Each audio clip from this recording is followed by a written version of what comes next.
Welcome to the Code Breakers. This is Paradox. It is September 22nd, 2024. We are here. It is a Sunday, football Sunday. Um, we got some stuff I want to finish up on from last night. Uh, we have Make America Healthy Again, Town Hall with Charlie Kirk and RFK. And just some other stuff on Trump, some stuff on the Missouri Senate debate. I may play a little bit of that. We'll see. And I really did it to play that full interview with Trump and Gutfield. And some other stuff that I found that I might just run through real quick too, just to sit back and watch and be entertained by. What else we got going on? That's it. I mean, really, 44 days left. We got some more interviews, I think. I think Trump's in Pennsylvania still. Today, I think he's gonna be in Indiana, Pennsylvania, or something. I don't know, some little town somewhere. He's gonna be in Pennsylvania. I think Kamal's gonna be somewhere today talking. So I may find out later on this evening, and maybe go do something tonight or tomorrow. On that, let's see. No real breaking news that I can think of off the top of my mind right now that I've seen this morning. Things are just moving along basically, and a lot of things are being regurgitated, being clipped, and just debated by different experts and analysts in that nature, but nothing really new. Except for poll numbers, of course. They're doing polls every day, but I don't think anything is budging that much that they can track. People might be excited either way, or might feel the way they feel. I just don't think the polls are gonna be able to pick up. That we'll just say maybe half a million to a million voters across those 7 or 8 states, or 6 or 7 states. We kind of got maybe not that much, maybe a half a million, 750, but we'll see what happens on November 5th. Oh, did I find what? And they got some elections today too. I may play that first. They got some video of people voting. I think yesterday, maybe. I don't know if I have it in here.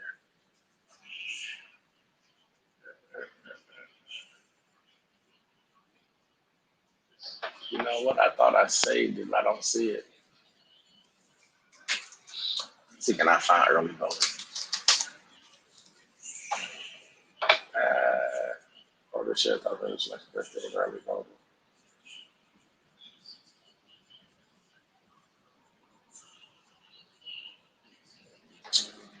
Robert 90 for the first time. One day ago, yeah. People voted yesterday. So DC, save these.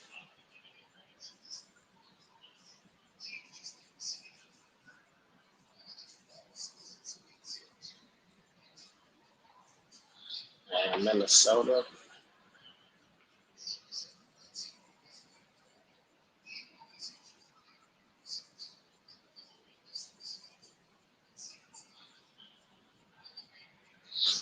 There's some short videos on early voting.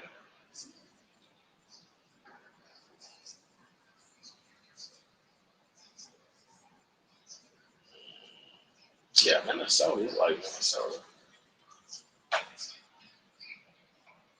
Let's see how long this video is.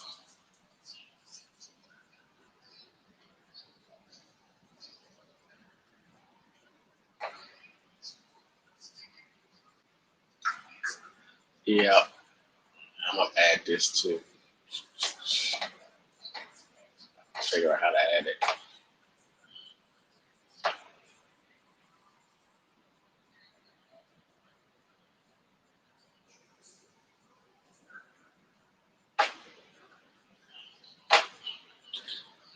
But yeah, Minnesota had early voting. I'm trying to see if anybody else.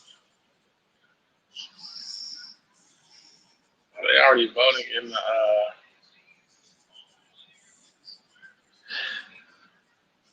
yeah, but everyone calls Virginia.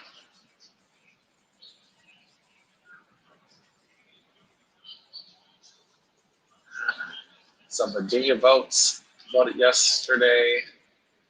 Minnesota started voting yesterday.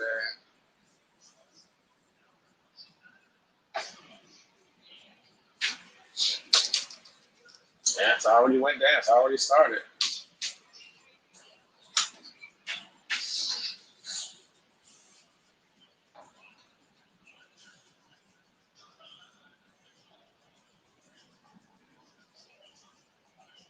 So you're gonna play a couple of these quick little videos.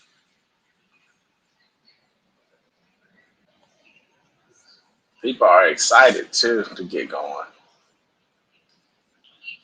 National Black Voter Day. National Voter Day.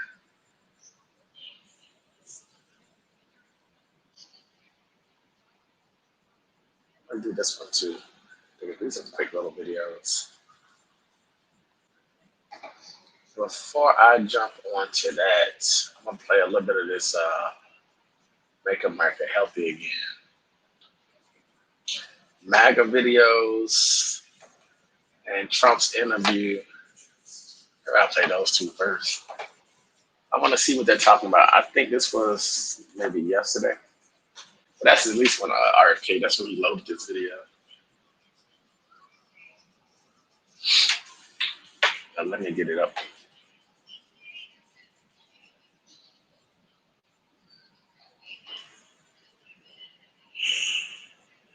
The other side of it and answer questions. Let's get going. Let's get it going. Stop wasting no time. And want to make America great again. I won't be judged for it. In fact, instead of quieting down, I'm going to get louder. Look at Danica Patrick, the race car driver. From that point on, I use my platform and everyone NASCAR race car driver. People to give them a bigger voice, a microphone, and speak my own truth. You know, I have to speed this up though. I just want to say, you know, I was raised in a middle-class family. That's funny. And my parents love their garden. They still do. That's funny. It's beautiful. That is funny. But my parents instilled really good values in me. They instilled values to dream really big, to be honest, and to work hard. And I feel like the American dream and those values are being crushed more and more all the time. We need to bring that back to life. We need to be able to have these dreams. So, you guys want to, I don't know, make America healthy again? You guys want to make America great again? Good.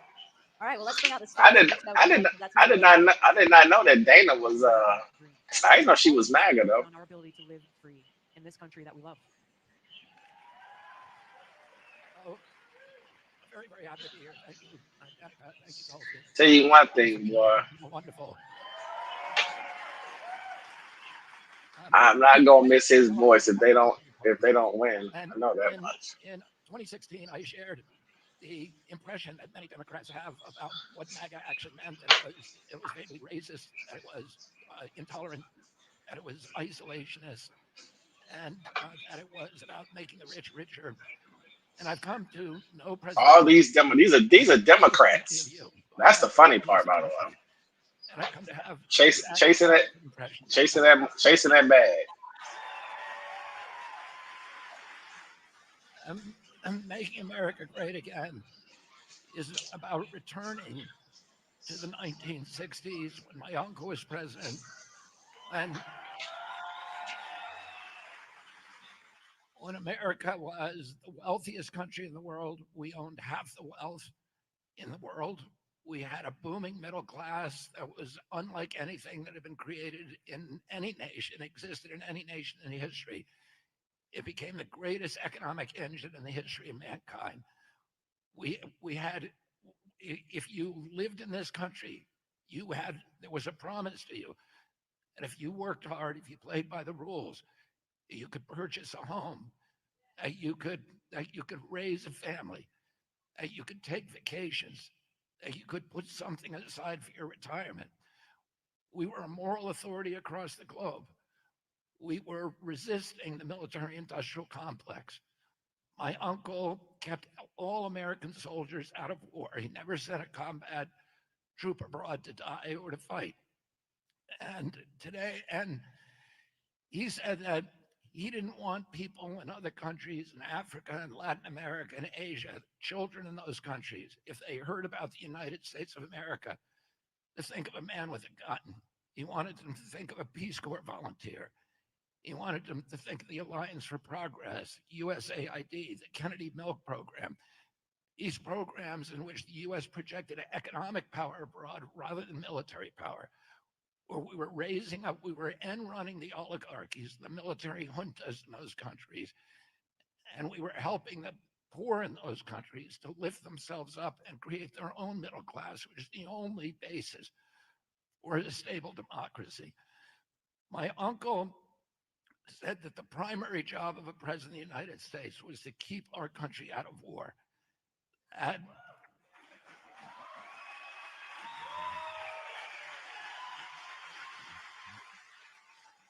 he understood that every empire in history has collapsed because of one issue of trying to support an overextended military abroad. And our extension of our military and all these forever wars has not strengthened our country. It has made us weaker. It's made Americans less safe all over the world and less secure and poorer at home.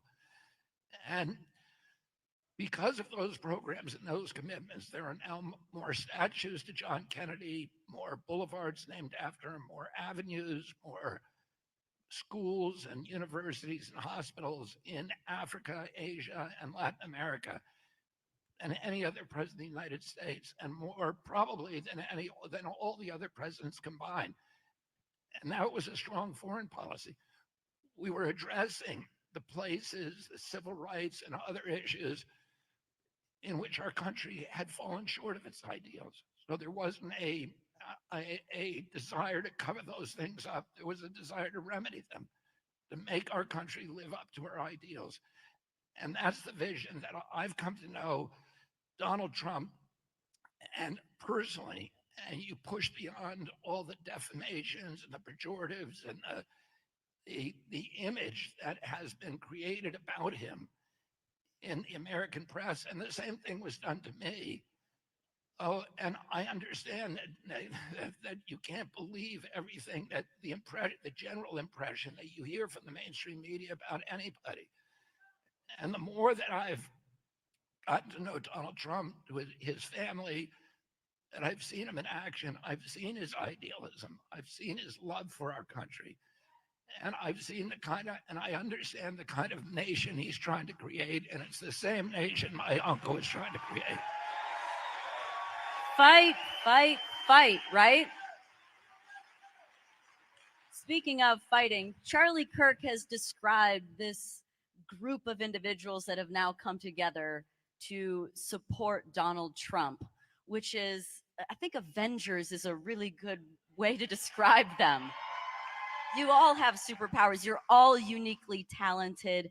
It's truly impressive. Why do you think that so many unique individuals, of course, including many that have been Democrats, both of you are those people? Why have all of you come to support Donald Trump?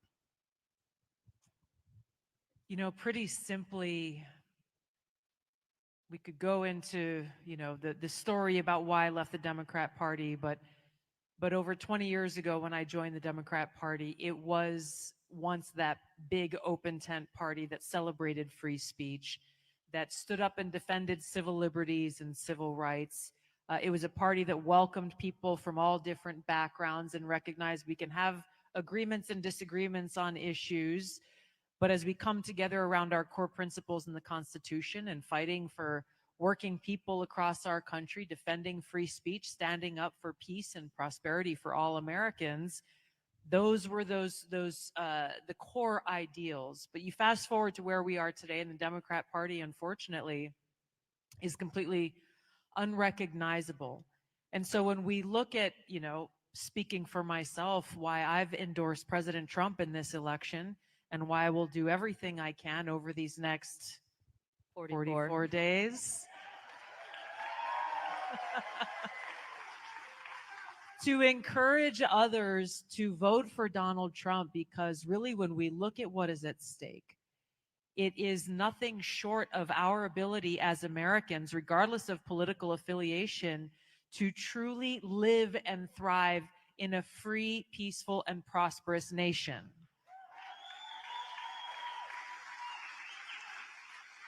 And I know in our conversation we'll go into a little bit more detail on that, but when we recognize that that is what is at stake, we also then must recognize that when we compare and contrast the record of Donald Trump as president, and we compare that to Kamala Harris's record as vice president, we see a record of success under Donald Trump when it comes to freedom, peace, and prosperity. And we see a record of failure when it comes to Vice President Kamala Harris, when it comes to tyranny, war, and economic hardship. In this election, the choice is very clear. And it doesn't matter whether you agree or disagree on some issues with President Trump. This is not about personalities. This is nothing short of our future and our freedom on the line. And President Trump is our best hope to defend that freedom, to defend our future, to walk us back from the brink of World War III and nuclear war so that we can live out that promise that the founders of our country had for every single one of us as Americans.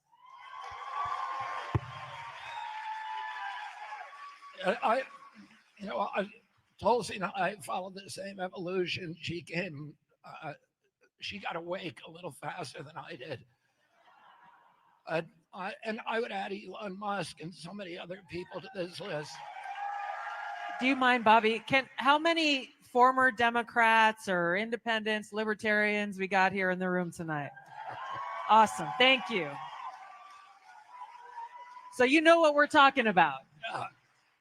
In the Democratic Party that we were raised in, the Democratic Party of John Kennedy or Robert F. Kennedy doesn't exist anymore. The Democratic Party that I grew up in was the party of peace. It was against war. My father died running against the Vietnam War. My uncle spent 1,000 days in office fighting against his military industrial complex, his intelligence apparatus to keep our country out of war. It was the party of constitutional rights, of civil rights, including especially beginning with freedom of speech. It's now the party of censorship, and it's the party of war. And, Kamala Harris said in this extraordinary speech, as she did in front of the Democratic Convention, which was filled with this pugnacious belligerence, this promise to make America the dominating military power in the world. And this is what's gotten us all into all the trouble. Before her, immediately before she went on, we had an ex-CIA director, Leon Panetta, speak at the Democratic Convention. This is not the Democratic Party that I grew up with. I would never do that. It was all kinds of military generals speaking at that convention. The Democratic Party in recent days, including Vice President Harris, has touted the endorsements of Dick Cheney and John Bolton and 225 other neocons who have endorsed Harris against Trump. Well, those people are the people who brought us the Patriot Act. They brought us the surveillance state. They brought us the censorship state. They brought us the torture regimen, the extraordinary renditions. They brought us the Iraq War, the biggest foreign policy debacle in the history of our country. They have not, Dick Cheney has not changed his minds about those policies. None of them have.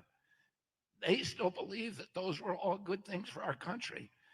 So when they endorse the Democratic Party, it's not because they've changed. It's because the Democratic Party has changed radically.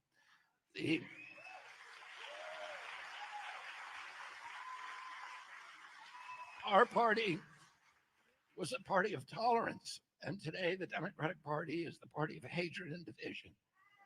And, I have many, many old friends. Most of my old friends are Democrats. And I don't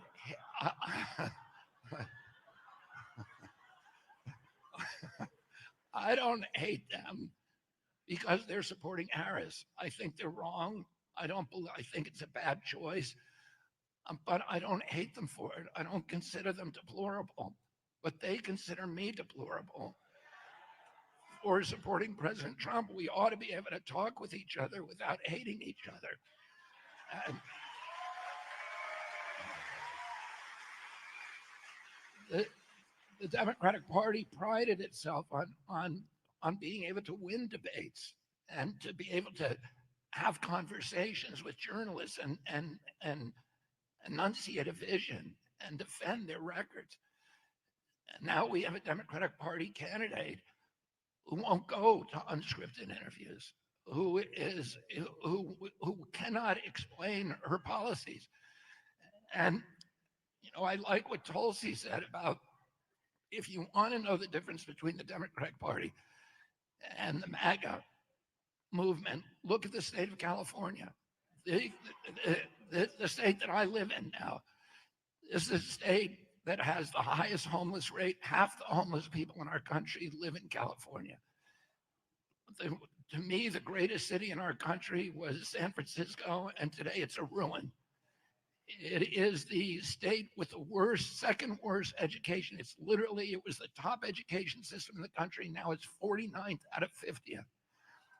There's 1 million people a year in California who are leaving the state. They have run out of U-Haul trucks.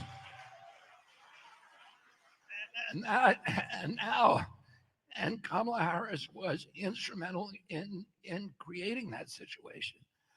So the Democratic Party that I grew up with was the party that defended the most vulnerable people in this country.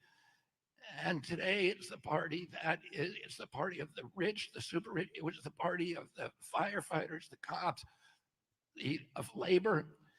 We had this year this extraordinary inversion happening where you had Sean O'Brien, who I talked to a few minutes ago, who's the head of the Teamsters Union, and he told me to send his love to Donald Trump.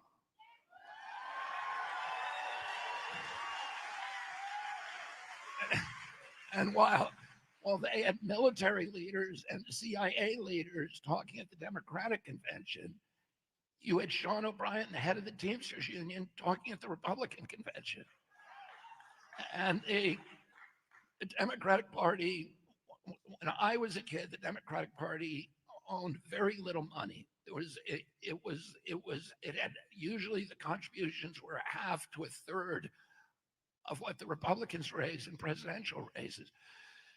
Today, it's a complete inversion. In 2020, roughly 50% of this people in this country voted for Democrats, according to what we're told, and roughly 50% voted for the Republicans. But the 50% who voted Democrat owned 70% of the wealth in this country.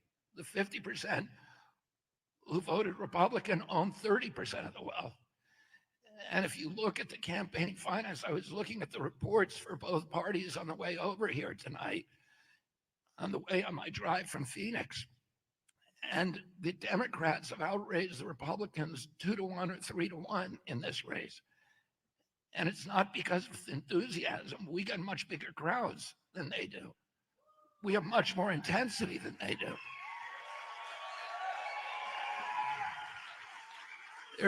There are none of the surrogates for Vice President Harris who can put together a crowd like this, a standing room only crowd with 3,000 RSVPs. We got to this event. They can't do that. What they have is money. And this is the opposite. This has become the party of the working class, of the working poor, of Main Street, of small business people. Kamala Harris's brother-in-law, who is her campaign manager, her finance director, has taken leave of being the general counsel for Uber, one of the most anti-union, anti-labor organizations in this country. They are on the side of big tech and the intelligence agencies, because they are all linked. And I'm scared of those people running our country. That terrifies me. We were the party of peace. Now the Democratic Party is the party of war. They're the party that gave us Ukraine. They're the party now that is threatening to put missiles into Russia, to the Kremlin, to mainland Russia, and start World War III. My uncle did everything in his power to avert a conflict with Russia, including doing something nobody ever did, but to have direct contact with Khrushchev. They exchanged 26 personal letters. My uncle put a hotline in the White House so he could talk directly to Khrushchev. In the White House today, nobody's talking to Putin. Nobody's talking to the Russians. Nobody's listening to what they're saying about the red lines that we are creating. And it's really, they brought us now to the brink of nuclear war. We're closer to nuclear war than any time that we've been since 1962. And it's terrifying for me, the leadership in the White House. If there is a nuclear exchange, 5 billion people will die. A full-blown nuclear exchange with Russia and China would be over. The World War III would be over in 73 minutes, and 5 billion people around the world would die. And all of the worries about climate and everything else are dwarfed by the worries of nuclear war, and they have us right at the brink. So it's a different party, and we've had this extraordinary inversion now, and this is now the party of the values that I cherish.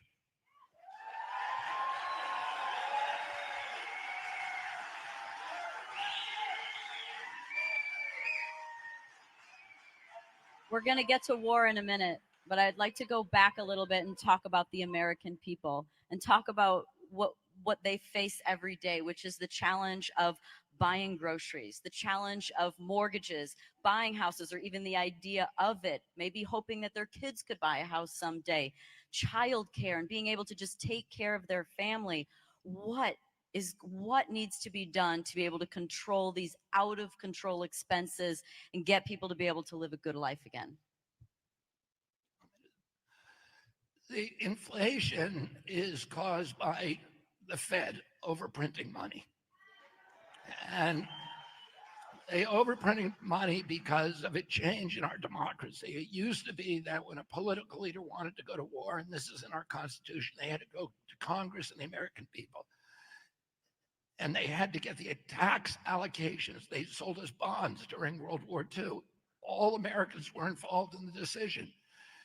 They had to come to us and ask us permission, but they don't do that anymore. They just start a war, they fund it, they've spent $200 billion to Ukraine without congressional authorization for that war. We are at war, by the way, and Putin has said if you put a missile into Russia, we are at war with the United States of America. Oh, and those wars, it's an undeclared war, but we're going to make it happen. And what they do now is they just print the money, and then they charge us not through a tax, but through inflation, which is a hidden tax. And it's a tax on the poor, it's a tax on the middle class. It's a mechanism for shifting wealth upward to this new oligarchy of billionaires. And that is what caused inflation. The other principal cause of inflation is the money that we're spending on chronic disease, which is $4.3 trillion a year. It's 5 times our military budget. We're adding $1 trillion every 90 days under the Harris-Biden administration to our $36 trillion national debt. And that is ultimately the cause of inflation. If we want to restore our economy in this country and the affordability of our lives, we can no longer cut our way out of that kind of debt. We have to grow our way out of it. We have to grow our national economy, our GDP. Is the only way to do it. And the way that you do that is reallocate. We can cut the military in half. With the military budget, we were told in 1962, when the walls came down in Russia, in Eastern Europe, that we were going to get a peace dividend, and that the military budget was going to be cut from 600 billion to 200 billion. and that we were going to bring that money home and regrow our industrial base. We didn't do that. Instead, the military budget today, if you include national security and veterans benefits and foreign aid, which is military aid to Ukraine, et cetera, it's 1.3 trillion. The money we give directly to the Pentagon is about 900 billion. We can have a stronger national defense with half that money. We can arm ourselves to the teeth at home. We can protect the sea lands. We can protect the neutral areas like the Antarctic, and we can have a two-strike defense around the world. Right?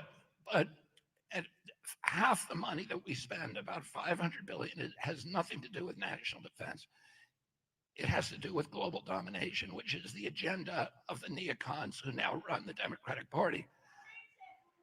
We need to bring that money home and begin regrowing our industrial base. And I'll give you an example. Every $1 million that we spend on military production, on weapons production, creates 2 American jobs. Every $1 million we spend on childcare creates 18. If we want to regrow our GDP, it's about regrowing goods and services at home. It's about bringing the money away from military production and building our industrial base here in the United States. And that is President Trump's plan for making America great again.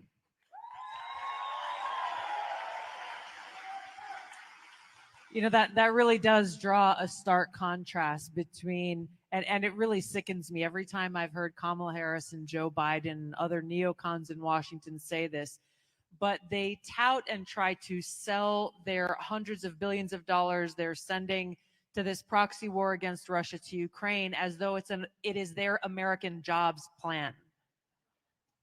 But of course, they're not letting us know what is the fraction of a percent that's going out of all of that money that's coming out of our pockets to the people who are working here in our factories here at home. What a sick mindset for leadership of our country to have, to say, hey, yes, we should go wage some more wars so we can create more American jobs here at home. What I appreciate about President Trump is he approaches solving problems with a common sense approach. I had an interview earlier today with a reporter who was asking the question about some of the proposals and the policy ideas and promises that President Trump is making on the campaign trail with regards to our economy. And the reporter was asking, are these policies really considered quote unquote conservative? What I appreciate about President Trump is his first thought is, how do we fight for the American people first and foremost?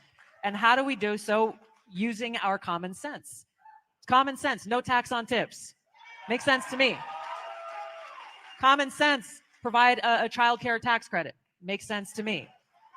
Common sense, invest in small businesses. Invest in those who are working hard and creating jobs right here at home. President Trump has shown throughout his life and throughout his first administration, again, you don't have to take my word for it. We can look at the facts and look at the record. Our economy was booming under President Trump's administration. The cost of living was far lower under President Trump's administration. The cost of fuel was far lower under President Trump's administration. In almost every metric that you can look at of economic prosperity versus economic hardship, you can attach President Trump's face and name next to economic prosperity and Kamala Harris next to economic hardship. The ideas that she is putting forward, Bobby covered very clearly and thoroughly how their plan is to continue to wage more wars, which further drain our resources and make us far less safe in the world. The fact that she is celebrating the support of someone like Dick Cheney tells us all that we need to know about what kind of commander-in-chief she will be. The fact that President Trump is welcoming people like Bobby Kennedy and myself and so many others from across all party lines shows us what kind of administration he will have and what kind of leadership he will bring. It is inclusive, it is welcoming, and it is centered around those who love America.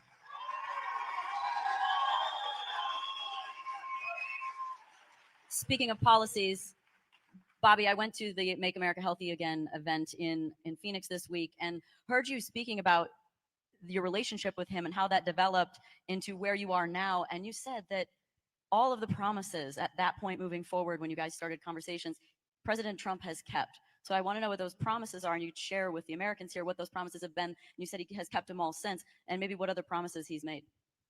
I mean, I got when it first became public that I was considering endorsing President Trump, I got many alarmed emails and texts and phone calls from Democrats and from friends of mine who said, "You're ruining your life because he's going to break every promise." Thank you. He's gonna, Charlie Kirk said at the event, Bobby, did you think that you would get this kind of a welcome from at a Republican event and be a Makes rock me very star? happy. And he said, no.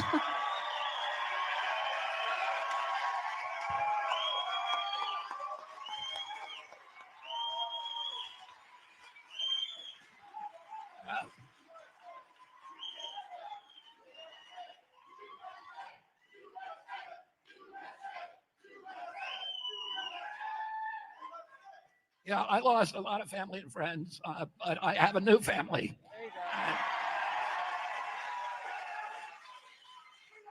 go. Oh, people said to me, he's going to break every promise that he makes to you. He'll make a deal and then he'll break it. And what I found is I sat down for meeting after meeting with the president, with his family, with his closest aides.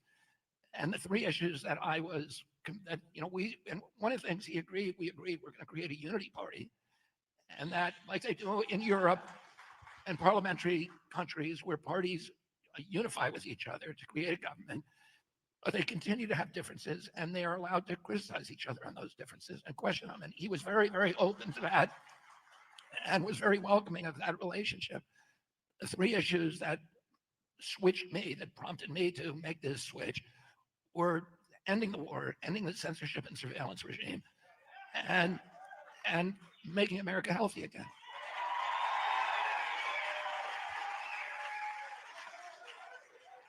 And he made all those commitments, but during our conversations, it was clear to me that these were not just facial commitments. He had a deep knowledge and a deep commitment to each of these.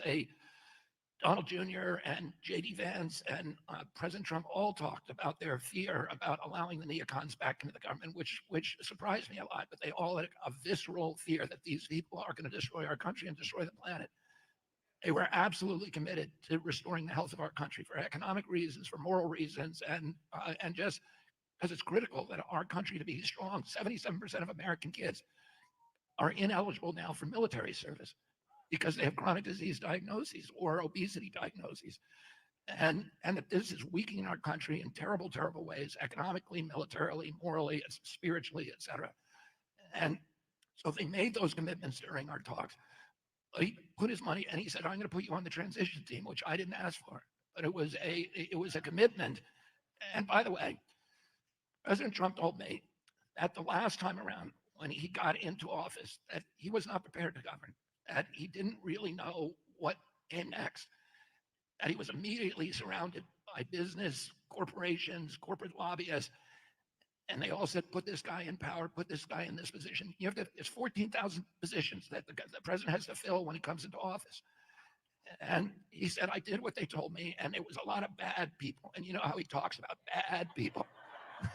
and he said, I'm not going to do that again.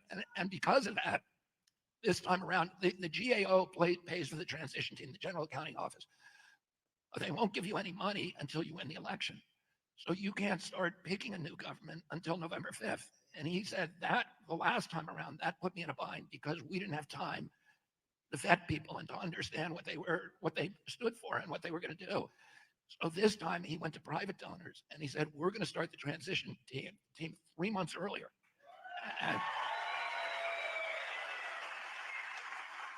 And he didn't just say that, but they were aggressively approaching us and saying, we're going to have this meeting.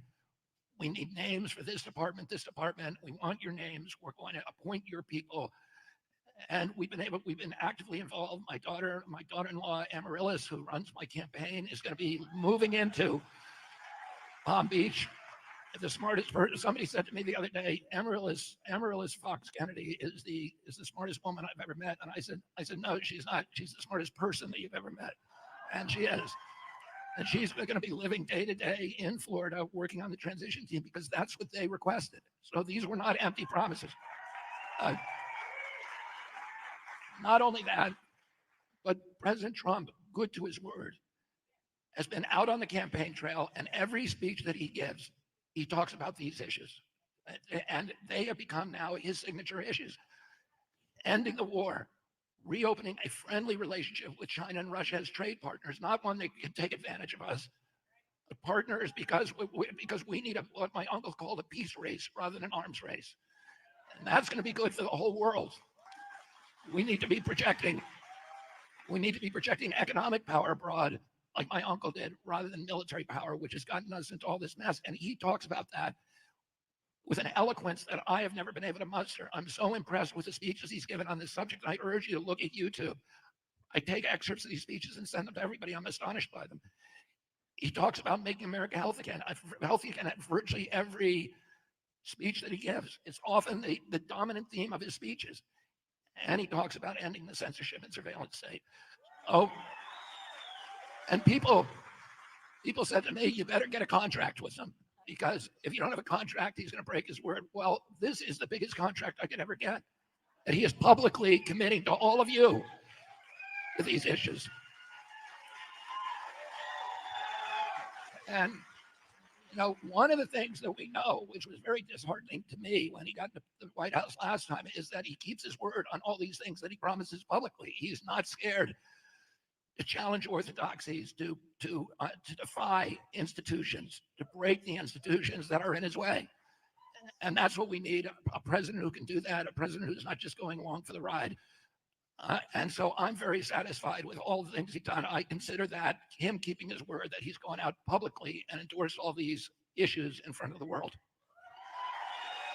Let's talk about censorship for a second. Bobby, I love posting about you, but every time I do, my engagement goes down by half. I apologize. It does. I'm going to keep doing it, though.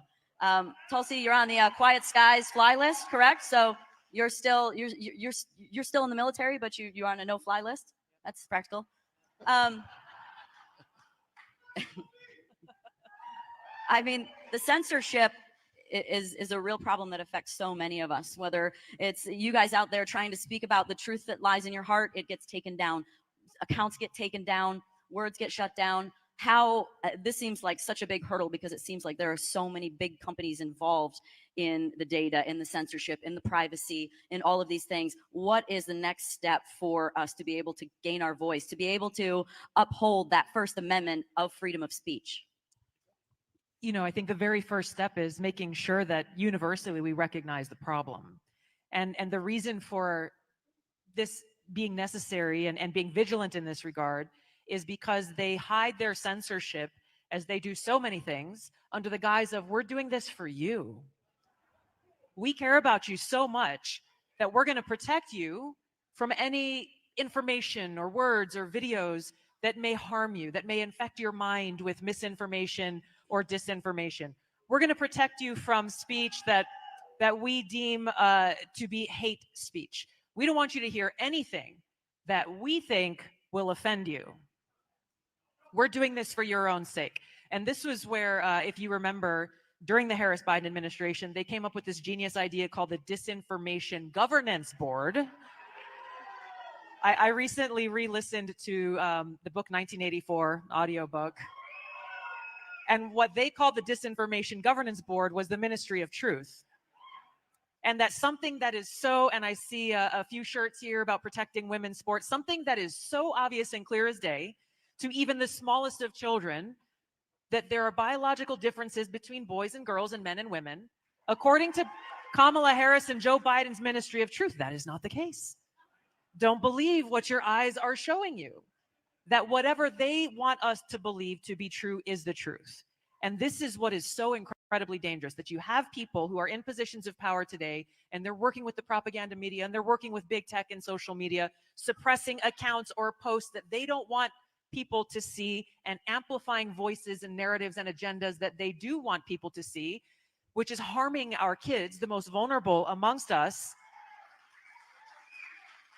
And they're doing this with this mindset that they believe that they know what's best for us more than we do. and quite frankly, that they just don't care.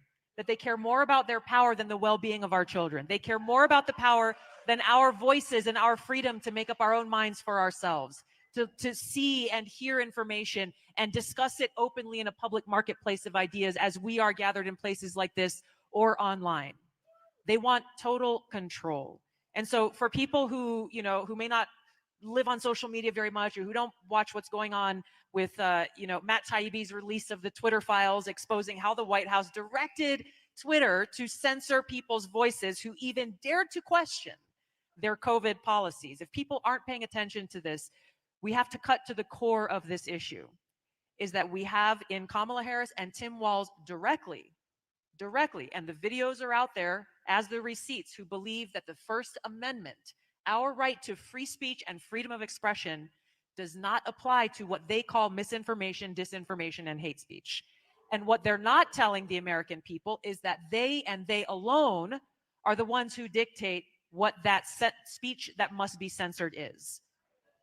We've been experiencing this now over the last 4 years, and it's been an eye-opening experience for so many people.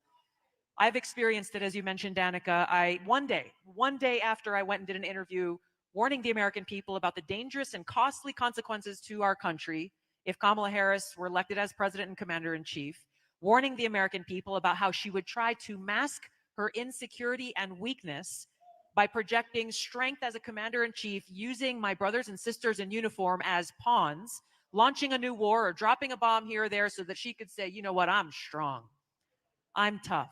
One day after I issued that warning, I was added to a secret domestic terror watch list called Quiet Skies.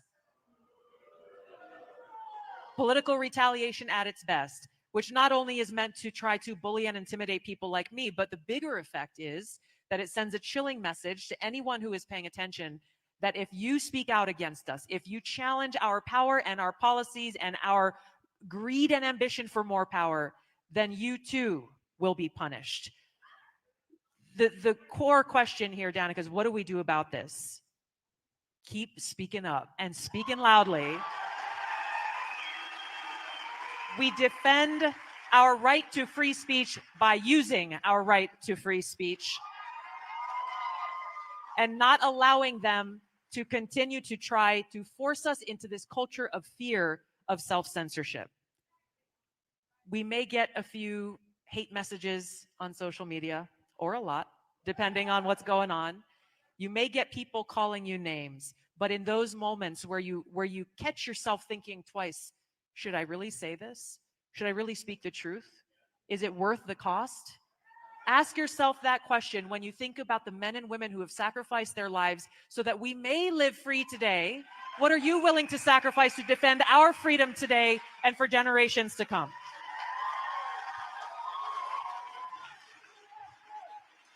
How satisfying was it, Tulsi, to see that clip of Kamala saying there was nobody in an active duty war zone, and then it panned around to show the guys going, well, what are we doing? I love what Tulsi. More on that in a minute. I'll let you speak on this, Bobby. I love what Tulsi said, because the compassion, humanity, security for all of us is always the alibi for totalitarianism. It's always the excuse that they give us. They're helping us. And we've seen in recent weeks, you can go on YouTube and see Tim Walz and Vice President Harris and Secretary of State, former Secretary of State Hillary Clinton, all saying the same thing.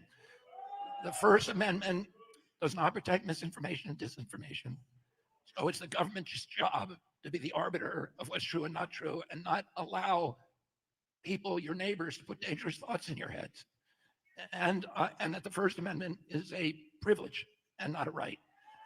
And of course, the First Amendment does protect for misinformation and disinformation. The First Amendment protects truth, but it gives equal protection to lies. And that's how America is designed. We need that.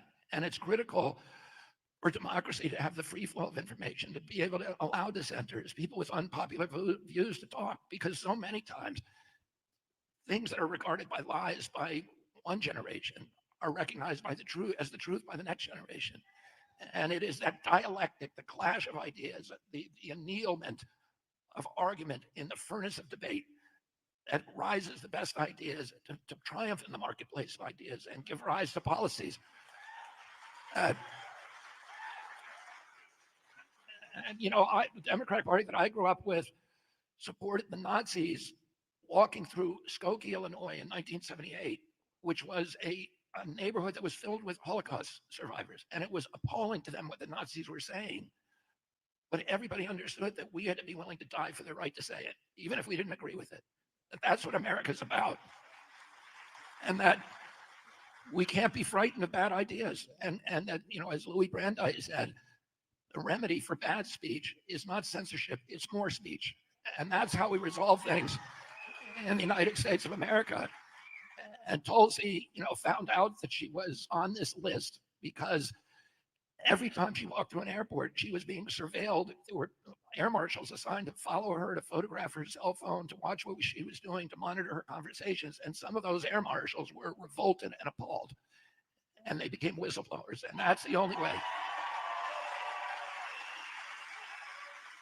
And, you know, right now, and the Democratic Party, the DNC has denied, all these leaders have denied that they were censoring Twitter and Facebook. But then Mark Zuckerberg, in front of a Senate committee 3 weeks ago, came forward and said, yeah, they made me censor political speech. We already knew this. I have an injunction against the Biden White House for censoring me, a federal court injunction that's been repeatedly upheld. And Judge Doty, who issued that injunction, wrote a 155-page decision detailing the efforts by the Biden administration 37 hours after taking the oath of office, swearing to uphold the Constitution of the United States, including the First Amendment. And the Biden administration opened up a portal in the White House and sent emails, which we now have, to all the social media sites, Facebook, Twitter, Instagram, YouTube, Google, saying that they had to comply with these censorship diktats. And they opened up a portal and they assigned the FBI to manage that portal so that they could get into any of these social media sites and remove accounts and remove individual posts.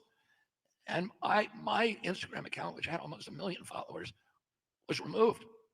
And Facebook, we have the correspondence inside Facebook. Our executives of Facebook were appalled. They were saying they're making us do things that are illegal, and these are reprehensible people. This is what they were saying to each other, but they went ahead and did it anyway.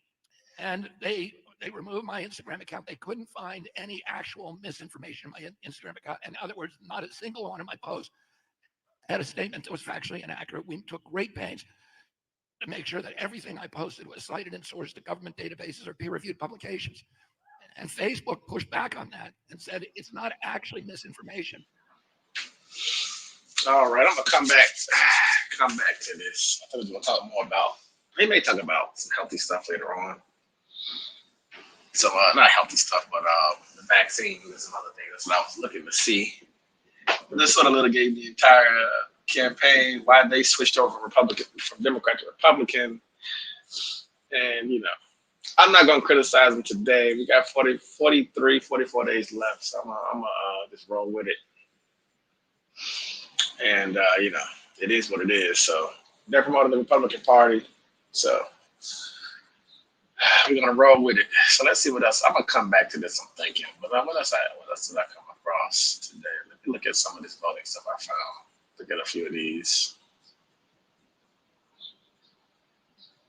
I mean, it's crazy to think about it. Like, it used to cost millions to advertise on TV, and now, because of streaming. Today was the first day of early voting across Virginia. And already thousands have weighed in on what some have called the most consequential election in history. With 45 days to Election Day, our Northern Virginia Bureau Chief Julie Carey saw a steady flow of voters. She has been speaking to voters in 2 key counties about what issues are influencing their decision most. It was clear on this first day of early voting that many Northern Virginians were determined to cast their ballot at the first opportunity. At the Fairfax County Government Center, the line to cast a ballot extending far in front of the building, then snaking through the hallways inside to the polling place. Around noon, it was about a 30-minute wait. It's the first time this couple has voted early. Former President Donald Trump getting 2 votes from them. Too many illegals. I'm tired of paying all my taxes for illegals. That's why. Now that is a good sign for the Republicans, is right there. Is that this time around, he's telling people, begrudgingly, but he's telling people to go take your ass in here and vote early. That's going to have a huge impact. So when they start doing those They started counting those ballots, after the initial push from the November 5th voting, real-time voting counts. Now you're going to have some balance to sort of balance out those Biden votes 4 years ago. Now it'll be the Harris votes, because you're going to have more people who are going to early vote. You can give them plenty of time to get there. You don't have to rush on that last day. And this is going to make this a much tighter election, I think, especially if every single day going forward, the next 40-ish days or whatever. Remember, a lot of states are voting early. So, well, many states, I got to find out how many, maybe almost all of them are. At some point, it's going to be early November 5th, I'm thinking.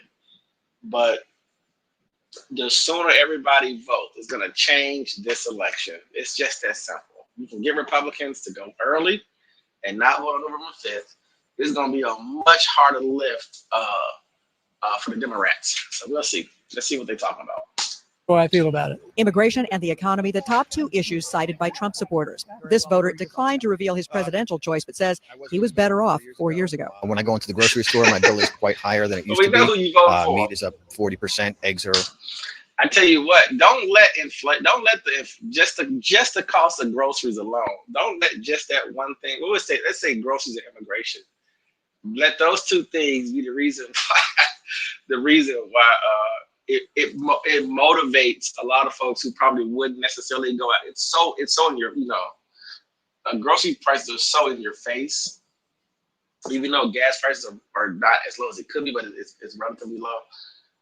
But groceries, on the other hand, are still high. They're not going up, but they're high enough if you running a campaign that you can connect with people on something like that. So, we'll see though. We'll see. We're gonna take it day by day though.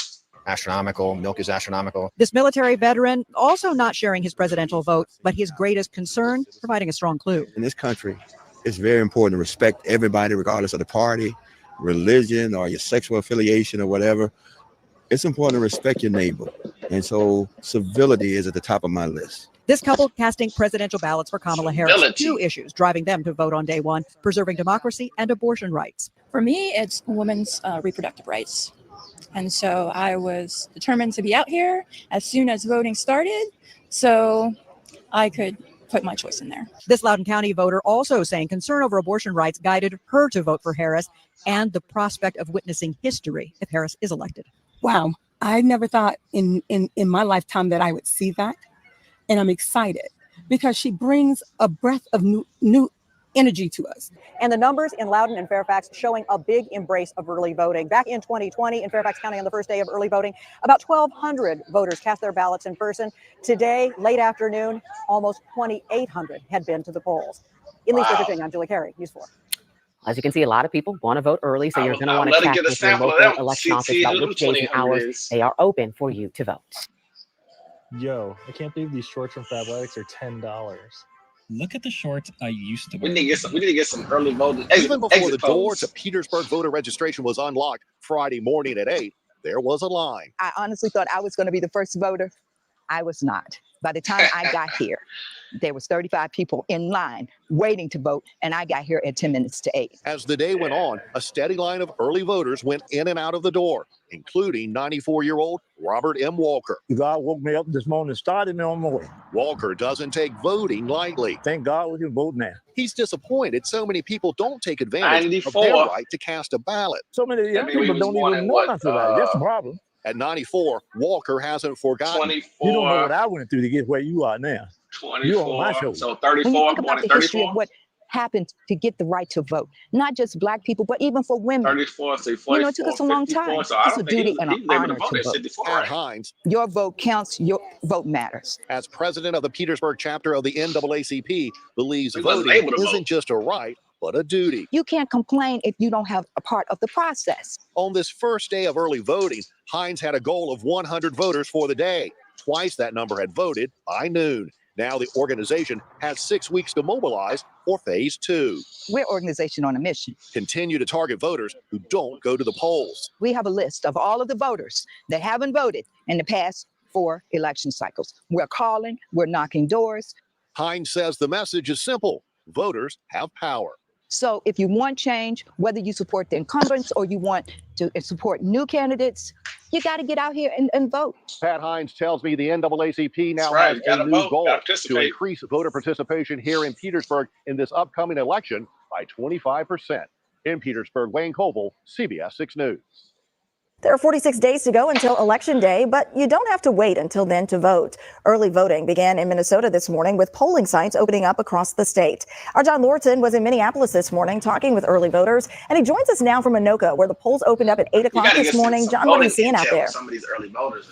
Yeah, Sheila, steady turnouts in Minneapolis and here in Anoka, but election directors we've talked with say they aren't necessarily seeing that high first day of early voting turnout they saw back in 2020 when people were trying to avoid crowds because of the pandemic. But mail-in voting was also up that year. And again, that's open up today as well. That option became available this morning, just like early voting. Lines, as I mentioned, have been almost non-existent, but turnout has been steady. Voters we talked with this morning say they like this option basically because of convenience and flexibility. I just want to get it done as soon as possible. You know, That's right, get it over with. I don't know if I can get work off on election day. Like, I know I'm free today. Like, why don't you just come out early and get it done? Well, I wanted to be here early to participate and cast my vote. I always vote. I travel a lot, and I love the early voting because of the flexibility. And so it allows us no excuses. Everyone should get out and vote. This is, I don't know, 2 or 3 miles from my home, and it's very efficient. And that voter you just heard from was in Minneapolis this morning. And coming up tonight at 5 o'clock, Shayla, we talk with some of these voters in Minneapolis and in Anoka County about the issues that have them turning out early on to vote this year rather than waiting until November 5th. All right, we look forward to your report, John Lordson. So today's the day. I've got my RTA mock system and Coyote appliances. And they did tell me it was only It is the first day of early voting in Minnesota, but across the country today, there's an effort to mobilize Black voters to cast their ballots this fall. It's the 5th annual National Black Voter Day, a partnership between civic engagement groups and BET, which is part of our parent company Paramount here at WCCO. So as Caroline Cummings found, the Get Out the Vote efforts here are big. On Friday, some of the first votes were cast in Minnesota on day one of early voting as the final march towards Election Day draws near. Across the country on National Black Voter Day, a push to get people registered, the first step to making your voice heard. Excuse we hear most often is it doesn't matter. For Marquita Stevens, president of the Urban League Twin Cities, getting communities civically engaged is a core mission. Voting does, in fact, impact you in ways that perhaps you've taken for granted over time. And we need to help them view that differently. She says the Urban League is also trying to meet young voters where they're at, online, launching social media blitzes to get people connected to information about where and how to register. At Tone Up in Minneapolis, Antonio Williams is working the phones. Just calling community members, letting them know that we have resources for justice-impacted folks. He and others on his team are trying to connect with an estimated 55,000 people with felony records on supervised release or probation. Now they can vote, thanks to a recent law change. State data show there are racial disparities in the criminal justice system. Black Minnesotans disproportionately impacted. That is power, right? But it's latent power right now. It's only powerful when all of these folks know that they have their right to vote restored, and all of these folks feel valued enough to participate in their democracy in the most fundamental way, which is voting. Williams says while Friday may be a call to action, the work never really stops, getting people to realize that their voice matters. Now that I'm able to vote too, I think the importance is to let our people know and to remind myself constantly that I'm a part of history. Caroline Cummings, WCCO News. It is the first day of early voting in Minnesota, but across the country today, there's an effort to mobilize. I'm sure the president was probably happy with what he said last night. Maybe the folks around him, not so much. No, but it wasn't really surprising. It was entirely predictable. But Don, we are looking at this map, and a lot has changed in the 4 hours since the president came out, claimed he won something that he has not won yet, and neither has Joe Biden, to be clear, because we are still counting ballots. And the president also threatened legal action, even though there's nothing to challenge yet, because ballots are still being counted by the thousands, by the hundreds of thousands, and potentially even by the millions. Yet that did not stop the president from coming out around 2:30 a.m. to his party of guests who have been waiting here at the White House since around 7 p.m. And this is what he declared, declaring victory, even though the vice president said they still needed to wait and let the votes be counted. This is a fraud on the American public. This is an embarrassment to our country. We were getting ready to win this election. Frankly, we did win this election. So our goal now is to ensure the integrity for the good of this nation. This is a very big moment. This is a major fraud in our nation. We want the law to be used in a proper manner. So we'll be going to the U.S. Supreme Court. We want all voting to stop. We don't want them to find any ballots at 4 o'clock in the morning and add them to the list. Okay? It's a very sad moment. To me, this is a very sad moment. And we will win this. And as far as I'm concerned, we already have won it. Now, Don, what the president is talking about there is not what he has been saying for the last several days that he was preparing to challenge in places like Pennsylvania if they're still counting ballots in the 3 days after the election. He is challenging votes that were happening on election night, that were still being counted in the hours after the election. Talking about 4 a.m., of course, we've seen now it is 6:45 a.m. and votes are still being counted. So there's nothing for the president to challenge here, to be clear. That is not how this works. You don't just decide that you're going to the Supreme Court. And the president is already being criticized for those statements by people like Chris Christie, someone who is typically an ally of his, who says now if a problem does arise with these ballots, the president has totally undercut his own credibility to be able to make that argument because he is declaring that legitimate ballots that are being counted are fraudulent when they are not. And now we should note the Trump campaign is fundraising off this, sending emails to supporters saying, we told you this was going to happen, even though, Don, we should know what happened last night is perfectly legitimate. And we have to keep reiterating it, Caitlin. What happened and what is happening now is not unusual for the president to say, we want all voting to stop. That's what he said. We don't want them finding ballots in the middle of the night, 4 a.m. and then counting them. That's what happens on election night. That's how this works. Exactly. That's entirely how this works. So what the president was basically saying last night is he wants them to keep counting votes in states like Arizona, where right now he's down, but stop counting them in other places like Michigan, where you saw he had a pretty good lead, and now that lead is narrowing significantly. So the president is making his argument here painfully clear, and it is going to be basically impossible for aides to defend this. And it was such a stark contrast last night to see the president saying that, and then he invited the vice president to come up and speak, and he said they should stay vigilant as the votes are still being counted. That is completely incompatible with what President Trump was saying, recklessly declaring victory when he has not won anything yet, and neither has Joe Biden. So I want to bring in Maggie Haberman of the New York Times and also of CNN. Maggie, thank you so much. My jaw dropped when I heard the president of the United States say, we should stop all voting. We want all voting to end. We don't want ballots coming in at 4 a.m., which is exactly what we're doing. Again, that's how election night works. How are the folks? You have some new reporting about the folks around him. Look, the folks around him share his anger and frustration about the call in Arizona, which was made early, which is what triggered this with him. But many of them are not happy with what he actually said, because the people around him, in most cases, know how elections work. We didn't call Arizona here. Excuse me, another network, and then the AP did as well. And so that's part of what they were frustrated about. That's fine, but there are political professionals who work around the president who understand how campaigns work, how elections are fought and won, how votes are counted. And there is nothing abnormal per se in what we have seen so far. They will complain about Pennsylvania, and I think you will see an effort to have a legal fight there from the Trump team. But there was nothing to base this claim on. As Caitlin said, Chris Christie, who is an ally of the president, is one of the only Republicans, and he's not a current elected official, who has called the president out for that and said that this was a mistake. Hearing an American president say something like that, this is a fraud on the American people, not counting people's votes is a fraud on the American people. And I think that we should not let how jarring that remark was pass, especially by people saying, well, he was angry, or, well, you have to understand how he feels, or he doesn't really mean it and know what he's talking about. He's the president and his words should have meaning. Well, Rick Santorum, who is a Trump surrogate on this network, said the same thing.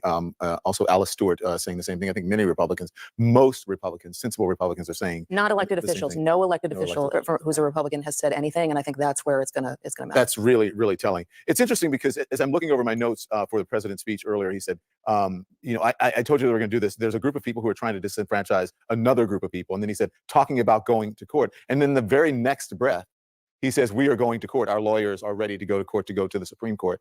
Right. Isn't that contradictory? Because he is criticizing supposedly Democrats or people who are, who the votes are doing what they're supposed to do and counting votes, every single vote. By saying they're going to go to court, and then he says he's going to go to court. Right. Well, not only did he say he's going to go to court, which in fairness, they have been saying for several days. They've been telegraphing that they were planning on legal challenges, that they were lawyering up. The president has been saying to his advisors that he expects this is going to be a big battle, and he has been forecasting this for a while. What you don't say is we're going to the Supreme Court, because that's just not the way this works. You don't just get to go right to the Supreme Court and skip every other lower court, even if you have a basis for the argument that you're trying to make. And again, he did not lay out exactly what he was talking about. It's not clear what he was talking about, other than that he was angry. And what he was angry at, again, is this call by another network and by the AP. AP might not have happened at that point, about Arizona, which is still being counted. But he was also angry because all of the polls were predicting that he was going to face a big loss. And at the moment, we still don't know who won. And that is part of what he is reacting to.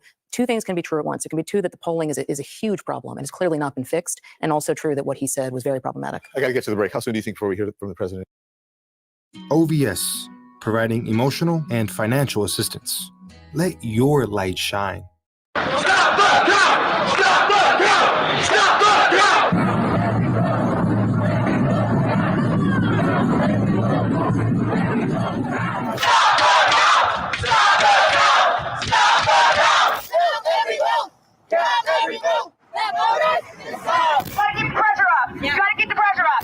still. We will be going through this in 2024. So everybody just be prepared. You know, pick your side and be prepared, because I think I'm gonna replay this obviously probably on November 6th. I think I'm gonna stream. We're probably gonna stream probably all day on the 5th, or at least half a day on the 5th. But when does the polls probably start? What, 7? Probably 7 p.m. Eastern, something like that. I don't know when the first polls close, but anyway, maybe we'll start going live maybe around that time. Unless I wait and vote on November 5th. I may start later. But if I vote early, which I plan on doing, then I'll be ready to roll on November 5th and probably go live. My plan is to go live probably November 5th afternoon and just run the stream, basically shoot until we get a winner, till somebody concedes. Well, at least until November 6th. After that, I'm out. But you know, I would love to be live and us to capture somebody conceding, or you know, maybe like 4 in the morning, maybe 5 in the morning, or whatever. If not, you know, it's gonna be a long week, basically, of shenanigans. So just be prepared. It's gonna be a very tight race, I think. To make sure that everyone can vote and every vote counts. Tell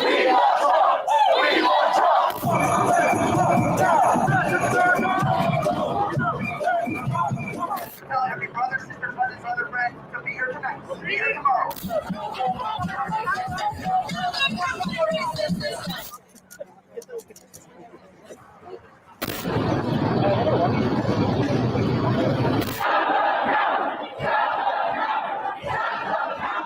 Count every vote! Count every vote! Count every vote!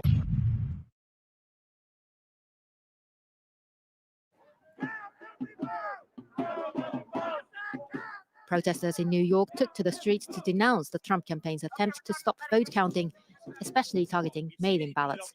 Not a single Republican has been able to look at any one of these mail ballots. They could be from Mars, as far as we're concerned, or they could be from the Democratic National Committee. Joe Biden could have voted 50 times, as far as we know, or 5,000 times. The coronavirus pandemic had a particular impact on people's voting style this year. It prompted more Democrats to vote by mail, while a majority of Republicans opted to vote in person. How and when those ballots coming in by post were treated made all the difference. Depending on whether the state counted their mail-in ballots at the beginning of the counting process or at the end of the counting process, that determines whether Biden goes up early and Trump comes back, or whether Trump goes up early and Biden comes back. The president wants to stop further vote counting in Michigan, Georgia, and Pennsylvania, where he's contesting the decision by the state's top court to accept mail-in ballots up to 3 days after the election because of postal delays caused by the pandemic. In Wisconsin, where Joe Biden is projected to win, he wants a recount. Well, I think he's got every right to have every recourse he wants to have it. To me, that's still a peaceful transition of power to ask for a recount. I just think it's crazy, like the divide that's happening and like the backlash that's going to happen no matter like who wins, you know. Legal challenges by the Trump campaign come as no surprise. The president had warned for weeks that he would attack the integrity of the voting process in key swing states. He has already declared that he will take the matter to the U.S. Supreme Court.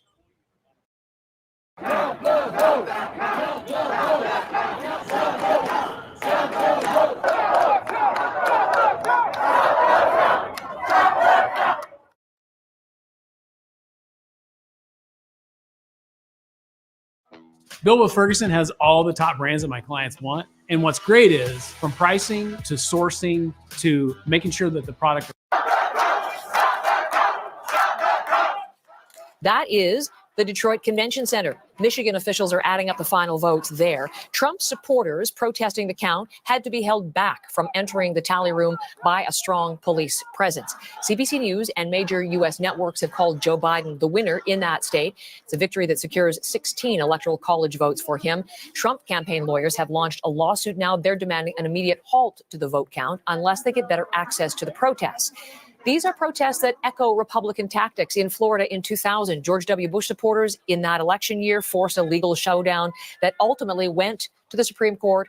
He won the White House when they stopped the recount, won in the end by 537 votes.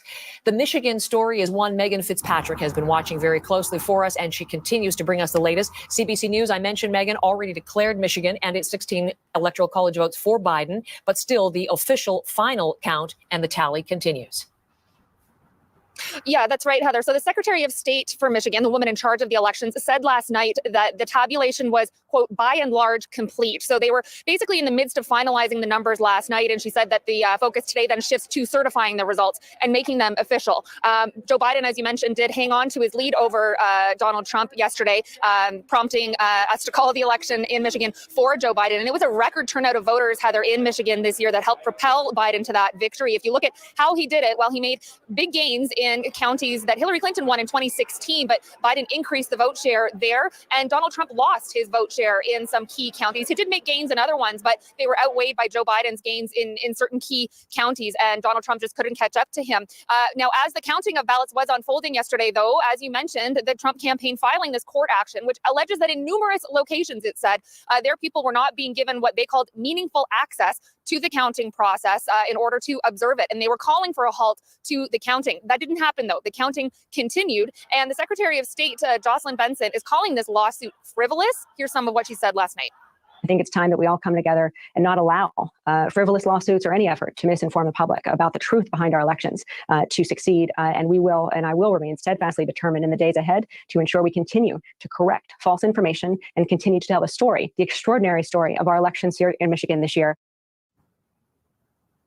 So she said the legal process will play out, Heather, but it's pretty clear where she stands on what the Trump campaign is trying to do. I've read through the court action. It does not cite any specific examples or locations, but we do know about that scene in Detroit that you were just describing. I'm told by someone who was there yesterday what happened. That person had been there on Tuesday as well, part of the observing process, volunteering for the Democratic Party. She said that a large number of Trump supporters showed up at the convention center yesterday demanding access to the room, which normally is okay. People are allowed to observe it. There are also designated people by the party called poll challengers, but there are strict rules around who those people can be and what they can do. Now, we are in a pandemic, and for that reason, officials were trying to limit the capacity of people in that room yesterday, and so some people weren't given access, and that made them quite angry, as you saw in those pictures. So it was a bit of a scene, but it did get under control, and the counting continued. So it's pretty much done as far as we know. Now, again, the focus shifts to certifying the results, making them official, and seeing what happens with this court action. The Trump campaign was asking for a halt to the counting. It continued, so it's not clear what other action they might take.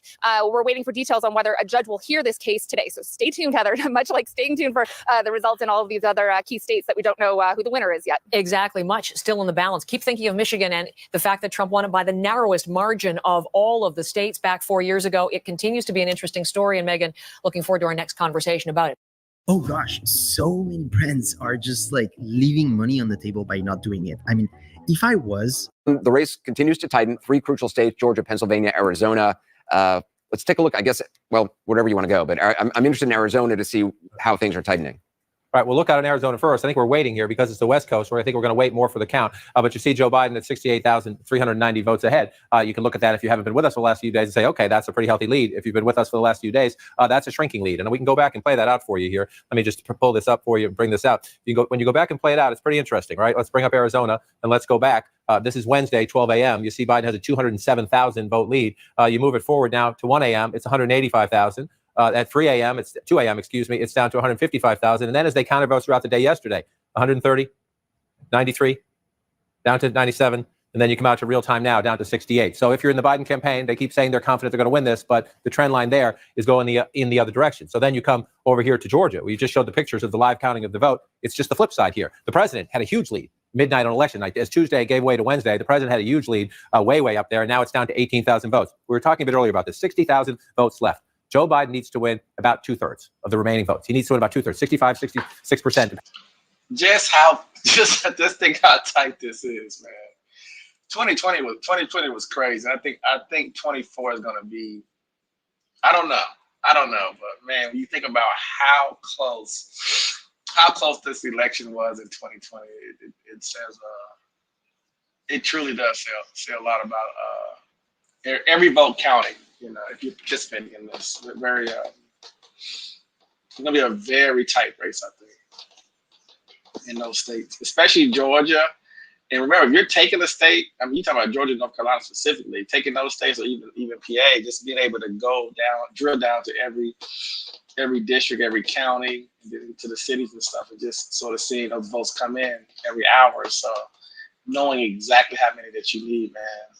Depending on the exact number out there, they say roughly 60,000. He's 18,146 down. Now, can he do that? If you look at that, you think 2/3. Well, he's only getting 49% statewide. That's unreasonable, right? No, it's not. We don't know that Joe Biden can get there, but we know, Anderson, 17,000 of those votes are here in Chatham County. Joe Biden's getting 57%, 58% if you round up in this county, but he's even doing better than that in the mail-in ballots, or he has been. Let's let them count the rest. But 17,000 of the 60,000 are right here. Then you come back to the Atlanta metro area, Fulton County, 11,000, I believe. Yes, 11,000 and a couple hundred of those votes are here. You see Joe Biden is getting, he needs 2/3 of the remaining votes. He's getting above 70% here. You move over here to Gwinnett County. Joe Biden's getting 58% total. You have 7,300. 7,000 of the votes are there. So then you move out here. The Secretary of State, the elections official is also talking about if you move further down in Atlanta here, Fayette County is done here. I think they're close to being done. You move over here, you come over here. So most of these other counties are done. But some of the counties where we're still waiting for votes, some of them are, they're red. And so the question there is, does the president add up to his total or does he not? Now, so we're going to watch Georgia.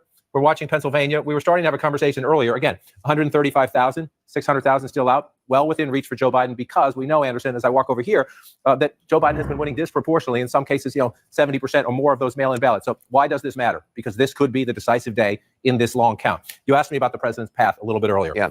There is just no way. The president of the United States cannot lose the Commonwealth of Pennsylvania, cannot lose the Commonwealth of Pennsylvania. If Joe Biden wins it, he's the president. He doesn't need it to win the presidency. Biden does not. The president does. Let me show you what I mean. And we go through this math right now because it is 20, right? So we clear this out. The president is leading right now in Maine's 2nd congressional district. We'll start with the 1. We don't know that he's going to win it, but he's leading right now. The president's lead in North Carolina, it has shrunk a little bit, but it's held up so far. Let's assume he gets it there. The president, we have full expectation when we finish the count in Alaska, the president will get that. So then let's say the president gets Georgia.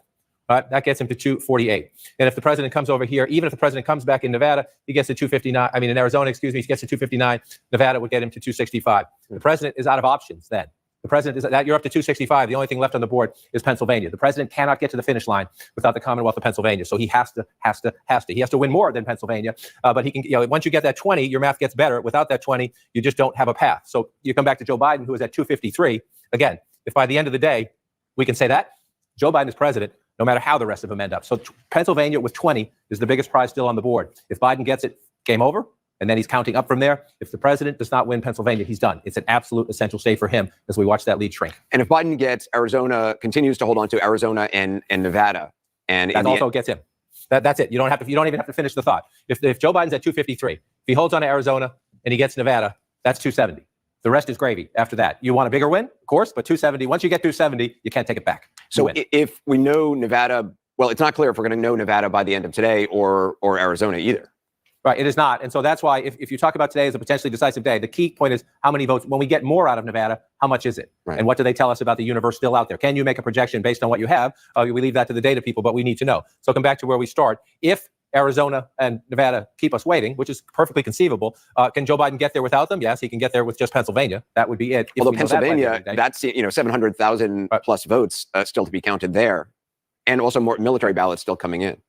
Right. So if by the end of the day they had counted 2/3 of those and Joe Biden had surged past the president, maybe the decision people feel comfortable enough to make a projection. We don't know that. And we're going to be obviously incredibly cautious in this environment because of the stakes, number one, and because of the unorthodox nature of this campaign. But Georgia would be another one. If Joe Biden could, if Joe Biden gets Georgia, that gets him to 269. Right. If he can pick up that, and then you're looking around again. Can he come back here? Doesn't look that way, but we'll keep counting votes in Maine's 2nd congressional district. So the big prize is Pennsylvania. Yeah. So can we? Your question, I think, if you boil it down, is today the decisive day? We can't say that for certainty. We just can't. We have to keep counting. But there's the potential if they speed up the count in Pennsylvania a little bit, and if we get Georgia, and then if one of the western states, southwestern states, gives us a little bit more, perhaps we'll at least know the trend lines. We will have a much better sense of the trend lines if Joe Biden overcomes the president's leads in Pennsylvania and in Georgia. At least we'll know the trajectory. We might not be at the finish line. Yeah, and Nevada too, with that slim lead. It's just fascinating to watch. Waiting for numbers there. John, thanks very much. There are 4 things you need to be doing to attract high-ticket clients online. And if you're not doing this, you'll find your marketing will be... And as we wait for results, the president has made false claims about winning some states and also about widespread voting fraud. We wanted to know what Florida's Republican senators and our members of Congress think about his statements.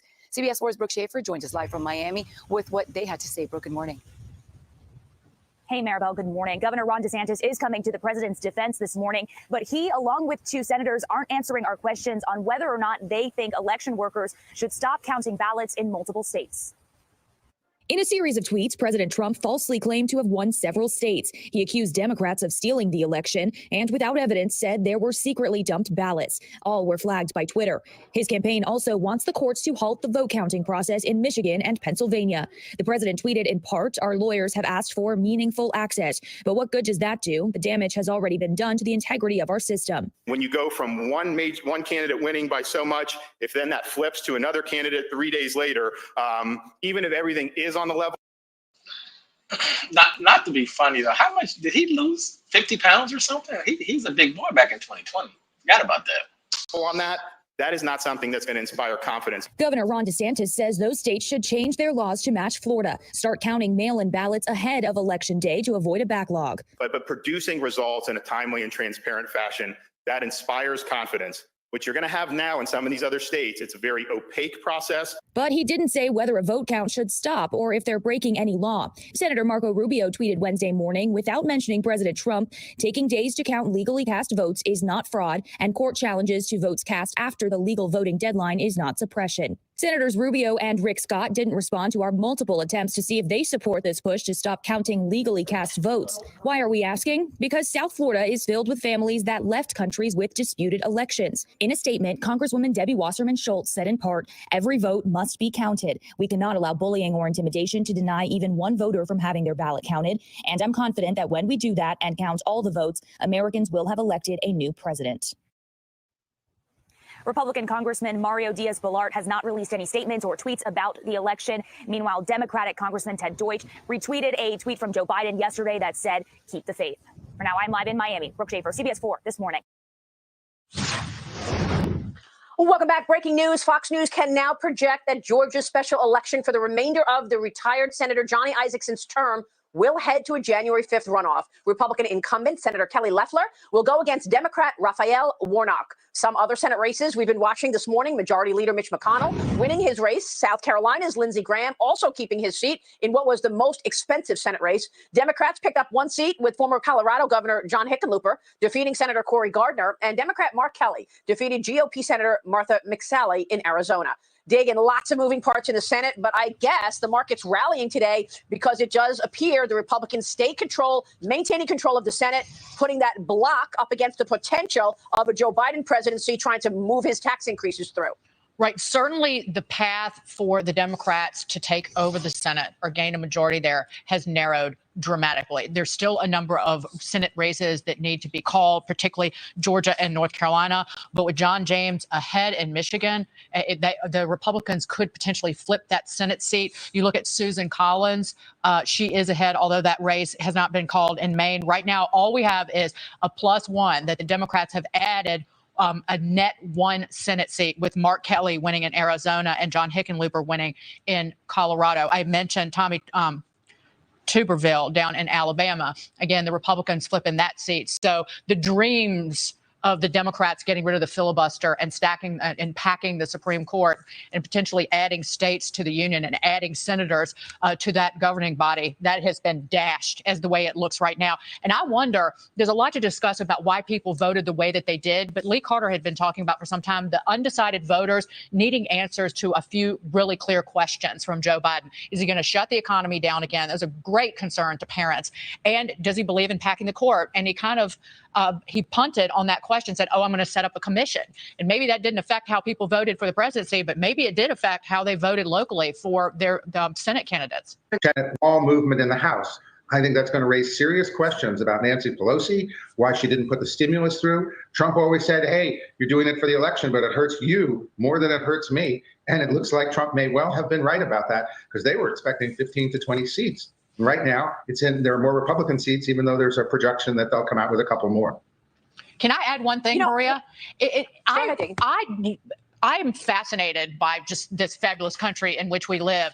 But if you look at just some of these individual House races, Robert Good in my home state kept the 5th district, which runs from Northern Virginia down to deep red Southern Virginia. He kept that in Republican hands. He fended off a challenge from Cameron Webb, but he made Republican hands. He was very uncomfortable with what happened in Philadelphia last night, in Pennsylvania, where they just stopped. Now he says that, in Pennsylvania, President Trump is up 600,000 votes, and yet they're saying they're not going to resume counting, and it's too close to call. They're going to resume until Friday. He's up 200,000 in Michigan, again, too close to call. Your reaction to all of this? Well, look, if I were in that campaign, I'd be troubled. You're always troubled, as I said before, when they stop the count, see where everybody else is, figure out how many votes they need to find in areas with lots of Democratic or, if it were reverse, Republican votes. It's really troubling. And I think that there's going to be a major fight here over what standards are used to count these mail-in votes, postmarked. So what is ClickUp? ClickUp is an all-in-one productivity software where you can manage everything and anything.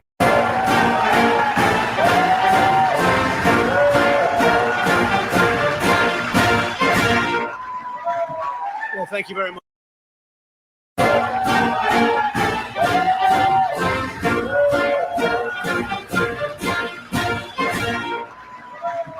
Well, thank you very much.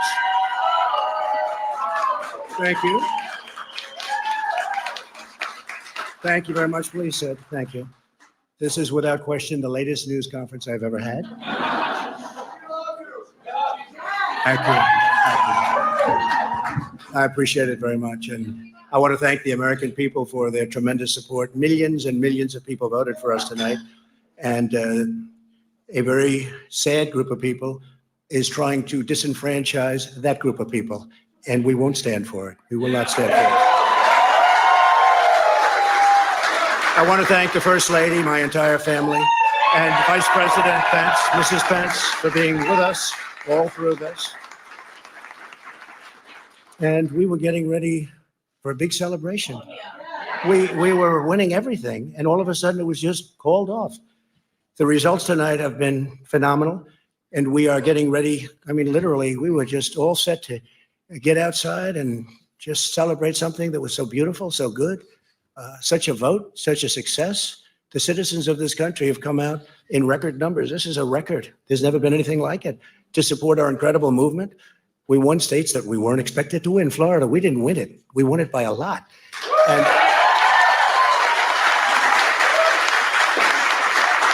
we won the great state of Ohio. We won Texas. We won Texas by 700,000 votes, and they don't even include it in the tabulations. It's also clear that we have won Georgia. We're up by 2.5% or 117,000 votes with only 7% left. They're never going to catch us. They can't catch us. Likewise, we've clearly won North Carolina, where we're up 1.4%. or 77,000 votes with only approximately 5% left. They can't catch us. We also, if you look and you see Arizona, we have a lot of life in that. And somebody declared that it was a victory for, and maybe it will be. I mean, that's possible. But certainly there were a lot of votes out there that we could get because we're now just coming into what they call Trump territory. I don't know what you call it, but these were friendly Trump voters. And that could be overturned. The gentleman that called it, I watched tonight. He said, well, we think it's fairly unlikely that he could catch. Well, fairly unlikely. And we don't even need it. We don't need that. That was just a state that if we would have gotten it, it would have been nice, Arizona. But there's a possibility, maybe even a good possibility. In fact, since I saw that originally, it's been changed and the numbers have substantially come down just in a small amount of votes. So we want that obviously to stay in play. But most importantly, we're winning Pennsylvania by a tremendous amount of votes.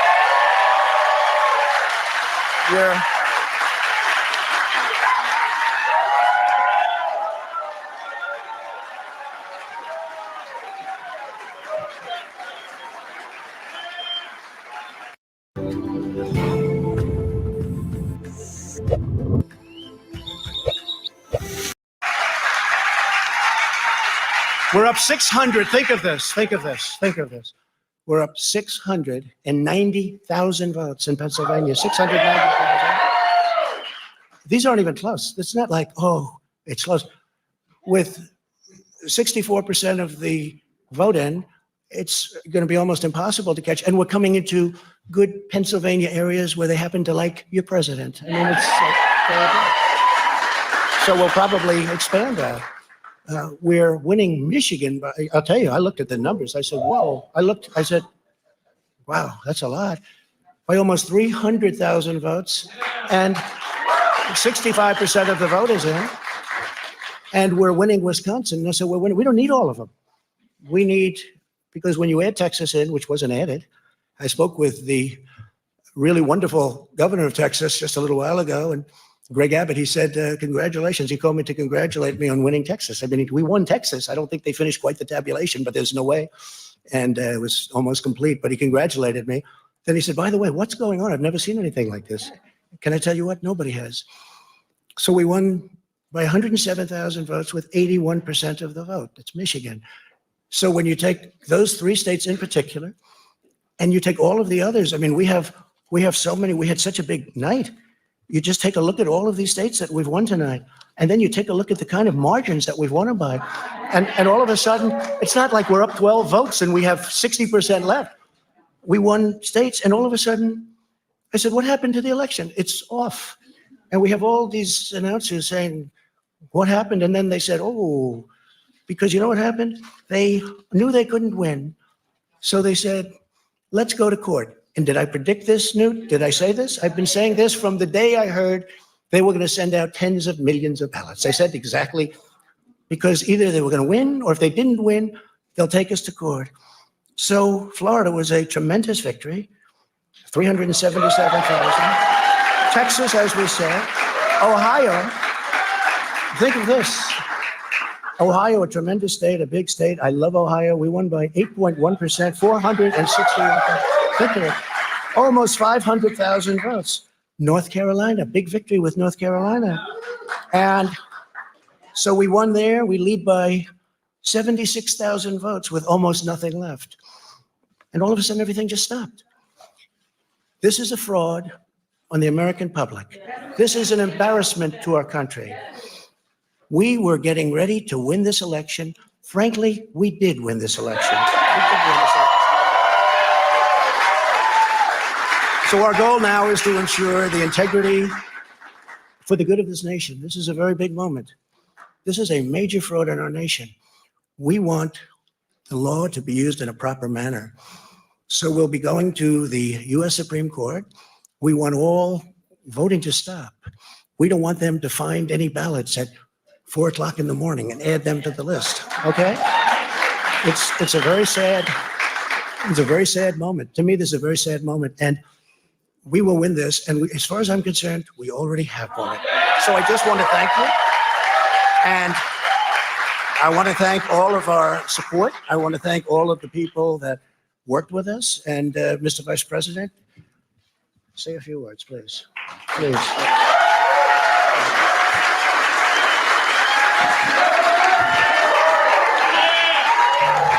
Let's try to unpack now some of what we saw from the president right there as Vice President Pence starts to talk. It is true that President Trump has won the states of Ohio and Texas and Florida, according to our projections.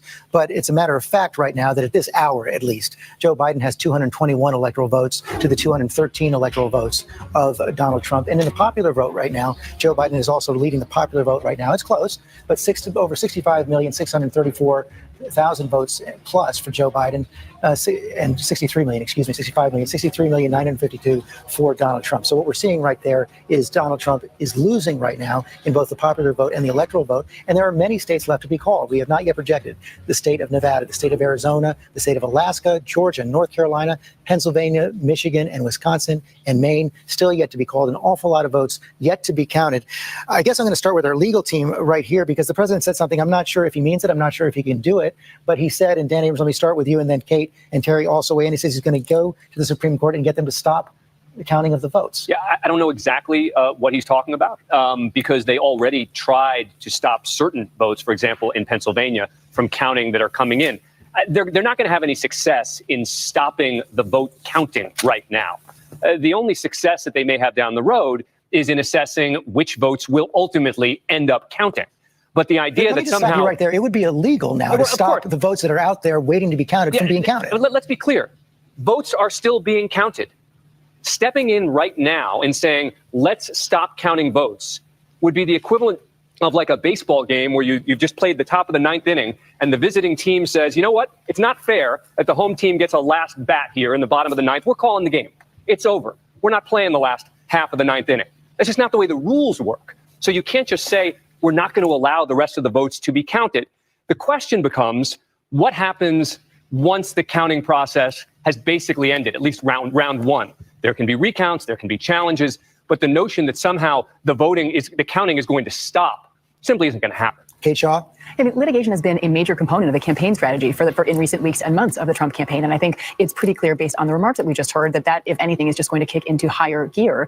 But I do think it's important to make clear there is no basis in law for a claim that counting must stop simply because it sounds like the president likes how the numbers look in some states, although he also said he, of course, wanted counting to continue in Arizona, where he believes he can make up ground. But there's no legal significance to any of the claims, I don't think, about stopping counting, nor is there a route to actually seek that redress in court in a broad sense. But I do think he has very clearly signaled an intention to really double down on this litigation component of the campaign Clearly, strategy. Terry Moretti says a major fraud has been perpetrated on the American people, and there's a sad group who are trying to disenfranchise his voters. Well, this isn't law, George. This isn't politics. This is theater. And let's be blunt. It's the theater of authoritarianism. What is happening right now. Every American knows that when you cast a vote validly, it should be counted. The president of the United States, no matter what he says, is trying to stop the counting of valid votes, the ordinary, everyday counting of valid votes. There will be fights about some votes, but he's trying to stop the counting, except in Arizona, where he's behind. He wants his votes counted. We should be blunt about this. This is not law. This is not politics. This is an attempt to end the election illegitimately so that he can maintain power. And we should be blunt about that. Cecilia Vega, it's also not a surprise. The president has been signaling this for months and months and months. I literally just wrote down, not a surprise, is a point I wanted to tell you about because he has been ramping this up. It has been a steady drumbeat. We had been told by sources leading into today that behind the scenes, privately, the president had been talking about this conspiracy theory of fraud and a stolen election more and more and more. And we should say, when the president says this is a fraud, this is not a fraud. This is the American democratic system in action, working exactly as it should be working. I also want to point out that the president said that he's going to take this to the Supreme Court. We saw this coming too, because before the appointment of Judge Amy Coney Barrett to the Supreme Court, he had said that he wanted her appointed in this expeditious manner, the fastest we had ever seen a Supreme Court nominee approved this close to an election day, because he said that he knew this case over the election would come before the Supreme Court. And that gets right at the heart of the controversy over how quickly and close to the election that she was approved. This is exactly what Democrats had been fearful of and warning about heading into this election, George. John Carl. George, we should also be clear, though, that the president can say whatever he wants to say at his party in the East Room. He has no power to stop the counting of the votes. And the Supreme Court is not going to stop the counting of the votes. There is no basis in law for doing this. As we mentioned a short while ago, in the state of Pennsylvania, which is where it might all come down to, the president said he's up and he's right. He said up about 690,000 votes. Well, there are almost 2 million mail-in absentee ballots that have not been counted yet in the state of Pennsylvania. Of the 500,000 that have been counted, about 78% of those have been going to Biden because Democrats are more likely to vote by mail than Republicans. So if you do a little bit of math, that lead of 690,000 could well go away when the ballots are counted. And there is nothing the president can do to stop that counting. Now, there's still counting that has to happen in Wisconsin and in Michigan. The president may win those states or he may lose them. But the counting will happen and we will have results. And the Supreme Court is not going to stop that. And the president doesn't have the power to stop that. Sarah Fagan, one of the other questions is going to be, depending on how far the president decides to push this strategy, if indeed he does decide to push it beyond the speech tonight, is whether those Republicans in the Senate especially, who've defended him for the most part through thick and thin, will go along with this. There were some signals in recent days that Republicans in the Senate would not go along with any attempt to stop the vote. I don't think Republicans are going to back him on this. I mean, it's one thing when you're in the throes of a hand-to-hand counting and all of a sudden there's a recount and 13,000 ballots appear. That's a different legal matter. What John Carl said is exactly right. Whatever he said just now, it was bizarre, first of all. It was politically stupid. He was having a good night tonight. Yeah, don't hold back now. Keep going on the other side. No, he was having a good night tonight, and frankly, a better night than most people thought he would have. And he just stepped on his message for the next 3 days. And Martha Raddatz, the other question is, what other institutions will go along with this if indeed the president pushes it? Yeah, and if he pushes it, and it's exactly right. He doesn't have the power to do this. But what we saw tonight is what Donald Trump, if Donald Trump loses, that's how he's going to lose. He's going to be a sore loser. He's going to help divide the country even further. And other institutions going along with him, we'll have to wait and see. In terms of voters, in terms of those who back him, I think this is even a step too far for many of them, calling this a fraud before it's even over. But if anyone had any doubt how Donald Trump, if he loses, will go out, it will be this way, that he will call it a fraud. He will say the election was stolen no matter what happens. But Heidi Heitkamp people are listening tonight, even though it's 2:38 in the morning. You know what, George? I think that you're missing one really important part, which is his backers, the people who form militias, the people who slow down buses on roads in Texas. They're hearing quite a different story. You're saying this is going to hurt him. He is calling on, when he says stand by and wait, that this is the moment. And so this is more than maybe not politically smart. It's more than not being, right as a matter of constitution or law. This is a dog whistle, and it's very, very dangerous. Chris Christie, you want to respond to that? Listen, I talk tonight now, not as a former governor, but as a former U.S. attorney. There's just no basis to make that argument tonight. It just isn't. All these votes have to be counted that are in now. If you want to stop the hunger in the world, stop scrolling. Right now in North Gaza, this is more than maybe not political. Attorney, there's just no basis to make that argument tonight. It just isn't. All these votes have to be counted that are in now.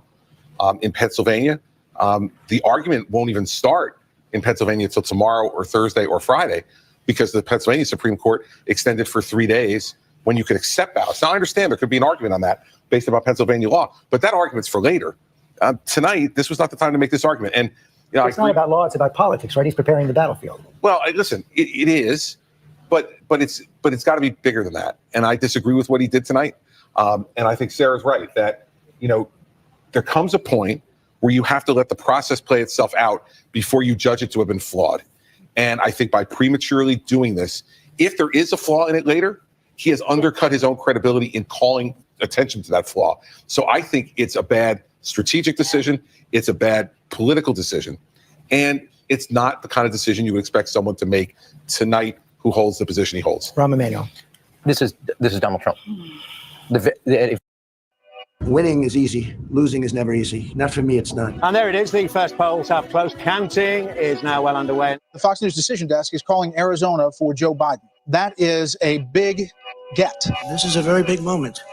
This is a major fraud in our nation. We were getting ready to win this election. Frankly, we did win this election. This is an extremely flammable situation, and the president just threw a match into it. Some of the most irresponsible comments that a president of the United States has ever made. He has cast doubt on the integrity of the entire electoral process purely for his own personal advantage. For the president to say, we want all voting to stop. That's what he said. We don't want them finding ballots in the middle of the night, 4 a.m., and then counting them. That's what happens on election night. The Trump campaign filed a lawsuit to stop the counting of ballots in Pennsylvania. That is simply wrong. Today, the president was still out of sight, calling supporters and tweeting furiously, Twitter slapping warning labels on many of his tweets. If you count the legal votes, I easily win. If you count the illegal votes, they can try to steal the election from us. If you count the votes. Okay, here we are again in the unusual position of not only interrupting the president of the United States, but correcting the president of the United States. There are no illegal votes that we know of. There has been no Trump victory that we know of. CNN projects Joseph R. Biden Jr. is elected the 46th president of the United States, winning the White House and denying President Trump a second term. The only glimpses we've seen of Donald Trump since Joe Biden was projected president-elect came over the weekend at his golf course. He is still not willing to accept defeat, fighting his battle in court and on Twitter.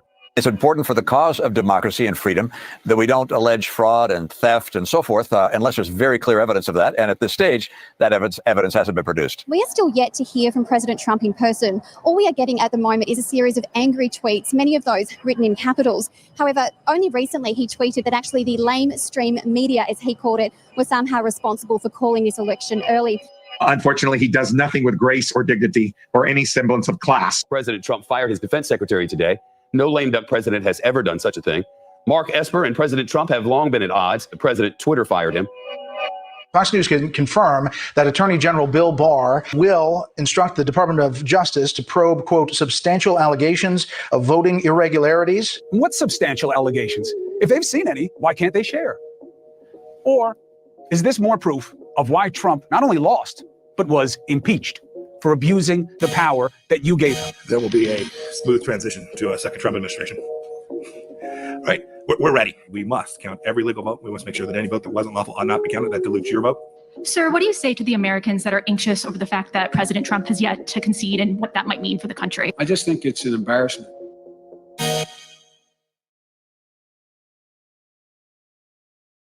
You don't need therapy, is what I used to tell myself all the time. Fortunately, now I realize there's absolutely no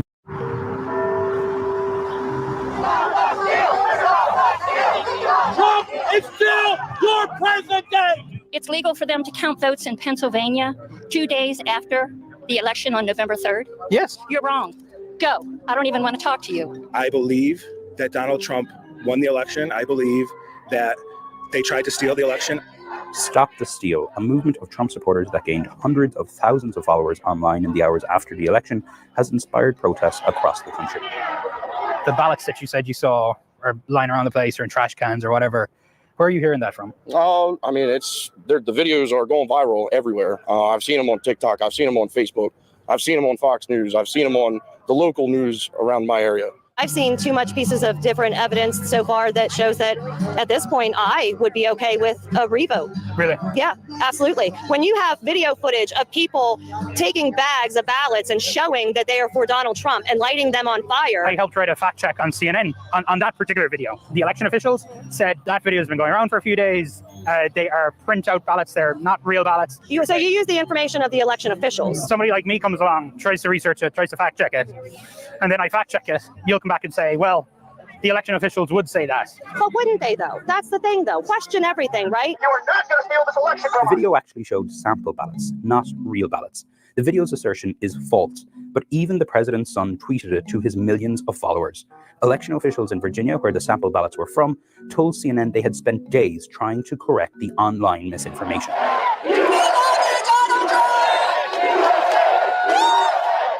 When we went to bed on election night, when they told us they stopped counting, we woke up and there was a vertical spike right for Biden, 130,000 votes approximately. That's when I knew there was a problem. Now, as my buddy Steve Bannon says, if you're going to lie, be believable about it. Because you do not have 138,000 votes come in and 135,000 of them come in for Biden. This is what I think you guys might have been talking about on election night, Michigan, 138,000. This was from a website called Decision Desk HQ. They came out and they said, we messed up. There was an error in how votes came back and reported, and that's why there was this spike in the map. But the election officials in Michigan then all confirmed to say, yes, there was this error. They are not real ballots. Those ballots never existed. President Trump himself even shared a post about the Michigan error. Twitter labeled his post as misinformation. Are you concerned that just as how people on the left can fall for misinformation, that maybe sometimes you... Oh, I'm sure. Yes. I'm very thorough with the information I look at. I have my opinions, obviously, but I'm not just going to go around retweeting blatantly false information or things that I believe that are I look at things that are suspicious. Some people at the protest told us the delays in news outlets projecting a winner contributed to their belief that Biden stole the election. America first, or else it's going to be America last. You don't think there's any way Trump could have lost? No. Really? Yes.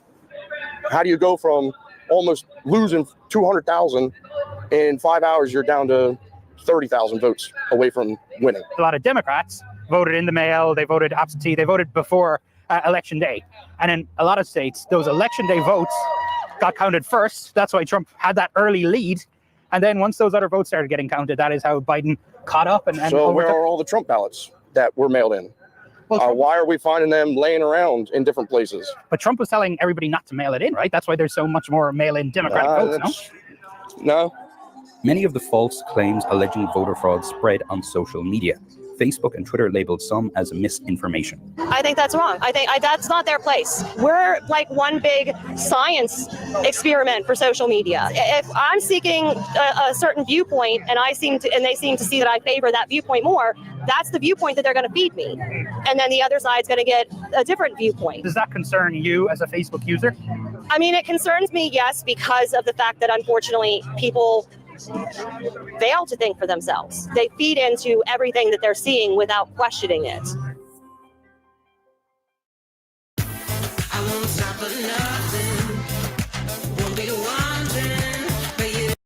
Outside of Kansas City, in the state's largest county, the chief law enforcement officer has joined ranks with people who refuse to let the 2020 election lie die. How many of you voted in the 2020 election? Put your hands down. Now, how many of you think your vote counted? See, this is exactly why I'm doing what I'm doing. That's Sheriff Calvin Hayden of Johnson County, Kansas, just last month at a conference in Las Vegas, still questioning the validity of the 2020 election results, even though Donald Trump won his state by 15 points. Repeat after me. The nearly 2-year-old certified vote where Joe Biden beat Donald Trump by 74 electoral votes and more than 7 million popular votes. There's a lot of stuff going around about what happened in this election. Quite frankly, I don't know, but I'm looking. And what we're looking at is we've got a whole lot of reasonable suspicion. And we're starting to develop some probable cause. He says he's assigned sheriff's deputies to investigate 2020 election fraud. It's a long, drawn-out investigation, and frankly, they've got a lot more to do. Well, it's frustrating. That's the top election official in Kansas during the 2020 election, Secretary of State Scott Schwab, a Republican. Did you find any major voter fraud in Kansas? Not in our state. We do post-election audits, and we're one of the few states that do the audit before the Board of Canvassers meet to make sure they have the appropriate data. Have there been any people who have filed reports of voter fraud with the Secretary of State's office?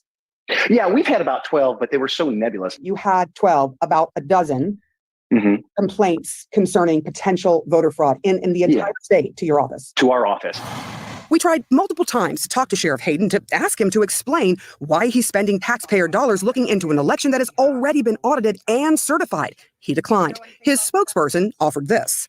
We're still investigating that. It's an open investigation, and we're really not going to make any more comments on it. Turns out Sheriff Hayden is one of several elected sheriffs who say they're looking into mass fraud in the 2020 presidential election, something that has been widely debunked by secretaries of state across the country and dozens of courts. But their ideas are applauded, even encouraged, by an organization they are all members of. The organization is the Constitutional Sheriffs and Peace Officers Association, run by a former Arizona sheriff, Richard Mack. Our biggest concern now at the CSPOA is election fraud. That was Richard Mack at the conference he puts on in Vegas. He has formed a whole dues-paying organization around the idea of constitutional sheriffs, who he says should not enforce laws they deem unconstitutional, even if passed by legislatures. Do you think that the 2020 election was fraudulent? No one knows that. No one knows that. And people came out like William Barr and said, oh, well, there could have been some fraud, but it wouldn't have changed the election. He's a liar. He is a liar. Secretary of States from across this country have said, we do know that. There was not enough fraud to change anything. And they're lying. Hold on. They're lying. His view on the attack on the Capitol. And I said, anybody that broke into the Capitol deserves to be arrested. But what the FBI has done and the way they've been going after people, and people are still sitting in prison without charges and without trials, and what they have done, oh my gosh, it proves that the FBI will do anything they're told. They're a bunch of Nuremberg officers. You just compared the Federal Bureau of Investigation officers, Yes, the rank and file, yes. to Nazis. They just do what they're told. It is real disturbing to hear someone who was in law enforcement to compare the FBI with the slaughter, people who slaughtered 6 million Jews and many other people. Okay. Do you see how that could create, a really bad taste in people's mouth to hear a former sheriff say that? No. You're taking that way too far, because this is what Nuremberg, you just compare them to, but you made the comparison, not me. All right, fair enough. But I will tell you why. Because the Nuremberg trial brought up one particular point, and it's, you can't hold me responsible because I was just following orders. He says constitutional sheriffs won't, and therefore sees an essential role for them in the electoral process. I will tell you one thing.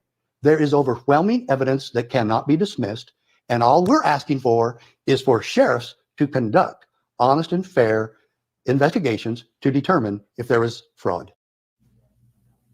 Now, former Sheriff Matt's contention that alleged January 6 rioters are in jail and have been sitting there uncharged is patently false. There have been hundreds of charges. Some people have decided to plead guilty, others not guilty. Some are awaiting trial. There have also been many investigations into the 2020 election vote, including in his own home state of Arizona. There were official elections, and there was also a partisan look into this 2020 election, and both of them found, one of them done by the alleged cyber ninjas, or the so-called cyber ninjas in Maricopa County, they all found the same thing, that Joe Biden won the 2020 election. Sheriff Mack, though, not buying it, Anderson. I mean, I can't. Are you looking to establish your business using an address other than your home? Wish you had a More than 1,000 Americans have been convicted in the January 6, 2021 attack on the Capitol. About 350 trials are still pending, and the FBI continues its dragnet for suspects. The attack that stopped the count of the presidential vote triggered the largest prosecution in U.S. history. But now, history is being challenged. Former President Donald Trump calls the convicted patriots, worthy of pardons. What is the evidence? We begin with the prosecutor in charge. It was an attack on our democracy. Once you replace votes and deliberation with violence and intimidation, you've lost the democratic process. You've lost the rule of law. But it's also about the victims, the officer victims who were injured that day, and making sure we hold people accountable for the harm that they inflicted on the 140 officers who reported physical injury. Last night, 60 Minutes took a deep dive into the prosecutions of people involved in the January 6th attack on the Capitol. More than 1,000 people have been convicted so far, with about 350 trials still pending. Former President Donald Trump is challenging many of those prosecutions, and he calls the convicted people patriots and vows to pardon them if he's reelected. Let's bring in CBS News congressional correspondent Scott MacFarlane. Scott, as we just saw, Scott Pelley sat down with Matthew Graves, the prosecutor in charge of the January 6th investigations. What did he reveal about the evidence?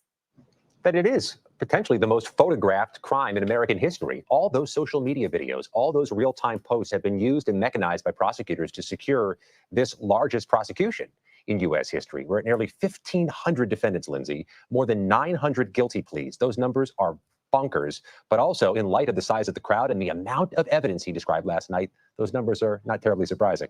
Where do we stand in terms of those 350 pending trials? There's an egg timer on some of this. First of all, the statute of limitations for January 6th expires January 5th, 2026. We're making good progress toward that date. It's closer than you might think. As for the cases that have already been charged and are pending, there's a cluttered docket right now. There's only so many judges in Washington, D.C., and there still are hundreds of cases. So they're spacing them out over months and well into 2025. But all this, Lindsay, comes with the big variable. A future President Trump might shut down a lot, if not all, these cases. What has he said about this? We know that we have undergone quite a bit of revisionist history with the way some are describing January 6th. What has he said about these people who are convicted? And can or will Congress intervene if he does pardon them? There will be no intervention possible, but he has not delineated between who he'll pardon and who he won't. Is it everybody? Is it a small subset? Big difference between those two possibilities. But Lindsay, as we wrap up here, I want to emphasize people should watch this entire interview on CBS News 24/7. Listen to the January 6th defendant who was interviewed. He sounds like hundreds of defendants I've heard in court saying they still believe the election is rigged. Don't criticize Donald Trump, but do apologize for confronting police. That is the rule, not the exception. Scott MacFarlane, we appreciate all of your reporting. We are just months away from the 4-year anniversary of January 6th. 4 years, which means we are now just 50 days away from the next presidential election. And if you are wondering what might happen if Donald Trump loses again, specifically what January 6th truthers might do in response, The Atlantic's Hanna Rosin has a story you should hear. Joining us now, host of Radio Atlantic and co-host of the podcast We Live Here Now, Hanna Rosin. I got to say, I listened to the whole article this morning. The Atlantic offered a listening option, and I found myself speechless at the end of it. You really took me on a ride. And not to give it away too much, but I'll get the exposition out of the way. You found out relatively recently, that you were living next door to the mother of Ashley Babbitt, the wife of a man named Ruffin, who was the first guy to be arrested and then charged for January 6th, and then one other woman. And they are January 6th sympathizers. They become martyrs in the world of January 6th truthers. When you found yourself and your partner, Lauren, befriending these women, just give me what was it like? What did you learn? It was a double ride. I mean, on the one hand, we got very close to how history gets remade. Like, what is the January 6th truther movement?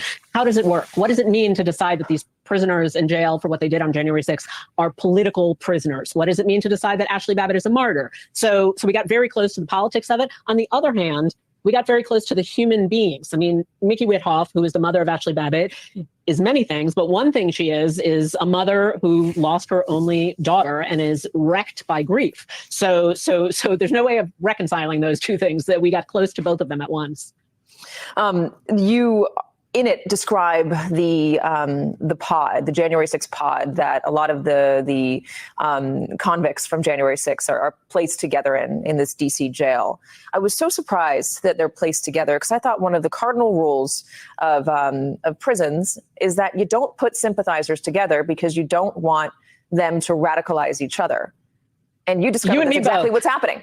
Yes, that is one of the more alarming things that we came upon, that there is a segregated wing in the DC jail where a lot of the January 6th state detainees are held together. And what happens when you hold people with sympathetic views together? Their views become deeper and more radical. And no, we are entering this picture 4 years on, as you mentioned, and I wouldn't say a one of these people who call out into a vigil every single night are repentant, feel sorry for what they did, talk about how January 6th was terrible. It's basically become this enclosed bubble of a belief that January 6th was a glorious revolution and people who are imprisoned are unfairly imprisoned. And if you recognize some of that language, it's because it's the same language that Donald Trump uses about himself. He has virtually fused his identity with this movement that we're talking about. Well, you talk about one relatively young person, a 30-year-old who was arrested and then had to go to jail for some time, and was a low-level guy, was put off by the violence of that day, but still found himself in the Capitol with his legs up on a lawmaker's chair, smoking a joint. But after he gets out of prison, he finds that he wants to be violent, that he wants to impress the guys who went in there, with the guns, off to the side, or the cache of guns in their hotel room. He wants to be one of the guys that was more hardcore from January 6th. So when you're looking forward, Hannah, and you're thinking about what might happen if Donald Trump loses again, what did these conversations tell you about what might happen if Donald Trump loses again? Well, the conversation I had with this particular person was quite alarming. I mean, it's an entire episode of We Live Here Now, which is the podcast takes place inside the Patriot Pod in the DC jail. We do talk to this young person, and I ask him very explicitly, what's going to happen on January 6th, 2025? What happens if Donald Trump loses? And he gives me the answer that you don't want to hear, because in his time in the Patriot Pod, he did come to believe not only that the people in there were fierce, the people who came with guns, but that they were heroes of a sort of another era of founding fathers. So there really is a valorization of what happened on January 6th that has only gotten stronger and stronger and stronger over the years. It is scary, this piece. And I've yet to start the podcast, but I'm going to, because I think it's going to be really fascinating. And one of the reasons why I'm so excited to start it is because despite all the tension and the apprehension about the future, you do hit on something about a way out of this, you hit on redemption. And that is how you were able to how Lauren specifically was able to connect with Ashley Babbitt's mother through all of her anger, through all of her sadness, and come to a place of recognition and understanding. Tell me a little bit about that.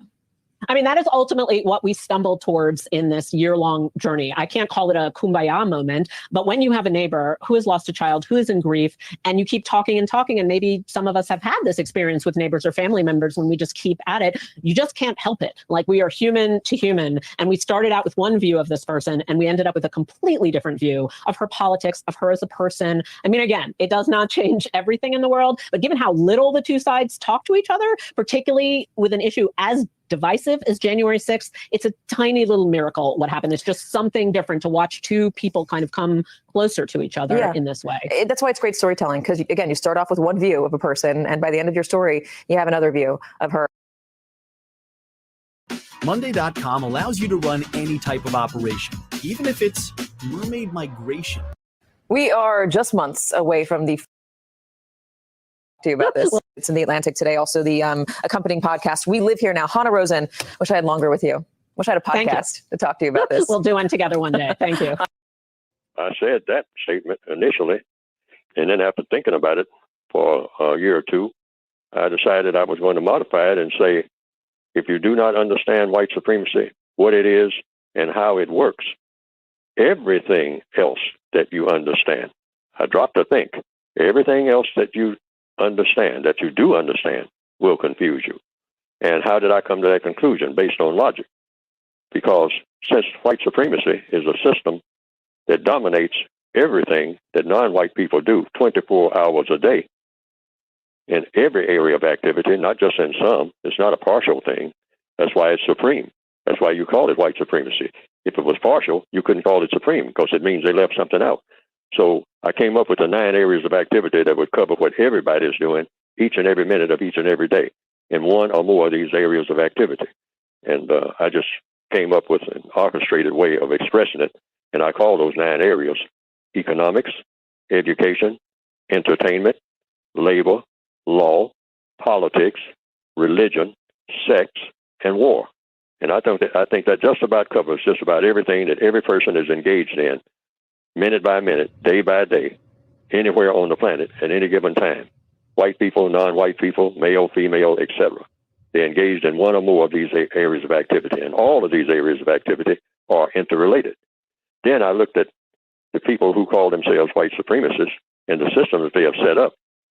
And they have set up a system that's designed to dominate and mistreat people of color. That's what racism is, or white supremacy is. People set up to mistreat and dominate people of color, people who have been classified as non-white, in all of these areas of activity, all of the time. So therefore, if the victims of this system, which is an incorrect and an unjust system, an unjust government, that's what it is, if the victims of this system are dominated in all of these areas of activity, then if they don't understand the one government that dominates everything that they do in all of these 9 areas of activity, economics, education, entertainment, labor, law, politics, religion, sex, and war, then they are not going to understand anything, because that's the thing that they are responding to all day long, everywhere that they are. You have to respond or react to the thing that dominates what you do. All right. First of all, I would like to apologize to tonight's audience and the viewers at home. We will not be airing the Steve Doocy cooking segment tonight. We apologize to Mr. Doocy, but you'll still be able to get his new book, Cooking with Crisco, for free. Instead, we have a very special show tonight, so let's welcome our guest. She's still quite humorous, with a fetus in her uterus. New York Times bestselling author, book contributor, Captain. She's from San Francisco, but still appreciates indoor plumbing. Co-host of Outnumbered, Emily Campagno. His deltoid can deflect an asteroid. New York Times bestselling author, comedian, and former NWA World Champion, Tyrus. And he loves Diet Coke, but hates the woke. Choosing this insanity over Sean Hannity. Let's crank it up to 11 for President 45 and 47. The man who at 6'2", fighting out of the red corner from Queens, New York, the 45th President of the United States, Donald J. Trump. There you go. So, Mr. P, how's your golf game? Well, haven't been thinking about it too much lately. I always said golf is a very dangerous game. It really is. It really is, especially if they're playing with you. Yeah, that's true. That's what? That was a mean joke. Pretty sad. Did you? If they had told you that the shooter was there, would you have tried to take him out with your 3-wood? I think so. Yeah. I think so. If I knew.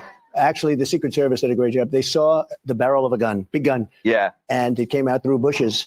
And how many people would see that? First, he really was very exceptional to have done it. And we've been going through a lot of it. We're getting very good at it, but I don't want to say that too loudly because we don't want to bring any jinxes along, Tyrus. Right? But it's at least he could have yelled 4. This is not a good thing to have practice at. No. Like, you're getting really good at stopping assassinations of Donald Trump. It's great. But I want to ask you, so Kamala Harris and the President, Joe Biden, if he's still president, we don't know. They called you after you got shot at and to wish you well, to say all these nice things. But they're the same people that moments before say you're a threat to democracy, an existential threat, worse than Hitler. Does that mean that everything they say is full of? Well, both of the shooters, one is dead and the other one is in prison. And it was really great work, again, by Secret Service. And a woman who saw somebody running and running for the car because he was caught and the Secret Service agent started shooting at him, didn't do any talking, said, just That's a barrel of a gun started shooting, which was amazing that he saw it and then he started shooting. And so this man is running to the car, and a woman, of course. Woman's always a woman, right? We just found out, yeah. No, but think about that.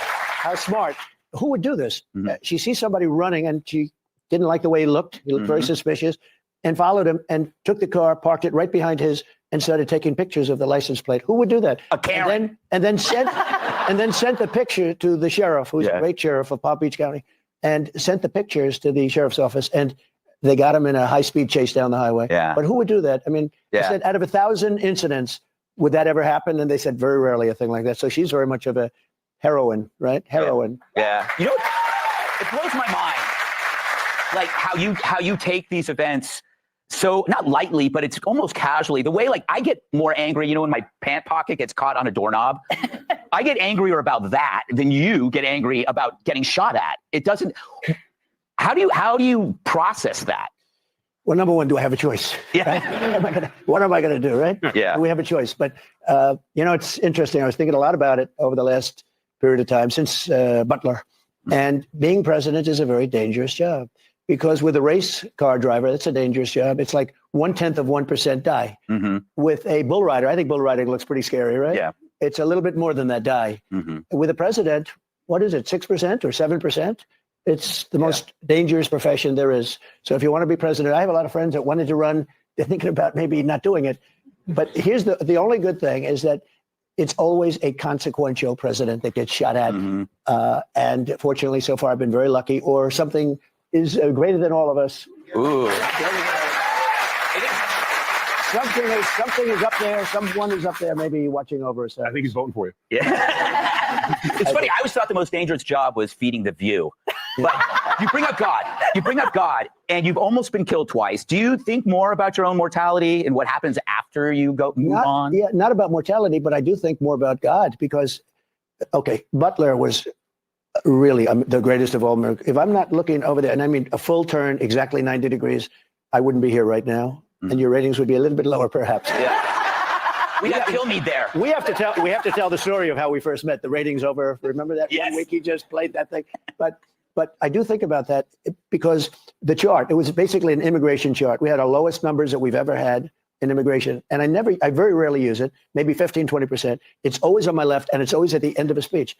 So now I said, bring down the chart right at the very beginning, almost like the first sentence of the speech. Bring down that chart because immigration is such a big thing now with, you know, our country being basically taken over by Venezuela and lots of other people. So I said, bring down the chart, and the chart drops down. And I go, look at those numbers. And I look over to the right and ping. And that was not, I knew something was definitely wrong. And it was a mess. I touched, I said, that's unusual. Remember when you showed it to me? I showed it. Yeah, you showed it to me. You said, I know people aren't going to believe this. So Gutfeld, take a look at my ear. That's right. You know, we met in at the convention. Yeah. And I said, who am I going to show it to? You know, we have a lot of guys. You know, they'll say it didn't exist. And I actually did. I have such confidence in him. And he's really a very special guy, talented guy, good guy, great guy. And I said, you know, if I'm going to show it, let's do it with Gutfeld. That's amazing. It's amazing. Because it happened right after. Yeah, how did you get him to see the top of your ear? Well, I sat in a low chair. Okay, thank you. But you know what? It was true. And I took the bandages off very carefully. And I showed him. He said, "That's nasty." Yes, that was nasty. But I kind of wanted to touch it, but I knew I would have been tackled. And I would have enjoyed it. But it's interesting to see the response to this second attempt. Every time you're under a bigger threat, the media still blames you even more. Yeah, it's almost as though they don't see their own role in this. What do you make? Have you just basically accepted this as a fact? I think so, yeah. Look, the media is extremely dishonest, extremely corrupt, actually. Look at the debate. I walked off, I said, that's debate. You know, they said I'm the GOAT in debates because I had a lot of debates and I became president. And the GOAT means greatest of all time. He's a GOAT. But what a great stage.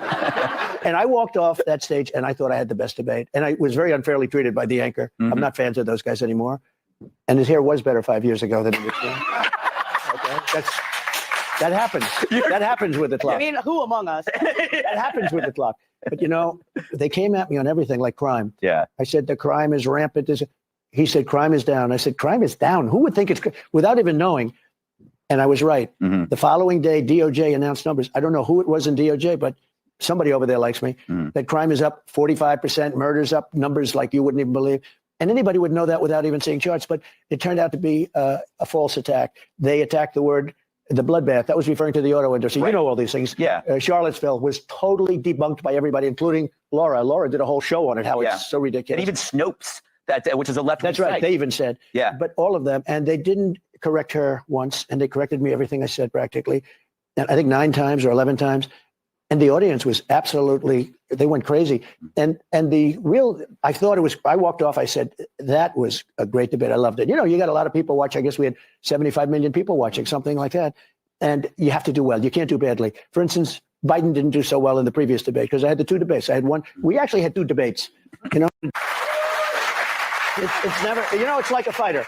He knows more about fighting, but I love the fighting. We love Dana White, all those guys. Dana is great. Well, your right? history of boxing is second to none. I've had more Mike Tyson fights than anybody. Mike is great, and they're all great, and they're, you know, amazing people. Really, they're. It's a very hard thing to be a fighter. Number one, you have to be able to take hundreds of shots to the face within a couple of rounds and enjoy going out for the 5th round. Yes. You know, there aren't a lot of guys. A lot of great athletes have tried to be fighters. It doesn't work out so well. Very rarely does it work out. But this was something that was a very special moment. I thought this was a tremendous debate. And when you look at it, you know, it's interesting. Now that they're reviewing it, it was all word salad from her. The first question, I said, what kind of an answer is that? But the fake news said, oh, she did well. No matter what you do, if I were Winston Churchill, he was a great debater, by the way, and an elegant debater, if I were Winston Churchill, they would say, well, he was okay, but he wasn't special tonight. That was the kind of stuff. You were exactly the same as the previous debate.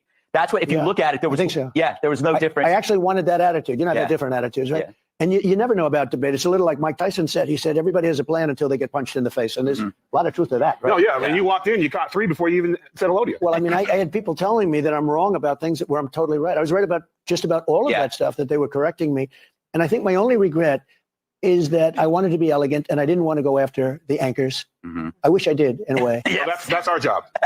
We took care of them. We got to take a quick break, and then we're going to come back with more from the future. Yeah, I have, but I'm confident in the fact that he's coming after you first. Clooney should get out of politics and go back to television. I will if he does. I don't hate the guy. I hate the people who vote for him. I think they're stupid. I don't think I do. I'll be honest with you. I have no respect for you. You could be president. Do you ever think about anything like that? No. Really, never? No. Why? I wouldn't make a good president. You don't think you'd be good? I wouldn't really pass any of the things that you have to pass. But I guess Trump did it. Yeah, no. you would be a Boy Scout like a Yeah. Well, that didn't age well for either of them. So, Mr. Trump, the thing that I think my theory is that famous people don't like it when their fame is put in proper perspective, when it's dwarfed by somebody with more fame. So they prefer to be on the hierarchy of fame. They want to be on top. I notice a lot of these guys, it's an emotional response to the fact that you're bigger, more well-known. Does that make sense? Well, I know some of them, and like Howard, I was on Howard Stern's show as much as anybody, and he was great at that time, and then he went woke. Yeah. And since he's gone woke, his ratings have gone down the tubes, and he sort of went anti-Trump for a couple of reasons. But I was on his show a lot. Yeah. In fact, he has a best of. Did you ever see the best of Howard Stern? I don't want to promote it necessarily, but and I was there for just about all of them. The best of. We had good shows. He was good, but he's changed, and he doesn't do the ratings anymore. No, he doesn't. He doesn't have to. He's almost finished. Kat, do you remember Howard Stern? No, but you've been on every show. I mean, you've been on TV a lot. A lot of shows. I mean, would you rule out? I'm not saying now, but would you ever rule out doing reality TV again? Like, what about hosting Love Island? So, I had The Apprentice for 12 years. Oh, I know. 14 seasons, but 12 years, a lot of time. They wanted to renew me for 5 years. They were all set to do it, and I didn't want to do it. I said I wanted to run for president. Mark Burnett, who's a great guy, and the producer and all of the people from NBC, everybody came up to see me to talk me out of running. They said it's not possible to win. Nobody's ever done that. I mean, and nobody ever gives up primetime show. It was a big hit, and they wanted to do a 5-year extension. I said no. That's actually when I knew I was going to do it, and I mean, I love doing The Apprentice. It was so successful. The big question is, did it make a difference? Would I have been president? A lot of people say they created this guy from The Apprentice, and I don't know if that's true because they chose me because of the I success. think it was your chemistry with Bret Michaels. Yeah, Bret Michaels was a character. We had and the wall and the whole thing. I could have built an extra 200 miles. I built much more than I said I was going to build, and it worked. I had the Mexican government giving us 28,000 troops. We had so many Mexican troops, they had no choice. They had to. Otherwise, I said, I'm going to put tariffs on your cars that you stole from. They stole 32% of our car industry, okay? Which is not, we'll get it back. Don't worry about it. But, I really felt I wanted to do it because we can make our country. The Make America Great Again is such a great MAGA, is such a great tag. And I watched Biden where he was very angry at MAGA. He said, we've got to stop MAGA. And I'm saying, it's Make America Great Again. Yes. You know, it sort of doesn't work very well, right? Make America Great Again. And that's what we'll do. If you think of it, more than any country could sustain. 21 million people, many come out of jails and prisons, slight difference between one being a little bit more harsh. They come out of mental institutions and insane asylums. They come out of terrorist schools. They come literally out of schools, but they're terrorists. We have people coming from gangs, the worst gangs in the world, MS-13, considered the meanest gang. They cut people up. They don't want to use guns. They attacked 2 young 16-year-old beautiful girls walking to school. They cut them up with a knife. They didn't want to shoot them because it wasn't painful. They both died. And these people are coming out into our country. Now you look at what's happening in like Aurora in Colorado. Venezuelan gangs are taking over the real estate. They're becoming real estate developers. And they have... Do they get little cards?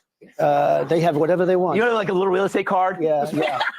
They have, their little card is a bullet. Mr. President, can I ask you a question? We're talking about the border, not just all the young military-age men that are coming across this country, right. the fentanyl that's coming across this country. Terrible.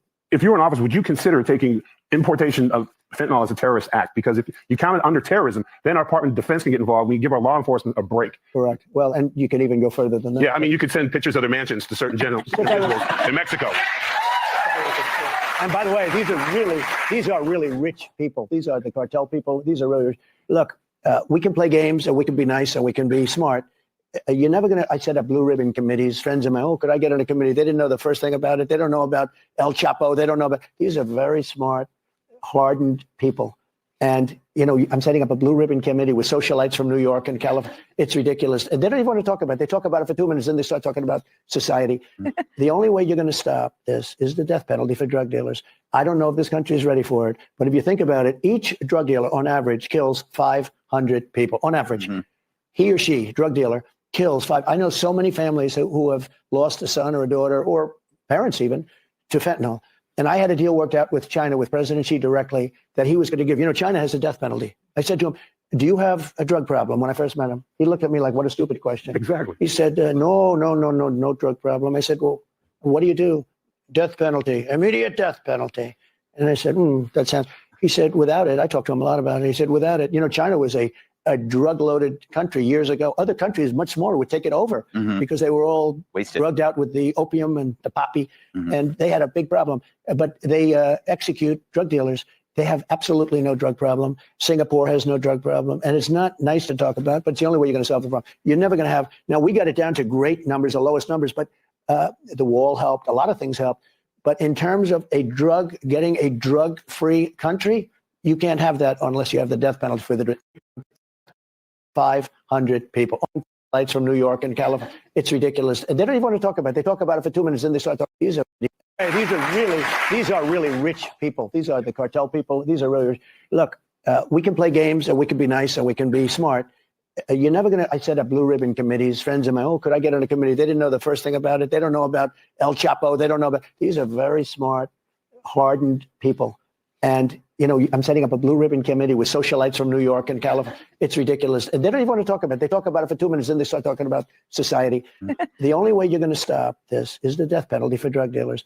I don't know if this country is ready for it, but if you think about it, each drug dealer on average kills 500 people on average. He or she, drug dealer, kills 5. I know so many families who have lost a son or a daughter or parents even to fentanyl. And I had a deal worked out with China, with President Xi directly, that he was going to give. You know, China has a death penalty. I said to him, do you have a drug problem? When I first met him, he looked at me like, what a stupid question. Exactly. He said, no drug problem. I said, well, what do you do? Death penalty, immediate death penalty. And I said, that sounds, he said, without it, I talked to him a lot about it. He said, without it, you know, China was a drug-loaded country years ago. Other countries, much smaller, would take it over because they were all wasted, drugged out with the opium and the poppy, and they had a big problem. But they execute drug dealers. They have absolutely no drug problem. Singapore has no drug problem. And it's not nice to talk about, but it's the only way you're going to solve the problem. You're never going to have, now we got it down to great numbers, the lowest numbers, but the wall helped. A lot of things helped. But in terms of getting a drug-free country, you can't have that unless you have the death penalty for the dealers. All right, we got to take it as a maybe on Love Island. All right. Up next, media tools. Think Kamala rules. A story in 5 words.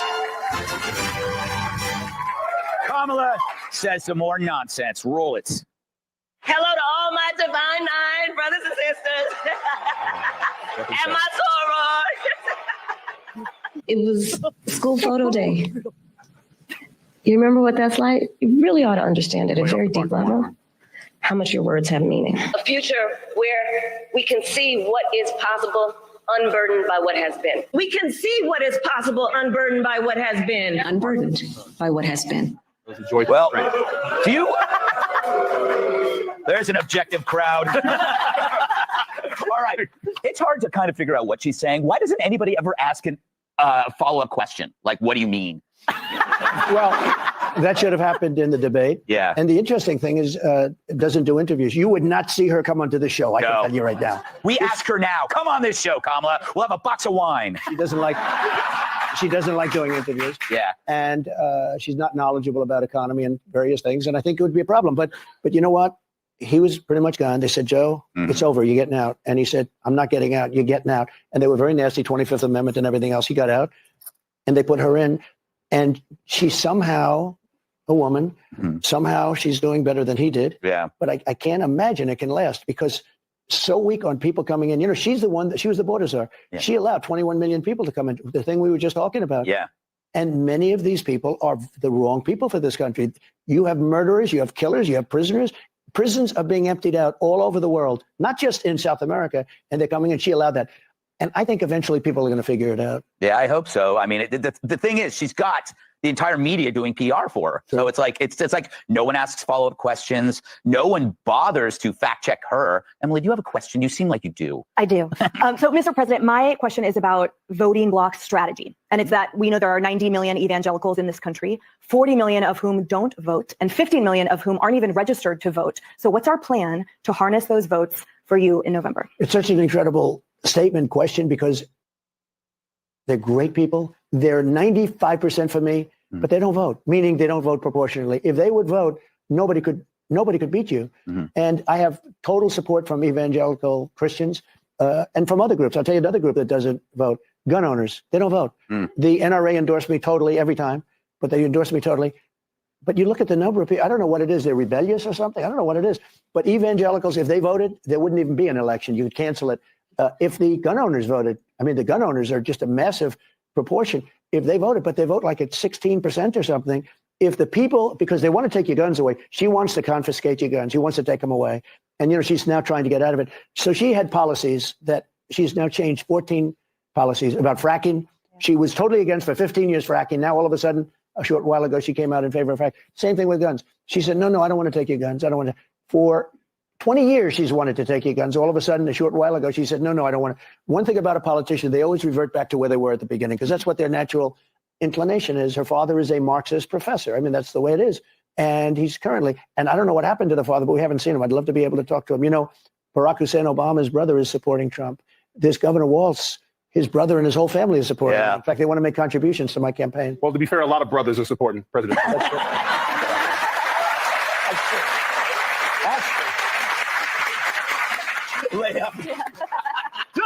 That's what we do over here. It is funny. Waltz is a strange. Oh, he's strange. He is he's strange. Him and I are the same age. How does he look so much younger? No, he's a strange guy. Strange. You know, he called up years ago. I was in the White House, and he said, my house is being surrounded by people with American flags. I said, is that a good thing or a bad thing? He said, I think they're going to attack me.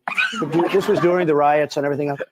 They were MAGA people. You know, they like the American flag, all right? And they also had Trump. And I said, how do you know? There were about 15,000. He said, could you put out a word like that? I'm your friend. I don't even know him, but that's the only time I ever spoke to him. And if you look back long ago, tweets before Truth, tweets long ago, I put out a statement. He's a good man, the governor. He's on our side. I didn't know him, but I didn't want him to get hurt. And everybody put down their flags and they left. Yes. He said it was a miracle. He said it was a miracle. I didn't want him to get hurt. Scared by the American flag. They And they say he's not a nice guy. I would have had fun with that. I'm like, call the barbecue, go outside. He remembers it, actually. He was a little bit nervous about things. They had one guard. He said, we have one guard at the door. It was the mansion for the state. Then he said, we have one guard at the door and you have 15,000 people out there. And I'm a little bit, I don't know, they look violent. I said, are they carrying the American flag? They're not going to be violent. Yes. But I put out a statement and they just went back. It was sort of a beautiful thing in a lot of ways. Yeah. That's a happy ending and the kind we like. All right, coming up, free thinkers unite to join Trump's fight. We got another clip for you. It's video of the day. Hey, hey, part 2. All right. Okay. Our second video of the day comes to us from RFK Jr. During a recent event while campaigning for President Trump, he was asked what he thought about Trump as a person, and he shared this amazing story. I've known President Trump for many years, and on 2 occasions I sued him. He was trying to build golf courses up in the New York City reservoir watershed, and I sued him successfully to stop that. And at one point, my wife, she wanted to go to Palm Beach for the weekend to see my mom over Easter, and I said, I didn't want to buy tickets for all the kids. And she said, what if I find a free ride? And I said, okay. Then she said, I found a free ride. And I said, who? And she said, Donald Trump. And I said, I'm suing him. And she said, he told me he knows you're suing him, but it's okay anyway. And we ended up flying down with him, and I had a great time. I still sued him. And It's such an interesting story because you kind of separate the friendship from the legal stuff. It's like, yeah, you sue me, I get it, that's what you do. Yeah. But I'm not, you want to use my plane, fine. I mean, some people would not understand that. No, I think I have been able to do that. Otherwise, I would have nobody to talk to at all.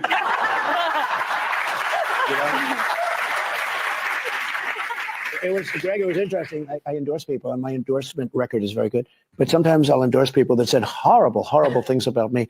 And people say, do you have any idea what he said? And I said, if I did that, I would never be able to endorse anybody, because when I first ran, everybody was violently opposed to me. So I would never be able to endorse anybody. And I like to endorse people. Terrible I things. think they're good. Honestly, you weren't so good at the beginning. I believe we have the tape. That's right. I'm making my move. Roll it. No, I want to bring up this to say, a friend of mine has this theory. He says that your campaign is like a pirate ship. You have this eclectic band of supporters that are individuals and different, but they're a pirate ship. But the issue with the pirate ship is every now and then you get a stowaway. So you get an odd person like a Scaramucci or an Amorosa. It's like, when you have a pirate ship of all these different people, how do you have any kind of control? Or is that just the risk? Well, like the people that you mentioned, I don't know them very well, but the people that you mentioned, they all want to come back. They all want to come back. And when you don't take them back, I don't want them back. Certain people I don't want back. When you don't take them back, they'll say anything. They make up stories. Yeah. They make up stories at levels that you wouldn't believe. Stories that bear no resemblance, that don't exist. It's like they're storytellers.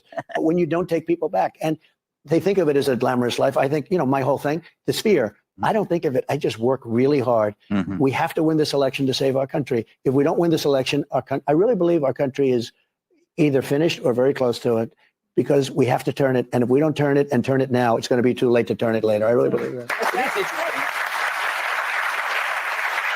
On their side, they have people like Lynn Cheney, and Lynn Cheney. Liz Cheney. Yes. No, Liz Cheney's rough, but her older sister, Lynn Cheney, she's a monster.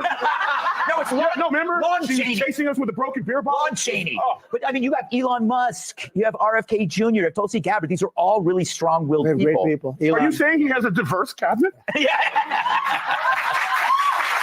No, we have great people. A thing just happened about 10 minutes before I walked in. The Teamsters, for many, many decades, always automatically support the Democrats. Right. This year, they refused to do it. And they took a poll, and we got 60% in the poll in the Teamsters. And they're not going to support the Democrats this year. They're going to, I guess, remain neutral. But that was sort of a big event. Nobody's ever expected a thing like that to happen. They actually took a poll of the Teamsters, of the people, the workers, the people that really do the job, and they're good. I've had many of them work for me with the concrete stuff, the frames. They drive the trucks. So they just announced they're not going to support the Democrats. They're going to remain neutral. That individual poll was like 10-1 average from employees. We had a tremendous advantage with the people. And I think the people that run it, Sean O'Brien, who's the top guy, he's a great guy. But I think they said, how can we support this person, meaning them? Yeah. But they have for decades. I think 5-6 decades. They've never. I mean, it's been many, many years since they supported a Republican or did this. You're seeing an interesting flip in where the Democrats used to be the party of the people, and the Republicans were the country clubbers. Since you came along, it's flipped.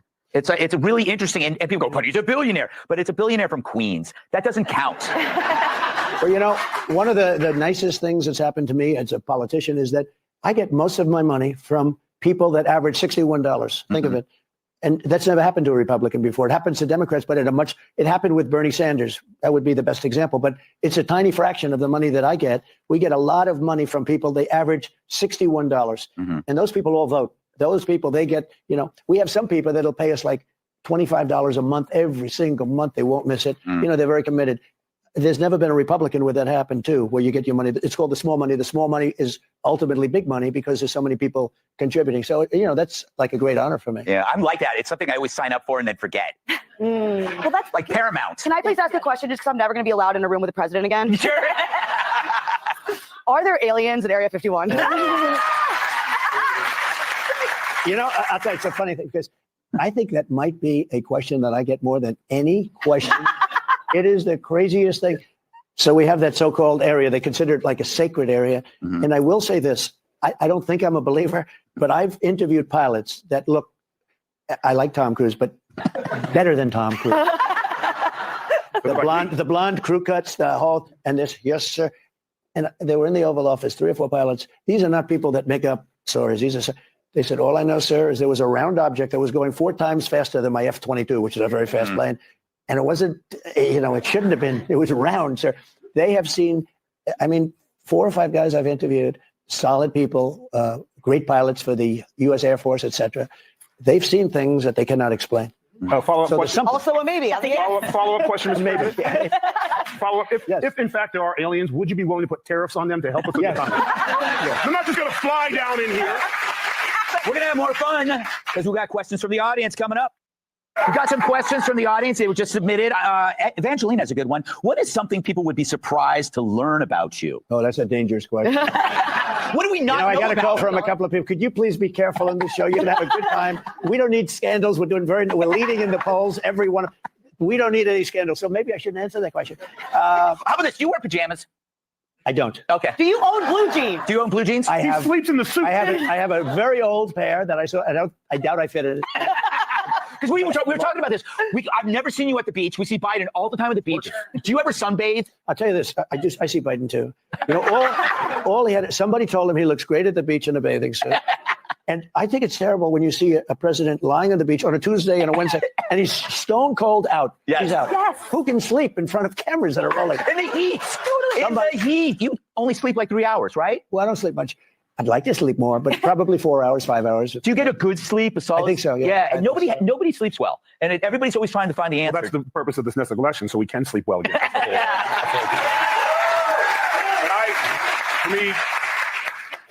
I can't wait to one day I'll be able to tell my grandchildren that the president of the United States stole my seat. And Mr. President, if you're going to sit, oh wow! Thank you for WrestleMania 4 and 5, by the way. Thank you very much. Yeah. But if you're going to sit in that chair, if you're going to do the Tyrus experience, you have to do it right because you are the people's champion. Mr. Oh wow!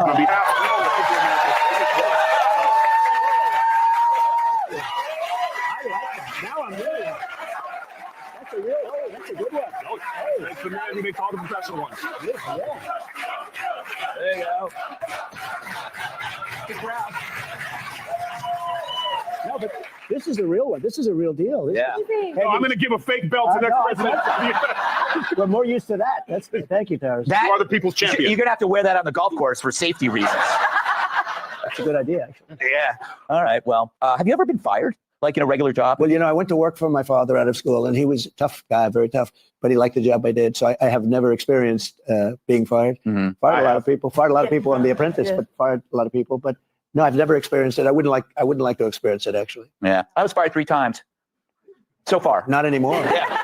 Well, we had, it's true. He didn't treat me well at all. I saw him the whole time. I was like, look at this guy. Early so on. mean. No, early on. And I actually met him once at Mar-a-Lago, I think. And I met you at the ballroom. They were doing a big charity. I said hello. I was very nice. But he never treated me well. And then I agreed to do an interview, and it was supposed to be just a quick. I said, look, this guy I can't stand the guy. They set up an interview, and I said, it'll be like for 10 minutes, 5 minutes, something quick. And they set up this whole thing. And the interview lasted for 2.5 hours because we got along. We had an unbelievable chemistry. And I can honestly say, I really think, because I love what he says. He says, look, maybe he's not a nice guy, but he gets everything done. Would you rather have a nice guy where the country goes to hell? But I do. I get it done. And I think I'm a nice guy, too. I like to be a nice guy. But he did this interview. So, and I'm going to take total credit for the show. Okay? Yes. No, credit almost equal to you guys. It was just chemistry. We got along incredibly well. And that was it. And then he did a 5-parter. Yes. Every night he had Trump on, and he got ratings that were through the roof. And honestly, his ratings were okay, but they weren't setting up. He got ratings that were through the roof. He was the #1 show of the week. It was the great. And you know what? It never stopped. Yeah. So I take full credit. Take for full your credit. Don't go away. We'll be right back. Wix. One platform, any website. Unlimited creation. This morning, Republicans hit a roadblock trying to close voting precincts on college campuses. Turns out it's their own party standing in the way. Tarrant County Commissioner Manny Ramirez. Yo, what's good, DC? You there? Yeah, man, I'm here. Can you hear me? Yep. You not watching no NFL? Yeah, you know, I'm about to go head out in a minute, man. But I just wanted to just tap in real quick and see what's going on. Some good stuff, man. Some good news. So that was a pretty decent interview. Was that from yesterday? I think maybe 2 days ago. I was been trying to play it, but I'm just going to clip it and load. But Trump put it on his page. Okay. And so I pulled it from his page. Okay. Yeah. Yeah, I did played a bunch of some old stuff of just giving context, showing context from a Republican perspective as far as just like this is the reality, take it how you want to take it, you know. Right. So hard feelings in my opinion, you know, it is what it is. It's the reality of elections, voting. I mean, you look through the history of American voting and people trying to grab powers, it can get messy and dirty and nasty and et cetera, et cetera, et cetera. But you know, it's a vicious game, you know. But like I always tell you, I'm not here to whine about it. The bitch got it right. This is the reality that I'm living in. I'm accepting that reality. The rest of it, I don't give a fuck about religion. You know what I'm saying? Yeah. Complaining and bitching. This is what it looked like. Yeah, That's what it looks like. That's like a lot of times, a lot of things paint fantasy because you know it feels good. That's the nursery rhymes, you know, type shit. Like people really don't want to know how messy shit is to get shit done. You know, and nothing's fair. You know, shit like that, right? when it's coming to obtain power and control over things, it's gonna get messy and dirty at times. You know, at other times it might be a little bit cleaner.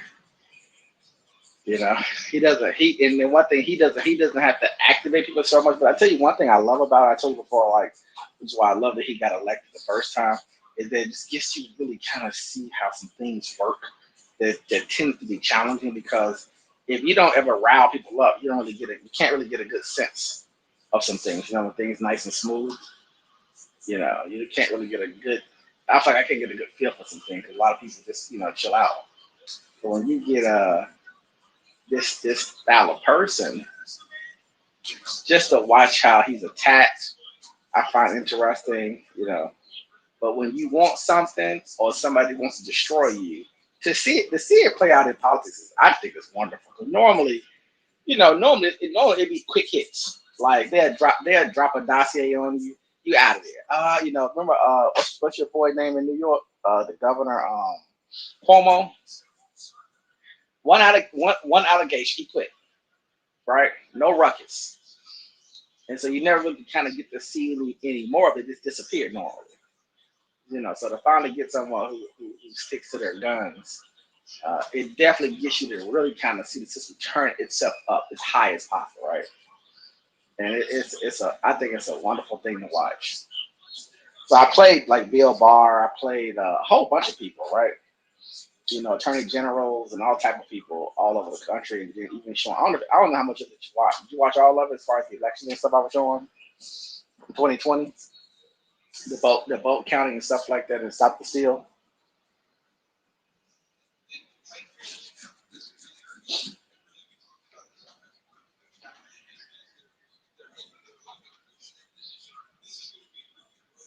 Hello, you still there? Can you hear me now? I'm sorry, I thought you could hear me. No, I was just saying, no, I didn't get to see it from the very beginning. Okay. Yeah, I showed the 2020 stuff. So the November 5th, 6th, 7th, 8th, and 9th, the Pennsylvania stopped trying to send the votes to Pennsylvania, Texas, the Texas sheriffs, Kansas City sheriffs, whoever they were, Florida, Ron DeSantis, making, talking about it, Marco Rubio, all the protests, the ones that stopped the vote, people were saying not stop the vote, count all the votes. Showing Trump and his speech coming out saying he won, but he hasn't won yet. Him priming people, even though they haven't finished counting anything yet, and just watching it. It's way more interesting when you watch it after some time some time go past. You can sort of digest it and kind of look at like, I think it gives you a much clearer picture. Things aren't so hot at the moment in time when it's really happening. You can sort of look back on it and kind of see, little nuances and details, And do you look crazy or not? How crazy does it look? Telling states not to count votes. I mean, it doesn't even make any sense. The rationale of it. It's like this is what elections is. And then you hear one of the protesters saying, what did she say? If the vote's not counted on November 5th, then they're not real votes. And when Trump came out and said none of the votes, there's fake votes versus real votes, so legal votes versus illegal votes, that language, it's very interesting. But then watch the system and then watching the system go to work, right? And basically just checking. And they talk about checks and balances and stuff, but this is when you get to kind of see it. That's one thing I liked about in college when they were saying, well, we're not going to really talk a ton about American certain classes and stuff because America was relatively stable at the time. We'd rather go overseas and talk about other countries, right? Maybe, economics or whatever, class or whatever. And what's so funny is that being able to study it this way and say, well, just break it all down and see, does our system work? Versus what you would hear, you hear the spinning of it is, this is, even when you, especially when you have, I should have played one of the historians that I follow. They really explain sort of historically, like how crazy it was in like 1789 or 1825, right? Or even obviously 65, of course. But and how violent things were, and even going to war, basically. And dealing with outside invaders, and dealing with spies, and the whole thing. And so when you contextualize it through history, this is not even really abnormal. It's just that when it's going to happen, right? It's going to happen. Just when is it going to happen? And if you don't have any knowledge, you think it's the end of the world. And that's literally how they lie to us and make us think, oh, the world's coming to an end. This is a broken system. This is not correct. And it gaslights everybody, Democrat and Republican, and have them thinking things that's like, well, if you do your history, this is fine. The system can tolerate it. And like you said, be it the 29 crash, the 1865 war, be it World War II, be it whatever you want to pick something. It absorbs it, deals with it, and deals with it. Stop with all the other shit. The big thing with this system, and it's been proven, is that it has the capacity to mold and mend and change and bend into what is needed at the time to keep on pressing. It will. They've been able to find a way, so for sure. Well, it's a phenomenal. It's a wonderful, phenomenal, beautiful system at the end of the day. And I just literally played 2 hours of watching how it really is going to break it down. No matter how you feel, fuck your feelings. No matter who you think you are, sheriff, governor, mayor, House of Representatives, whoever, pick a person, right? Everyone who thinks they have power, who think they can do something, which is fine. That's what you're supposed to do. That's what you're supposed to think, right? And then you say, okay, we're going to push. And then the system says, okay, the judges, this is your job. Like you said, this is why it's all connected to like people going through the process of America, right? The assimilation process, going to college, getting your degrees, or whatever you're doing in your life, right? And saying, well, I stand as a pillar at this position. And you work your way all the way to the Supreme Court, and you spread it out from there, right? and all the loyalties that are in place, all across all 50 states, and then everyone is being questioned. Remember something, Republican states are saying the election was perfect, no issues, you lost, right? 50, 60 courts testing, pushing and testing, right? And they're saying, look, man, we on your side, but we counter everything again, it's fine. We counter, so just watching our system operate, I think it's masterful watching it play out, bro. Masterful. They just misinformation, watching people believe whatever they believe, whatever gets put into their brains, they just go with it. But then when you really sit back and read some of the materials, some of the dockets, looking at some of the things that they put out there to say, well, all the judges went through this, all the legal scholars went through this. This is, and this is what's supposed to happen. Okay, then those things go into effect. We have a plan for that. We have a plan for this. We have a plan for that. And then it adapts. So, for the last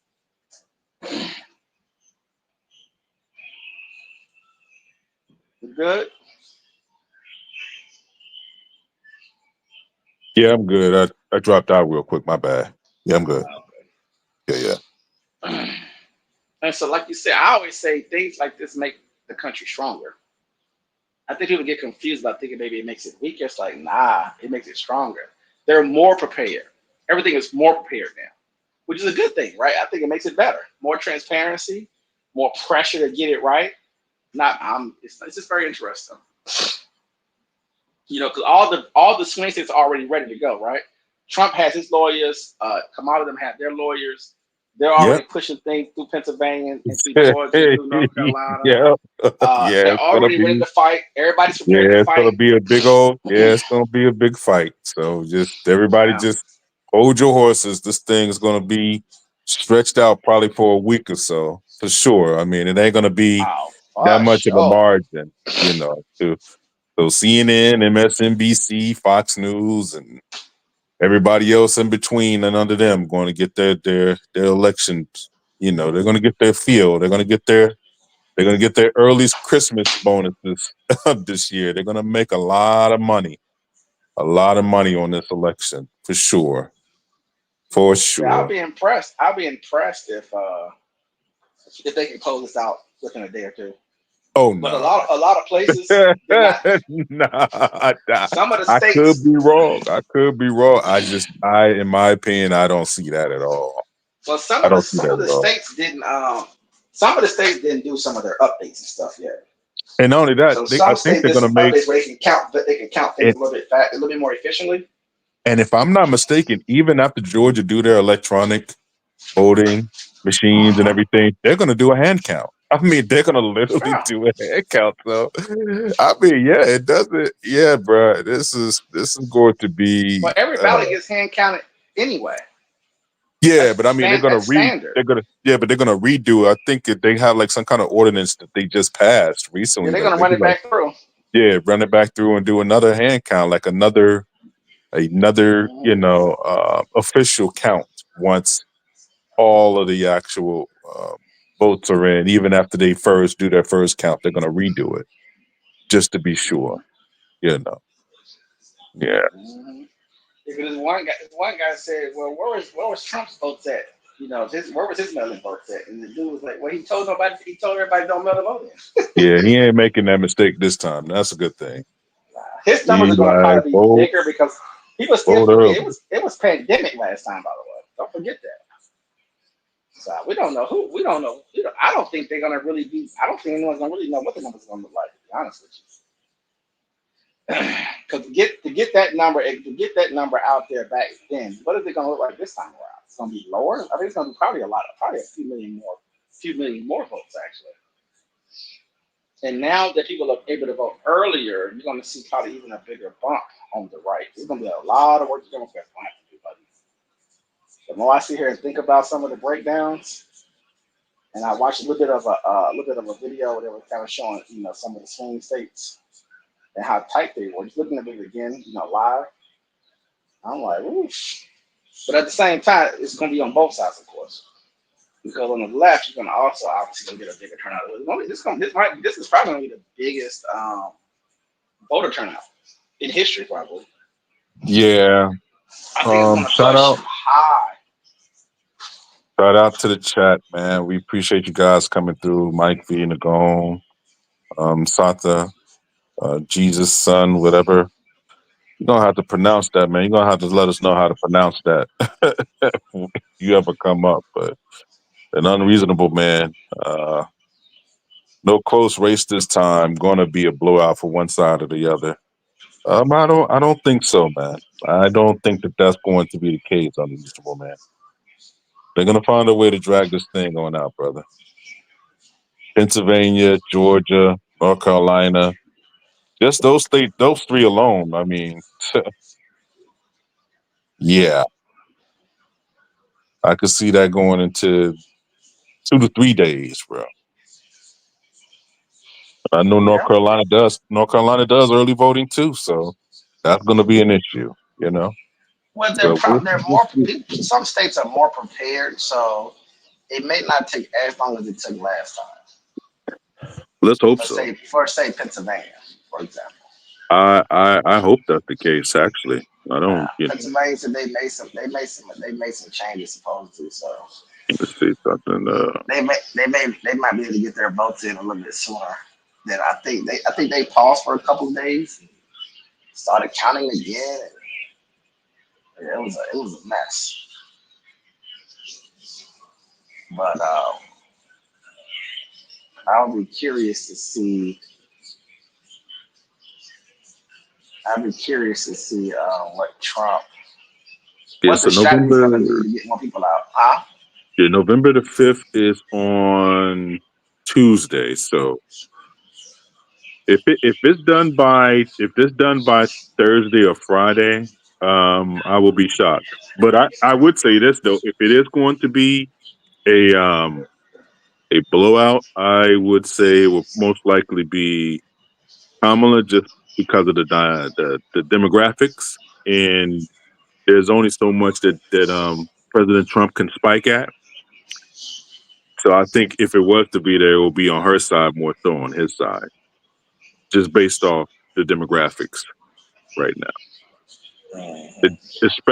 Especially in those states of North Carolina and Georgia, you know, that can make it lopsided for her. You know. Yeah, you're still gonna have people who are gonna vote for her to not, you know what I'm saying, not really vote for her, but vote against Trump. I don't know what that number is either. I don't either.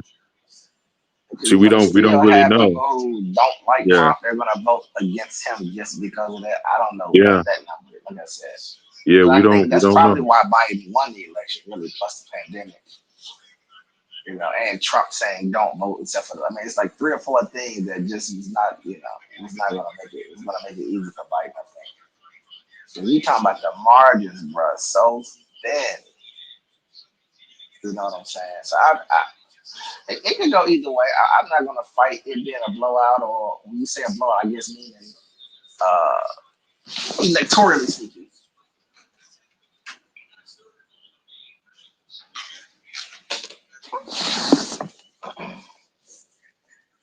My bad. Can you hear me? Yep. Sorry. Yeah, electorally speaking, it could be 306 or whatever, 312 or whatever it comes. That would be the blow. I don't know about the raw number stuff, but I don't know yet. Like I said, it's still you know, there's so many people lying about what they're gonna do on top of everything else. You know what I'm saying? You know what I'm saying? There's so many folks who think about this. At least 100, at least 125 to 150 million people are not going to vote. They're not going to vote. Now, in that tell me, in that 100 million Americans, black, white, and others, who are not going to vote, how many of those folks are on the internet talking, on TV talking, news people, writers, article people? Like it's people who be talking. I mean, so many people, man. And So it's many like, people. not even, right. So even that's one of the hardest things to do, is to deal with that number there, because it's like, well, and even Trump made a point about when you start looking at those voting blocks, you start seeing that, well, a lot of people don't vote that should be voting, especially if they believe in their certain rights or whatever. They don't even care, whatever. Right. I just adapt and keep it moving. I don't care. But they do rely on people over 50 to vote, of course. So that's your strongest most aggressive voters, I guess. Like you said, the kids can always surprise you. Everybody's been waiting for that surprise, I Well, guess. here's the most overwhelming thing, man. The white woman vote from, like, I say, 25 to like 55. If they are not lying about what they're going to do, yeah, this thing can get out of control. Now, we have been very, very skeptical about the difference between what white women say and what white women do. You see, but Well, if you follow the numbers, the poll numbers aren't saying they're not going to do shit. right? Fuck what So they're talking about. The poll numbers say everything is just as tight as they were in 2020. That means that right, whatever right. they're saying doesn't really matter. No matter what nobody said from a poll's perspective, it doesn't really matter because the poll is saying Because I think they're putting there's that. no runaway on it. There's no runaway Yeah, in any they're category. putting. You got to remember, they're putting those things into perspective. They're looking at previous history, models, what the voting tracks are, how people vote in certain counties, what they have done before, previously, during the last election, how much that means as far as the bump when they ask people these questions about Kamala and former President Trump and stuff like that. So they're going back and forth with these things. It's not just strictly just the questionings that they're asking. They're trying to get a more deeper analysis on the behavior that leads to someone to vote for a certain person. That's what they're really trying to do. They're trying to create an algorithm, you know, And a lot because of it goes deeper than what you polls say. are doing likely voters too, which doesn't tell me. I don't even like those polls. I wanted to go with people who voted before. Well, you need those polls. I want previous voters, people who have voted. You know, likely voter. Like likely voter means that they vote or they might vote. I never know what that is. You know, I want to focus on who are really going to vote, who are Democrats, They or who break are it, Republicans. they break it down in percentages. Like, are you likely to vote? Is it like between, 70, 80%, where it is like 80 to 100%, you are a, surefire voter. Like, they're going to just put you into the Well, person. You're going to vote, right. Like I for the always most say, part. 160 million people are going to vote. Period. Right. It's done. They vote. Right. Vote in their party. Yeah. Those are people. Those are your party people who are in the party. Doesn't matter who's saying what. Doesn't matter who's running. Yeah. No Doesn't doubt. matter who's running. They're voting for Democrats. They're voting for that's Yeah. 95% of the people.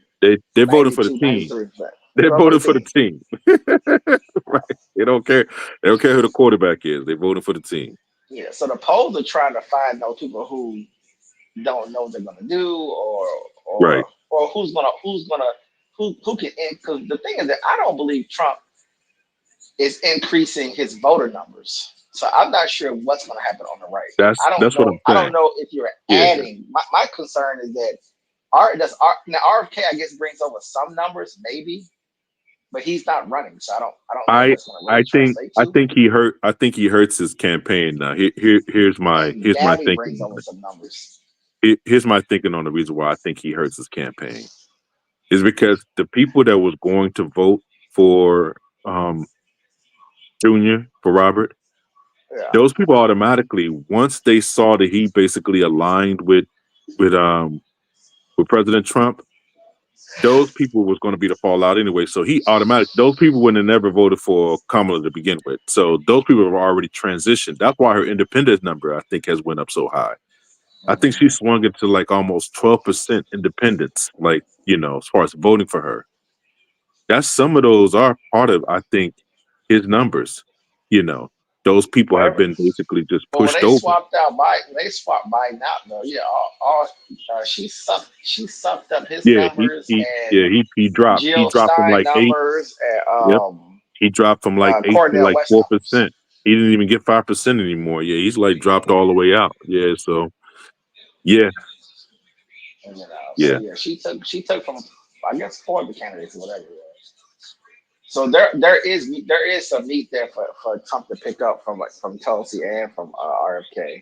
But he's gonna have to drop. He's gonna have to get him out there because most likely, those are gonna be disenchanted voters.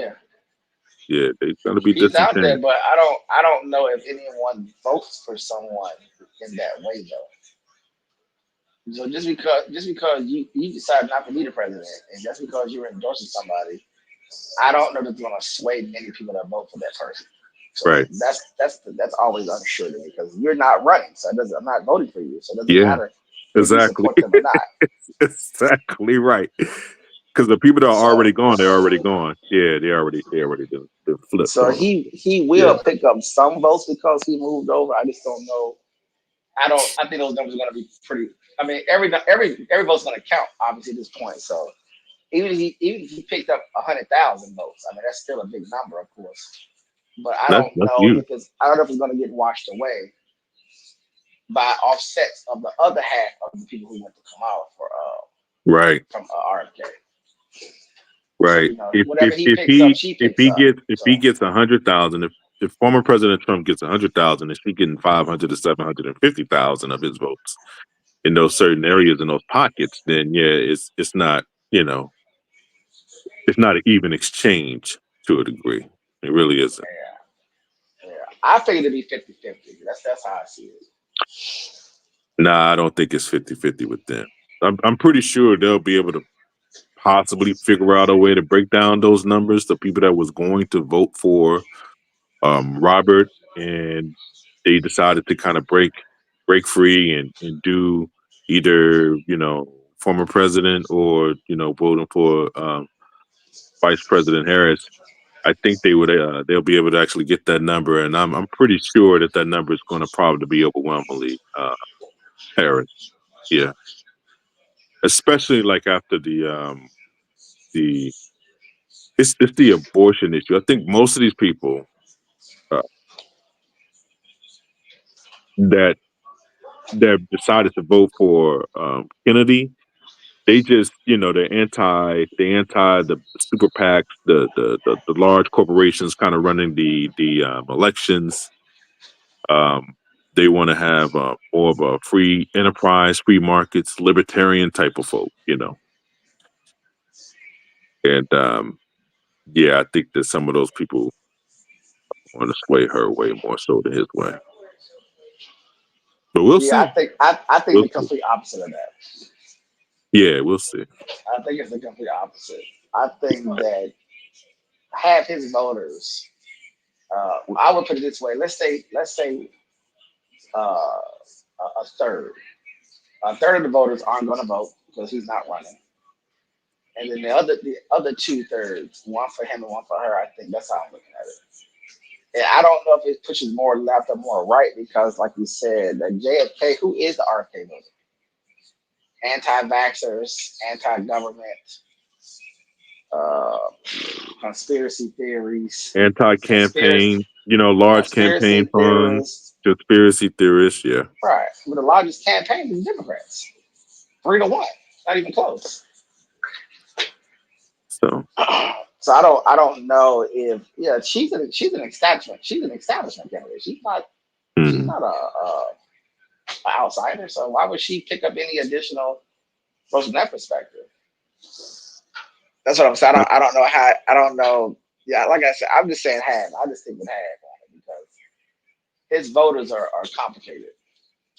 Yeah, because a lot of them are not even going to vote because Trump. They would technically go with Trump, or Trump would technically be an outsider, I guess. But you got to remember. Joe Biden, Kamala Harris, Tim Walz are not outsiders. He still offered to be a part of her campaign towards the end. He still extended his hand out to her. So yeah, he has. It doesn't matter. If he would have went to her, I'm still not going to change. It's still going to be half either way. Pick a side. I don't think so, bro. But like I said, we just kind of like look at it a little bit differently as far as that is concerned. Well, I know who was supporting RFK, and as he put out more of his policies, a lot of those voters aren't going to vote. And like I said, some of them will go for Kamala because of some of the things that he said. And on the flip side, some of them will go for Trump for some of the things he said.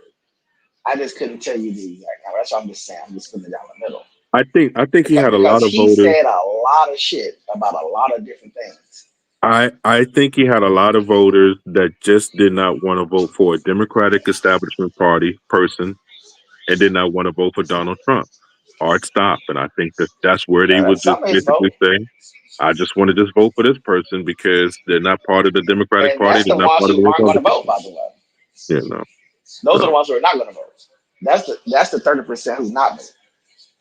But there's yeah, other voters I in think there there's a who large. are. I think there's a large piece of that group that And not it not could going to be vote. 50%, to be honest with you. It's only really going they only going to take the other half. It could be 50%.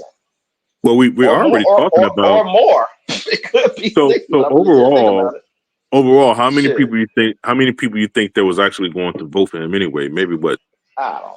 Shit. 2 million maybe. 2 to 3 million? Yeah. So we're already talking about less than a million people overall. Like like I said maybe. I said a high number, 750. I think it's just more. I think it's just going to be substantially more than Yeah, what but Donald. seven to one is not. Yeah, that's not. That's That high. doesn't make any That's sense. high. Maybe Yeah, more. Maybe more like five. Maybe based more on like based 500,000. based Maybe off more your like 500. logic, Trump tells him. Based on what you said, Trump would just say, "Now we good." I just think. So what's the point of that bringing Trump him on? What's the repelled. point of bringing him on stage? What's the I point of just talking think that about him? Trump. What's the point of I, using him? There's because you know why they I gonna don't say, think. well, I don't think none of that his moves. supporters No, I don't support think that you. moves. I It don't would make think no that moves sense. any. I don't think that moves any because he's not using him per se for his particular following per se. He's using him to actually get more popularity into the media. He wants the media exposure more so than anything else. We're talking about Donald Trump here. That's what I think. Maybe. It's not like RFK's a media darling, so they're trying to actually cancel him. Actually, so I'm not sure. Yeah, I don't. About that. I don't think he even cares about whether it moves the numbers more so or not. He could just say, "Hey, I have a Kennedy, that supported me. Look at that." And how he just likes the. I mean, just like on the interview that he just did, you could Kennedy, see the RFK is a canceled person. He lines up with Joe Rogan, Jordan Peterson, Elon Musk, Tulsi Gabbard, Donald Trump. He fits them more. His supporters is in that I agree. more so than they are with the establishment. That's it. It's nothing else. It's not even the debate. Yeah, I agree with that part. He got canceled on Twitter. He got canceled on Facebook. He got canceled on YouTube. The left wing fucking hates him. Then when he tried to run for president, he tried to be with the Democrats. They rejected him. And I can just go on and on. I've been following the man his whole presidency. I mean, it's obvious. And as much as I know about it, I'm still splitting it down the middle. And I can make an argument that Trump would get more support, but I'm not even going to do that. I'm just going to say it's down the middle. But he's definitely way more anti, which would simply fall to Trump than it would to Kamala. Kamala's the establishment. You don't think so?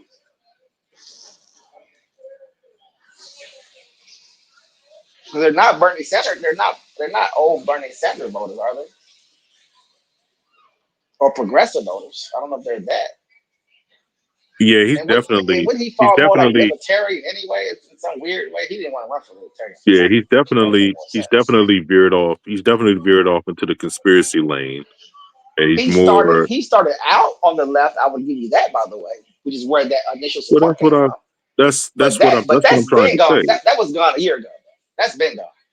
Well, I don't know. I don't know what the numbers are. So that's the thing. But I think she heard his campaign to the point where the numbers really shifted.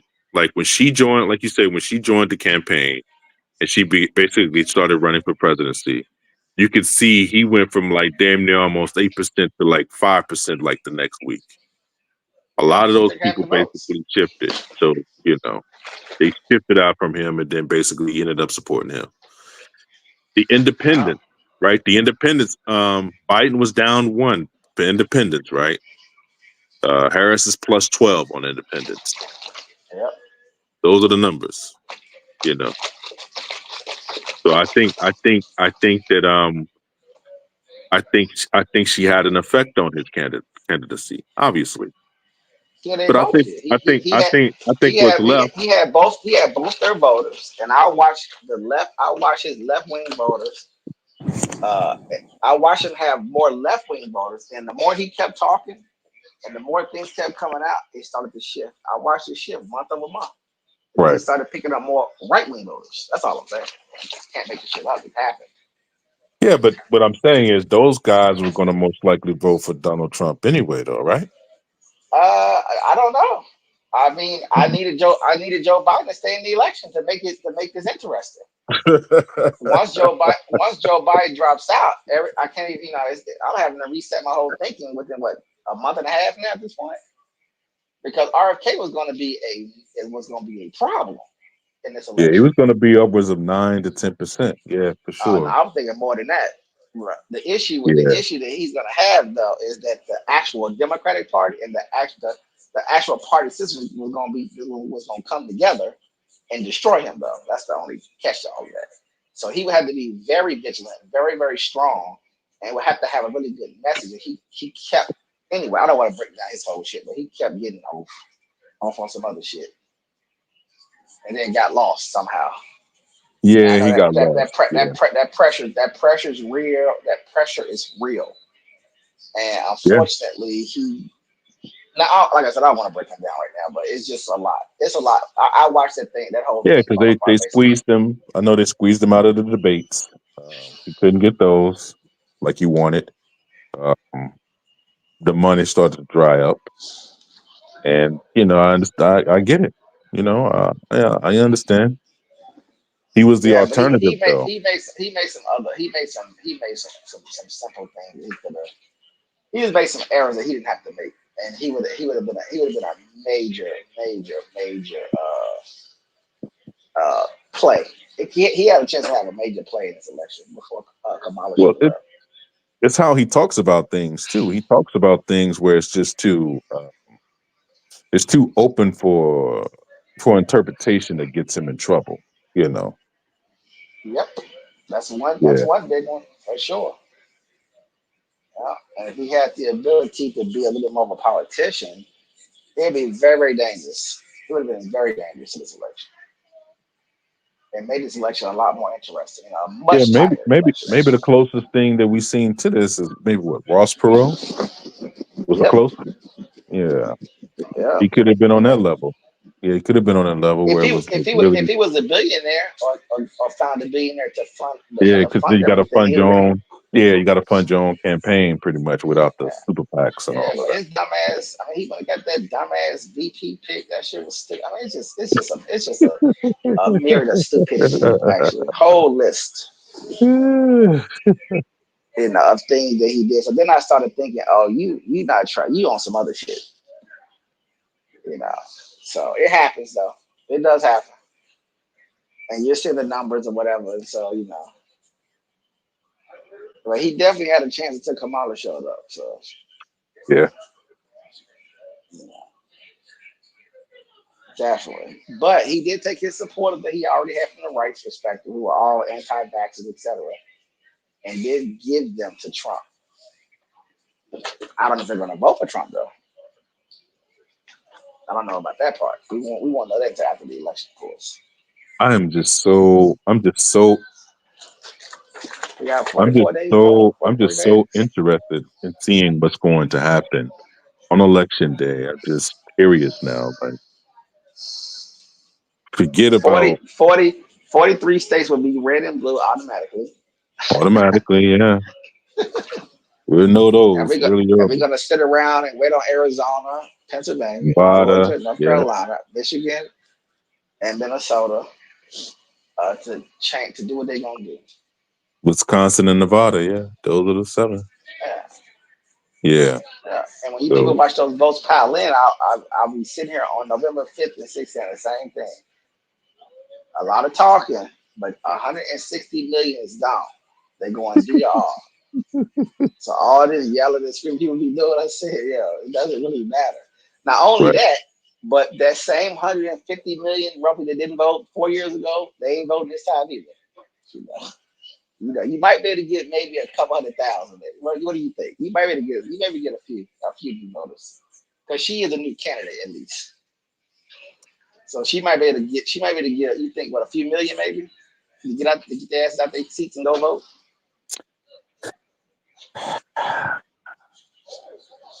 That Oprah bump is huge, man. For that demographic that we talked about, it's huge.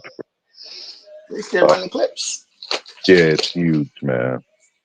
And like, there's a demographic that's mad about it, but he could be mad about it all I you thought want. I thought it would be. I thought it would be bigger than it was, but it still got some motion. Yeah, It still got some motion. what I'm talking about per se is just how it's for the demographic that I'm talking about. I'm thinking that to align them and get them focused on kind of primarily really looking at doing it and seeing that it is okay to do it. Like, what's the social impact of it? Because you have to see it first to be a part of that so-called movement to kind of like punch that in, you know. Well, you gotta, people vote. People vote believing in somebody. The people that we're talking about, they're going to vote based off of, like you said, believing they're going to win. Right. And the people who vote, people who are traditional voters like me, we're just going to vote. There's nothing to talk about. There's nothing to think about, really. But the group that you're talking about, yeah, you got to be told. You got to believe you're going to win. People sit their asses at home. They think they're not going to win. They won't come out. And that's what I'm saying. So on the other side, what do? Do they depress the vote? Because I can see, like, there's so much energy that they're pushing. Because those, if I'm not mistaken, those black women with the daughter, they were from Georgia, right? They were from the state of Georgia. Is that correct? I think so. Yeah. Yeah, Georgia. So that, that right there, and then her saying her name and each one of these stump speeches now, kind of keeping that narrative alive. You said it, abortion and immigration are the primary issues. If you don't know that, you don't know shit about politics. You need to just relax. Yeah, so that's where it lies. And one of those issues is way more important for one electorate than it is for the other. So that's where the boundary is. Yeah, and nothing else matters. She picks up. That's what's gonna move those numbers. Yeah, she picks up that empty space of those where we talk about those kind of, like, I call them space cadets. You don't really know what they're going to do. They're just part of the crew of the Star Trek Enterprise. They are part of the crew, but they're not the main focus. So like your South Asians, that little 20,000, 30,000 here and there. Your 40,000 that's in Michigan, or your I mean, she did do a master stroke with the Polish thing in Pennsylvania. When she hit him with that was pretty cold right there. That was a lethal combo breaker right there. I think he didn't see that coming, but that was pretty crucial to get that kind of energy there, Yeah, I think Asians outside of India are going to outperform on her support, because I think Indian men, they pretty much hate women in a sense. So right. She's probably going to get 0% of the Indian man vote. Right. Especially ones that are like over 35, maybe some that 30, are younger. 40, 50, they're not doing it. The ones that are a little younger that were born here, maybe 10, 20. I don't know what the percentage. But the father has a lot of influence over those families, so even some of them are probably they're gonna have to do it in secret. I guess maybe, I don't know, but they have serious problems in their country. So when it comes to women, so they definitely not going to vote for her, just off principle. Is my speculation. But the rest of Asia, though, I would not be surprised she doesn't get a pretty good number there.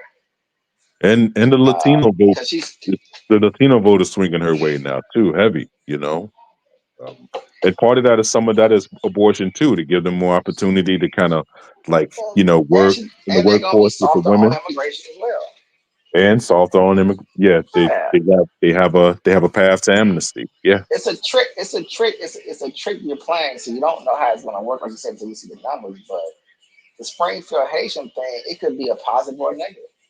Yeah. Activate more It's a Republican voters to masterstroke vote. because the target is black immigrant, not Hispanic ones. But we're same. It's the same place. So it's like two. What's that? You're killing two birds with one stone. So to speak. You're dealing with the immigration issue and you're dealing with the race issue all at the same time. I don't know if the Haitian immigrants are going to move Democratic voters to vote to be more activated or not. Maybe. I don't even know if it's going to move Haitians to vote more. I have to see it to believe it. Because everybody, Americans are very emotional about shit, but a lot of folks don't give a fuck at the end of the day, and don't even see value in voting anyway. So I have to see numbers, like you said, after the election, just to see. I'm going right to the Haitian number, and Florida, Massachusetts, New York, Ohio, of course, and a couple. I can't think. I had a whole list of states where you had a decent number of Haitians. I want to get the immigrant number as a whole. I don't think it's gonna move. I don't think it's gonna move that much. To be honest with you, once that story dies down and things go back to normal, I think that you're gonna lose some of that energy.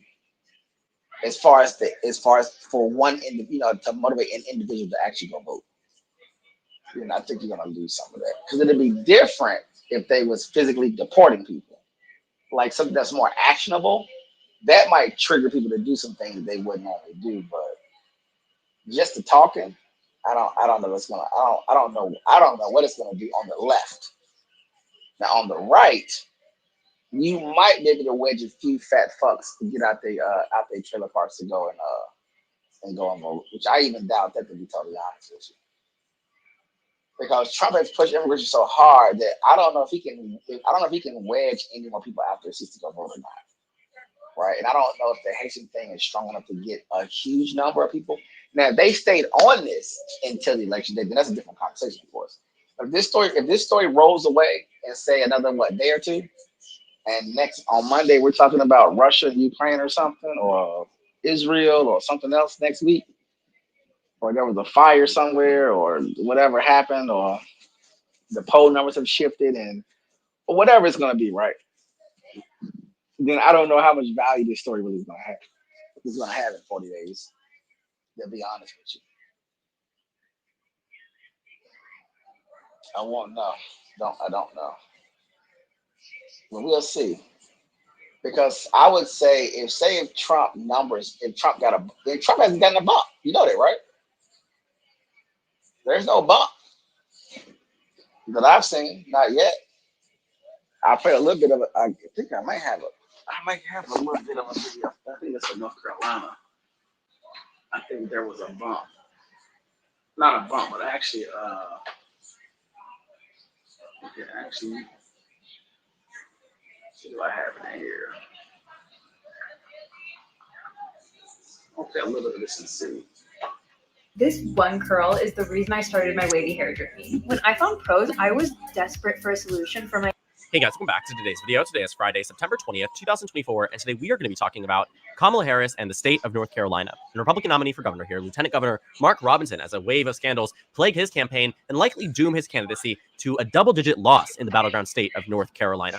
Mark Robinson saw a scandal released yesterday to CNN that exposed a number of the comments he has made in the past. On a forum, doomed Donald Trump's chance, still ended up losing in the state. Donald Trump won, and it was a margin in which Democrats knew would be possible. Context. The state of North Carolina is a state that Democrats lost in 2020 by just 1.3%. It was a battleground state that Democrats really thought they potentially would have had a chance in back in 2020, but still ended up losing in the state. Donald Trump won, and it was a margin in which Democrats knew would be possible to overcome in the future, as Donald Trump simply did not reach a majority. But they fell short in 2020, and Democrats were hoping that with some strong down-ballot performances in the North Carolina Supreme Court race, and notably the North Carolina governor's race, that maybe they would be able to bring Joe Biden to an electoral college victory in this state. But because of the race and how close it was in these down-ballot races, that simply did not end up happening. Now, the scandals for Mark Robinson don't just extend to right now. They have existed for Kamala Harris campaign, have already released an ad of the comments that Mark Robinson has made, and absolutely huge. Now, the association with Donald Trump is going to be something that will become much more apparent to voters in this state. But what we know is that Mark Robinson is a poison to the Republican Party in a way that we could have seen coming very quickly. These are all the data points prior to the scandal being released. These are all the data points prior to any of this making the airwaves. This is a 9.4% lead for a Democrat in the state of North Carolina. On the presidential, the margin here, again, all pre-scandal numbers, show Donald Trump ahead by just 0.1% on both Real Clear Politics and 538. But what matters is what happens in the next coming weeks, how this scandal impacts Donald Trump's chances in this state. Because voters are petrified by this data. I mean, we have not the data by this scandal. We have seen so many different things that have hindered Mark Robinson's candidacy, but none more important than this, seemingly, to the average voter. We actually think there might have been some conversation. A lot of people who have been talking about North Carolina might have thought that maybe there was a reason why they decided to go ahead and release this yesterday. After all, yesterday was the deadline to drop out of the gubernatorial race and replace someone like the one from Larry Sabado's crystal ball, put the race from being lean Dem to likely Dem. Elections Daily went it from being lean Dem to safe Dem. And I'm sure that as more of these boards and firms come together to meet, whether today or Saturday, Sunday, or Monday, they will likely adjust their ratings as well. Because a tilt decharacterization doesn't do this race justice. Especially given a lot of the recent data, Mark Robinson may have been the favorite in the beginning. But the more that voters knew about him, and this is again after an aggressive characterization campaign that Democrats went forward on, you can see that Mark Robinson went from leading in most polls to tying in them to getting back and forth to now we see Josh Stein leading in every single one. On the Hill and Decision Desk HQ, Josh Stein leads by 11. On 270 to Win, Josh Stein leads by 10. And on Real Clear Politics, Josh Stein leads by 9.4. These are all data points pre-scandal that we will likely see increase post-scandal. And the reason, again, why I think this matters is because Donald Trump in 2020 won North Carolina by 1.3%. But look at the governor's race. Democrats won it by 4.5%.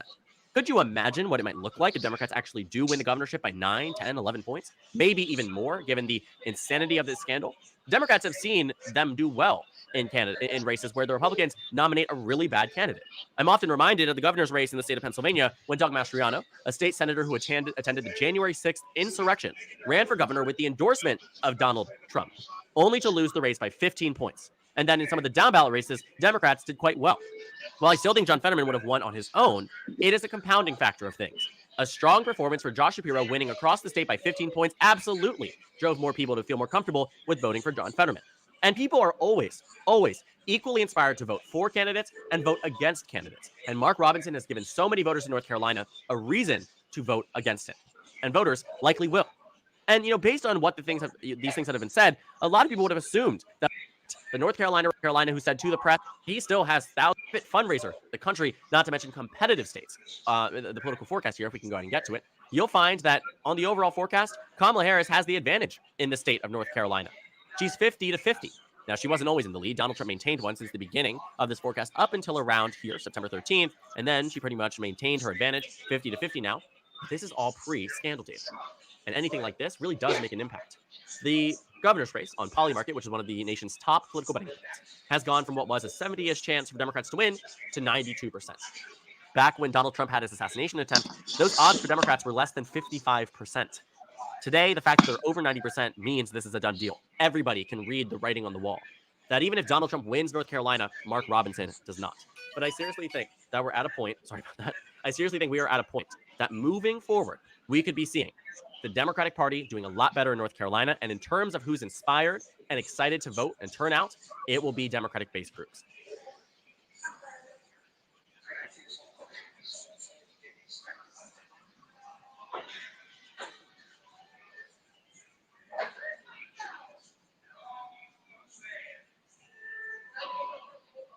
Do you like having a P.O. box but are tired of wasting time and money driving to the post office?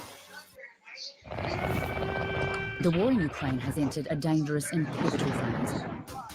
Russian President Vladimir Putin is warning the West to stay out of it or risk a direct conflict with a nuclear-armed Russia. And it's only getting worse, and it could lead to World War III. But who becomes the next American president could drastically impact how this war plays out. If Donald Trump were president, Putin would be sitting in Kyiv right now. Across Europe, there's a lot of fear about the potential of a second Trump presidency. The U.S. election is the most important election in the world this year, and that includes for Europe. Allies right across the continent rely on the United States to protect them. So what happens if America decides it no longer wants to defend Europe? In some ways, it might seem odd. Why is it that a rich continent like Europe relies on a nation on the other side of the world to defend it? The United States is the single biggest contributor to Ukraine's war effort. 83 billion US dollars. That's 122 billion Australian dollars in military, humanitarian and financial assistance.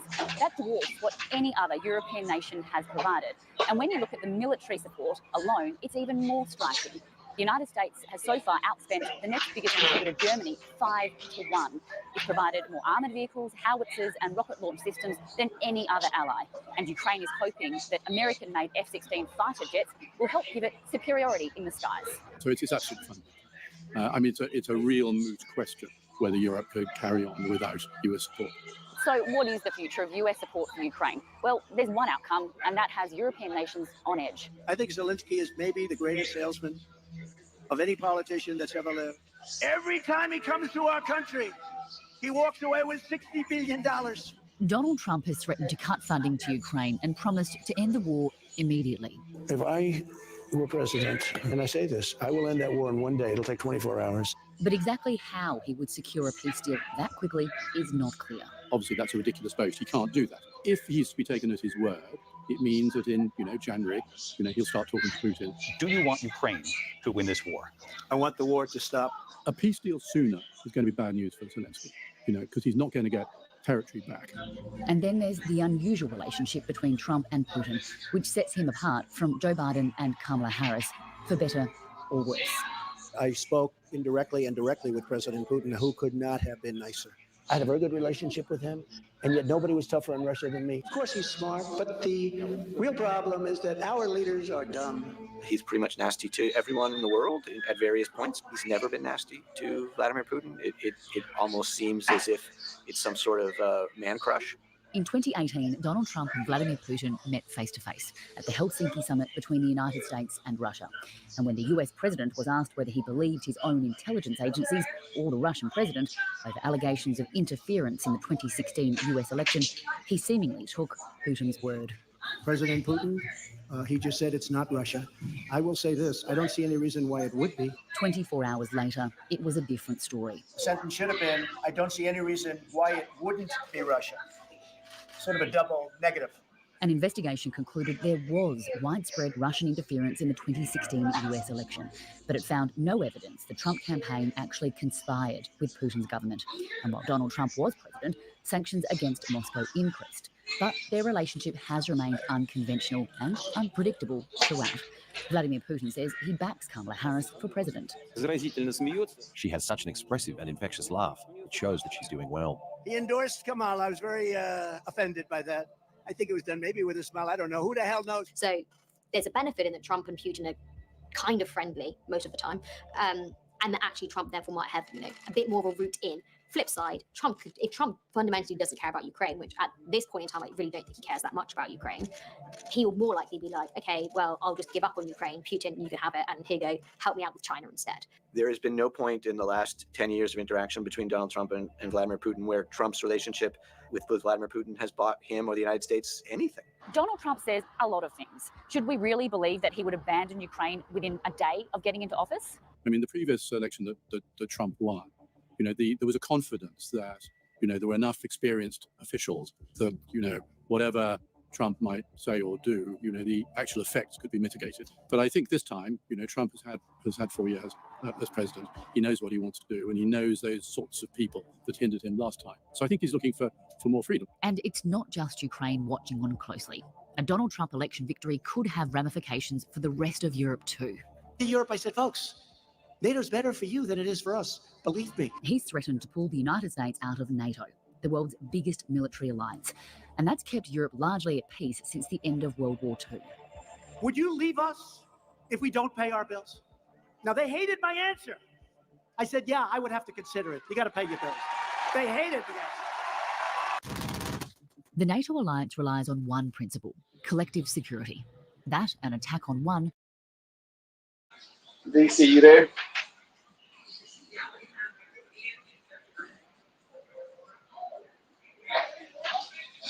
Yeah, I'm here. Can you hear me? Can you hear me better now? Yeah, I'm here. I think I'm a warmonger. Why you say that? Guys, man, fuck Russia, man. Shit. Let's take them out. Like I don't It is what it is, bro. Well, Can't be the playing with, longer, can't be playing with that shit on the world stage, man. It's not no game, ain't the no joke. It's talking longer, about paying bills and yeah, shit. Talking about it's not like man, look. it's not like they're gonna go away. So you're gonna end up dealing with it either sooner But or later. the thing is this though, man. You have to have a real conversation. That's what I hate talking to hippies, like super far left people and nativist right people.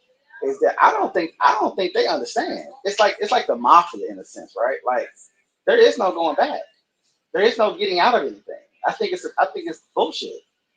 I think what's the you know history, right? You're the historian, right? There ain't no going back. There's no winding anything down like a Gil Stein. There's no wind. All that shit. When you don't know, I feel like when you don't have enough, or you're trying to make things kind of like a fantasy conversation about how we're gonna, love the world. It's gonna be peace. We're gonna hug everybody and all that other nonsense. It's not real. It's not real. It's not really a real conversation, to be honest with you. I don't even know. Even with George Bush, he would say some of that stupid shit. And I don't really know. I know if you're trying to just cover up how violent we are, that's fine. But I'm just trying to find out historically, when has anyone played fair in the last 1,000 years or whatever? Like where is that? Where is any of that shit at? You had marauders, conquerors, invaders. I mean, what exactly? What? I mean, you had to. Wouldn't the world just say this? Wouldn't just one world war be enough to explain to you that you're either playing the game, winning or losing, but you're in the game. And if you're not in the game, you'll be exploited, right? And if you're on top, you can make an argument that okay, maybe you should modulate a certain kind of way. You need to be more careful. You don't want to spark anything else. You want to be a little bit more strategic, of course, right? You can have that conversation. But to have some of these conversations like no more war, you're not in the. It's just not reality, bro. That type of stuff is just kind of weird to me. Talking no more war or America's in too many wars in America. I said, yeah. I just don't believe it. I don't believe in a sense that it's just too many. In my mind, I be thinking like it's just too many enemies at this point. Like I just feel like I feel like it's almost a mob thing in a sense where that's a good idea. We should bring all the troops home and close down all the bases and just like RFK was saying on the thing I was saying earlier. That's a classic thing to say, right? Well, let's close all the bases. Let's cut the military budget in half. And I've said those things, right? And let's end all the wars and let's get out of the conflicts and setting up democracies or setting up puppet governments or setting up dictators, whatever we're doing, right? Let's stop all that stuff and let other people do X, Y, and Z. But then another part of me is like, I don't know though. I mean, do you really, are you willing to take that type of risk? Because once you open yourself up, you know what I'm saying? You're sitting around thinking, well, I thought once we stop, that the world would kind of chill out. It's like, nah, that's not gonna happen. Right? Now that's my opinion about it. But I'm like, I just don't see it. You gotta keep all that morality shit about us being an empire and whatever we're doing. That to me is a bit of a, I don't know. I don't think that's the best way to look at things. Maybe we should be more realistic about it, right? And I know you can have your war hawks and the people who they want to go to war for every little thing, etc., right? But what do you think the balance is there? Maybe there is some balance somewhere in there. And really, is the balance keeping everybody just where they are right now? And not weakening our allies, not weakening our positions in the Pacific, not weakening our positions with NATO, in Europe, etc., right? Or in Africa for that matter, or anywhere else. Because someone's gonna fill that vacuum. Just know that this is not a peaceful planet. Like that is lies. Yeah, it's not lies on lies on lies. Right. So that being the case, that eventually there's going to be somebody that's going to create a conflict. And normally we've been, to be honest with you, 1945 to yeah, but I'm saying like a world war. A lot of people are scared of World War III. So we've been hearing this since World War II. That ain't nothing. That's the funny part. About that's what I was about to say. Like the fact that we have been able to go this long without actually having an official World War III is really that is saying something because it was what roughly because at the beginning of the end of the nation states, the League of Nations is what created um, the end of the empires, basically, which is what created which created the conflict between the rest of the nations in World War II and how the world was going to configure itself. So I would imagine that the next one is going to probably be the same kind of deal, like how the world is going to configure itself. And yeah, but I mean, it would probably be a lot more bloodier because of the technology that's at the disposal of everybody now. So Well, my point is that politically speaking, is that you have to support Ukraine. We have to keep pressure on Russia. Not doing that, that's just problematic for me. if you don't do that, you are. I mean, that's what I'm saying. So the strategic thing is that people think if you just stay out of it, you allow whatever to happen between Russia and Ukraine. There's nothing to stay out of. That calms it down. That Russia would be like, okay, we're good. We're going to cease. We got our territory back to the point where we can create the USSR at this point. But you don't want that to be recreated either, because of how strong it was considered. And they're not going to make the same mistake that they made the first time either. But that's what your military generals and your experts and your people are telling you is that at least how they get to us, which is what right. He's trying to do something, and we can stop them, and it's going to be what it's going to be. More so suppress them than stop them. I think that the push, because people are saying, do we start it now or do we start it later? I'm just saying that it's most likely. If it's meant to happen, it's going to happen. At the end of the day. Right. So it's just like at the end of the day, this is going to take place. The conflict or whatever you guys are fearing is going to take place. So. Or we kill Putin. We kill Putin, install somebody else, deal with whatever it's gonna look like. I think that's restabilize Ukraine and bring them into NATO and make them stronger, and put up a stronger missile defense against Russia and make Russia weaker. That needs to be the plan. Trump talking about I just want to stop people from dying. That doesn't mean anything. You're not saying anything. Right. That's not policy. That's not saying nothing. I don't even want to hear no shit like that. We need to be putting so much fucking pressure on Putin to where the country is bankrupt. You have to. You can't do anything. You have to do it. Arm Ukraine to the teeth. They died in the hundreds of thousands. Right? It's a horrific thing. They are the 2020 Afghanistan. Think about it. They're literally the 2020 Afghanistan. They're just in Europe. They're just part of the landmass that is Russia. We're if anybody wants to join the fight, you can definitely join. They have the foreign legions you can join. You want to go over there and fight and test your mettle in the real world, not video games. And on the internet being big and bad, you can always hop onto the foreign legions and go fight. I would. Or you can become a traitor and go fight for Russia if you want to as well. But I would just ask people. That are like pro former President Trump and the way he has his relationship with Vladimir Putin. Do you think that he would get him to subside or stop his actual invasion of the Ukraine?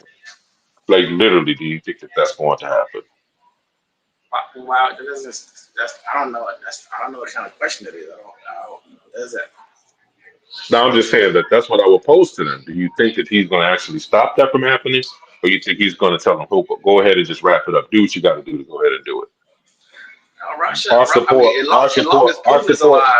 is going to cut it off. I'm saying we're going to cut off our support of the Ukraine, which means that it's going to make it much easier for them to kind of go in there and do what they got to do. Right. Exactly. Right. Nah, man, this might be a much bigger deal than he might not understand, I think. Right. You don't want to lose Ukraine to Russia. No. Because that could be the beginning of the end. Yes. I'm coming from a certain position when I say this. I Personally, am too. I am too. That's the position that me and you are coming from. I think that's. I mean, it's just positioning. People believe opposite. People believe that we should be out of it and we shouldn't fund them. But the thing is of that course. the thing You is have people on that different sides, but the thing is that Vladimir, being who he is and what his previous history is, does he stop? Do you think this man stops? based on what I understand about Russian military strategy, that's not going to happen anytime soon. Right. Right. So Right. this is what war looks. This is what it looks like. It's a This slow moving is thing, what it looks like. and Yeah. it's going to get worse.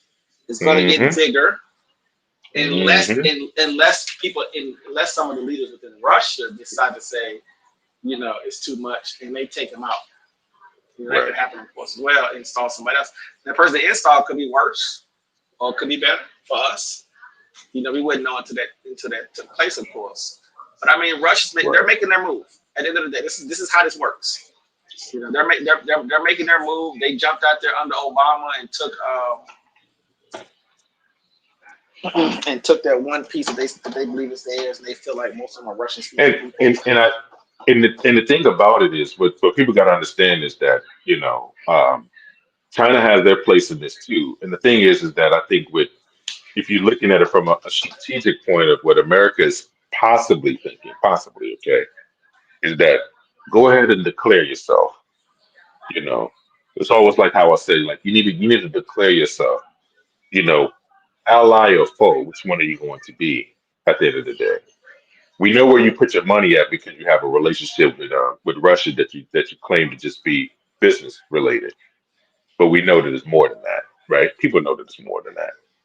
So if you declare yourself as adversarial, then yeah, we can go ahead and get busy. Now, you gotta understand that people gotta understand that there are certain groups that you want to see things shift quickly. There's certain things that China can do, and there are certain things that Russia has already started to do, and you see the response. But there's things that China can do also to kind of speed up this process. But that don't really have anything to do with America per se, because everybody knows where America is at when it comes down to boundaries and the certain terms that they have come to grips with, But everybody don't stay in power forever either. So that's another thing. So you're going to elicit a challenge. I'm surprised that it took this long, to be honest with you. This is stuff that they talked about in the 80s, by the way. 80s, when we was children. Especially towards the mid 80s, that's when they really thought it was going to happen. 1985, 1984, you know what I'm saying? you had people really heavy with the nuclear war, nuclear possible bombings and stuff like that. That's why Terminator was so popular. That's why that movie came out in the 80s, the original one. End of the world shit. But I would say that Judgment Day. I would say as long as we keep funding Ukraine, supporting them, and hopefully they keep fighting, they don't give up at some point.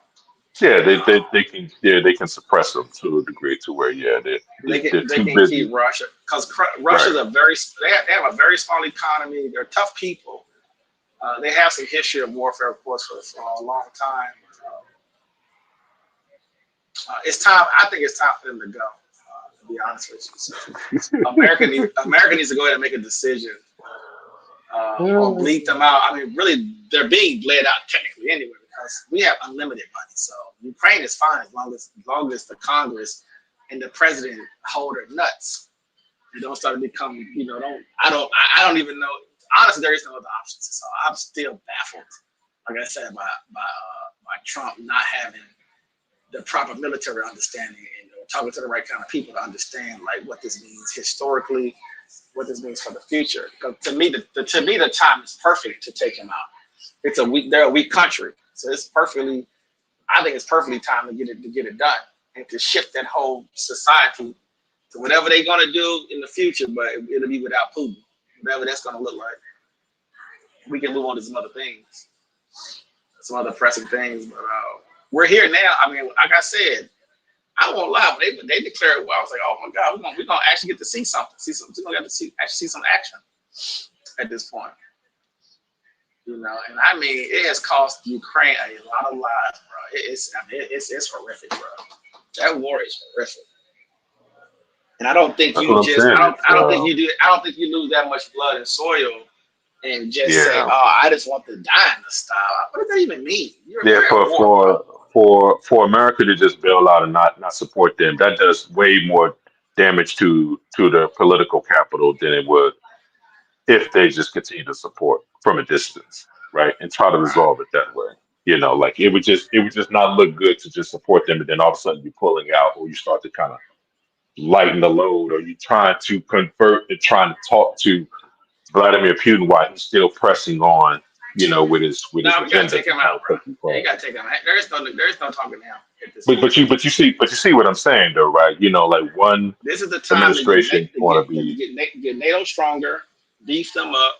but paradox. Do you think that former President Trump would go in and try to take them out, or just tell them? I don't think he's not gonna have a choice. He just thinks he has a choice. Okay.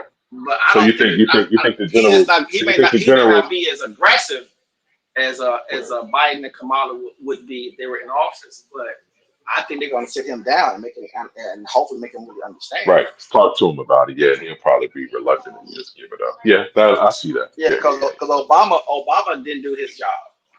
He failed big time. And Trump is going to follow those same footsteps if he's not very careful. Right. This is not a game. It's not politics. This is not rhetoric. Nope. This is for global. This is for global supremacy. Yep. And to maintain that, some actors just have to go or get checked. Whatever that needs to look like. Yeah, it needs to be, you know, the way they're gonna probably look at it. It needs to be somebody new because we just can't talk to him. You know, it just. Oh, he's too duplicitous. He's too duplicitous. I mean, he does too many things. He's interrupted. I'm saying we're past all that. We're at war. I know. Propaganda war already there. Yeah, absolutely. Information war already there. Physical war. We're in physical war. It's here. This is not cyber attacks or anything like that. We're in a real war right now. So we are where we need to be. You just got to have the spine and the courage of a president or a commander in chief to maintain that war, to make sure you triple and quadruple down on making sure Ukraine is protected. And you have a lot of people. I'm gonna tell you something, boy. It is shocking, to be honest. I guess it's not shocking in a kind of way because all the stuff I've read in the past about people who become loyalists to Russia and become more tolerant of communism and start to be more anti-American. It's kind of wicked when you think about it. I'm like, how do you hate your own country?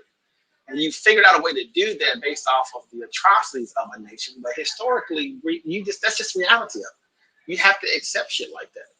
You're playing a very dangerous game as an individual, loudmouth and I follow this one person who talks crazy about America as far as imperialism, right? And I'm thinking to myself, yeah, I feel you, right? I get it, but I mean, it is what it is, though. Like, it's like, what do you think's gonna happen?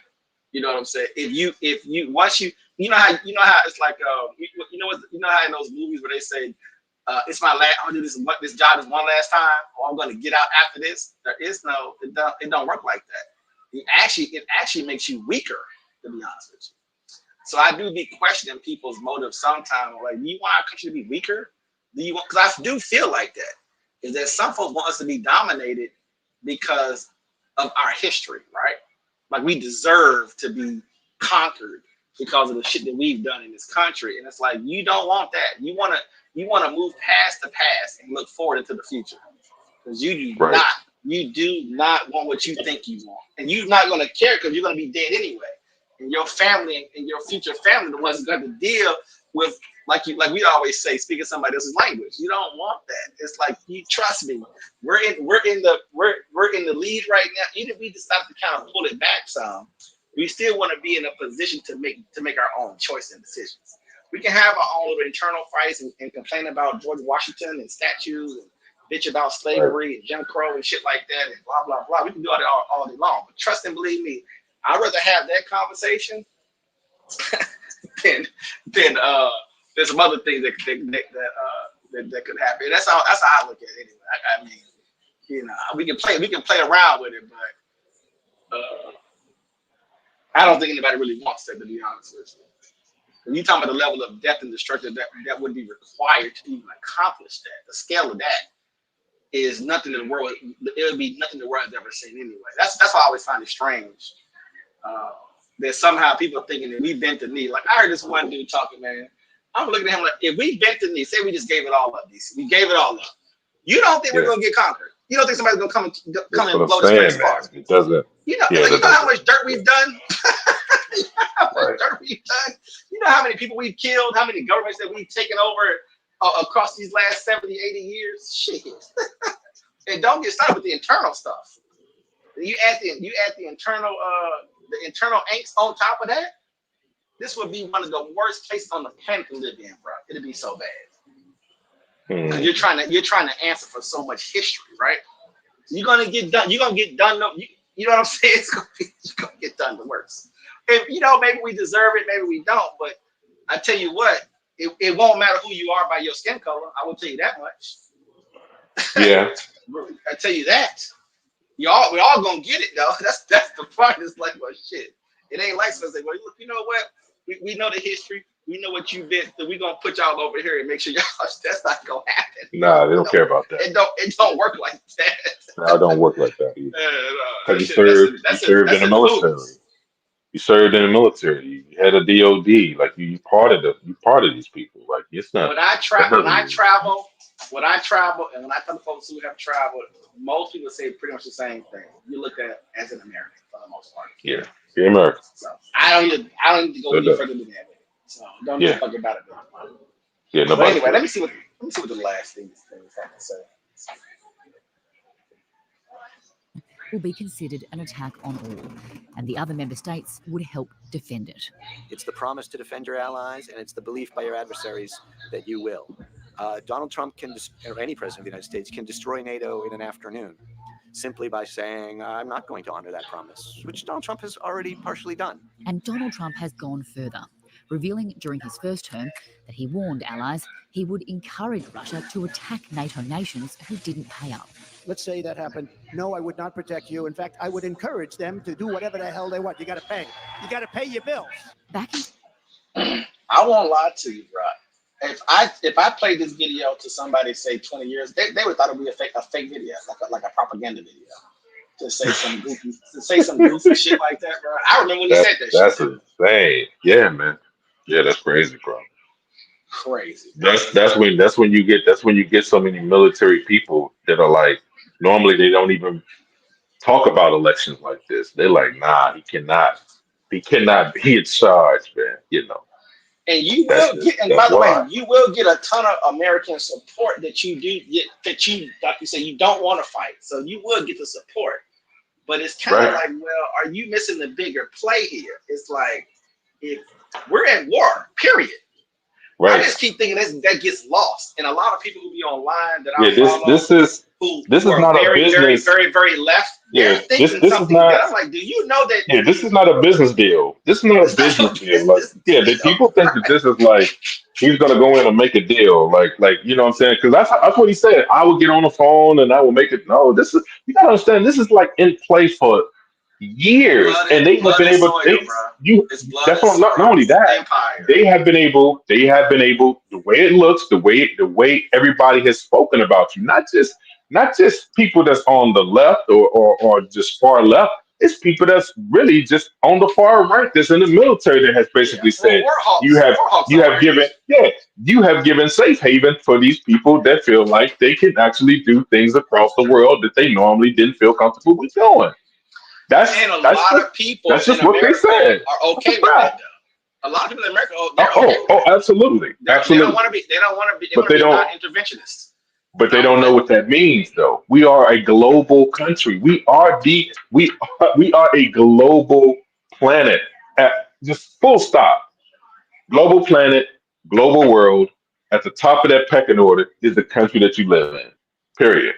That's just, it is what it is. A lot of folks don't want us to be on top. And I think that's my whole point, though, is that so he will get a lot of support because it requires you to lose your life. It requires you to be paid to maintain this system. But Paradox, the thing is that sacrifice and suffering. The thing is that you don't escape the fighting part. There's still going to be that. You're still going to get into it. Yeah. So I know you know that. Yeah, but that's just for those people. Yeah, you're not escaping that. That doesn't mean you escaping. You're not Switzerland. I'm talking about people who are anti-war. I know. I know you're talking about. Very far left, very. They're pro-American in the sense that they don't want America to be involved in it. But right, we got more problems. We got more problems at home that we can take care of and stuff like that. Yeah. I got you. I understand the whole argument. But the first thing in general says that you want to keep a home, but you want to still have a home to complain about. Though. It's shit like that. It's like, well, okay. Right. You think this kind of veil or this bubble of protection that you feel it doesn't come at a cost? A major cost. A cost? Now I will say this though, you could tell America, hey government, hey president, let's not do too much, and let's be, like I was saying, be more strategic about things. That makes more sense to me. But the reason people put it this way, the reason why we have bases around the world for a reason. We're paying off governments for a reason too, to keep the motherfuckers calm, bro. Let me say itching for a big war, and really. Let me say this. This is my opinion. This is just DC's opinion, and I know it's just going to rub people the wrong way. The fact that we're even here is probably due to the first 4 years of having him as president. Anyway, the way that they was able to kind of do certain things and kind of maneuver around the world to strengthen themselves. Right. Being friendly, being charming, being able to manipulate him in actual meetings and stuff like that. That's probably why we're in the situation that we're in now. I will put him and Obama together. I'll put them together. Yes, especially the last 2 years of his term. I agree. I understand why, because we just invaded the country, which is probably not. So I do get why we're trying to get softer, but unfortunately, we can't worry about that. You know what I'm saying? It's kind of like, I know you're trying to reshape our image, which is what Obama was doing, and even Trump, obviously, right?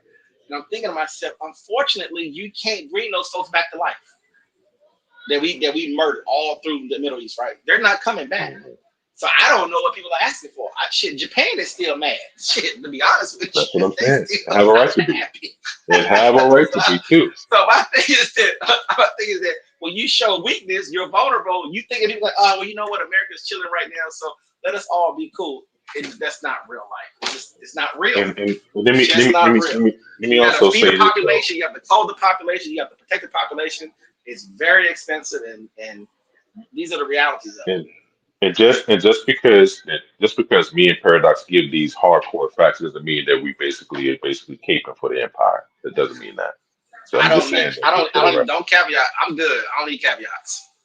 Think whatever you want to think. Don't give a fuck. Don't care. Don't care. Just let me say that, man. Let me just say that without me being like, just you don't have to. I know you don't care. That's what I'm saying. Like I'm just saying it because I know what it is. What it is, man. I ain't got time for that shit. It's reality. This is the reality. Like all that other shit don't mean anything anyway. Stay in the post.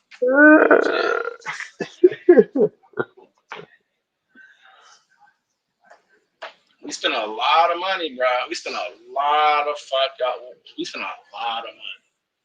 Yeah. A lot of blood, lot of we sacrificed tremendously. A lot of lives, man. A lot of lives being lost, man. It's sad, really. See, my issue isn't the caveat to the sense of speaking for the empire. I'm a part of the empire. My argument would be just making better decisions. Yeah. And that's it. If you want to have some other anarchist conversation like that, and the cost that we paid for cleaning up so-called our political system to kind of make it a little bit more transparent by having somebody like former President Trump in office, that's the kind of price that you do pay foreignly because of him not being as aware. He thinks that it is like making a deal. He can just pick up the phone and then don't know that people lie and obfuscate and just manipulate don't tell the whole truth. You know, people like, oh, we're real friends. Like he'll say stuff like that. Friends? What are you talking about? Like people don't position themselves like that. Like you don't talk like that about these people. You know what I'm saying? It's just he claims it's a strategy.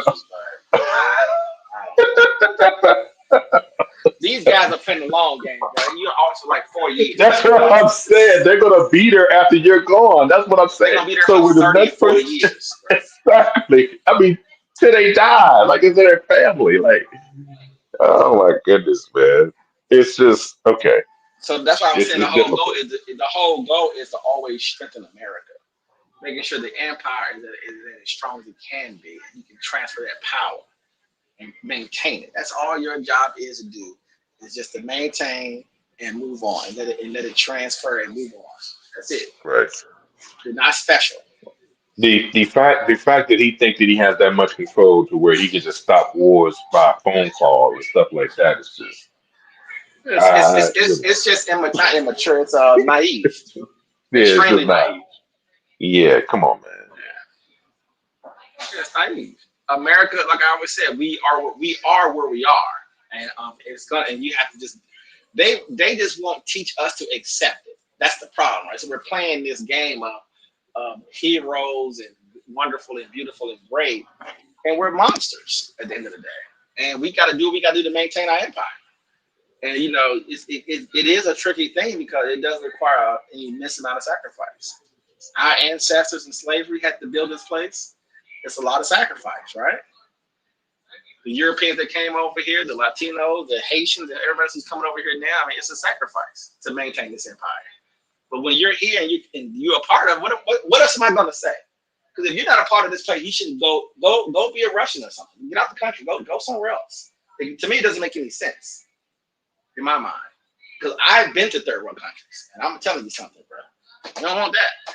We may have parts of America that is third world, but you don't want to actually be in a third world country. You don't actually want to be in that weak of a position as a nation.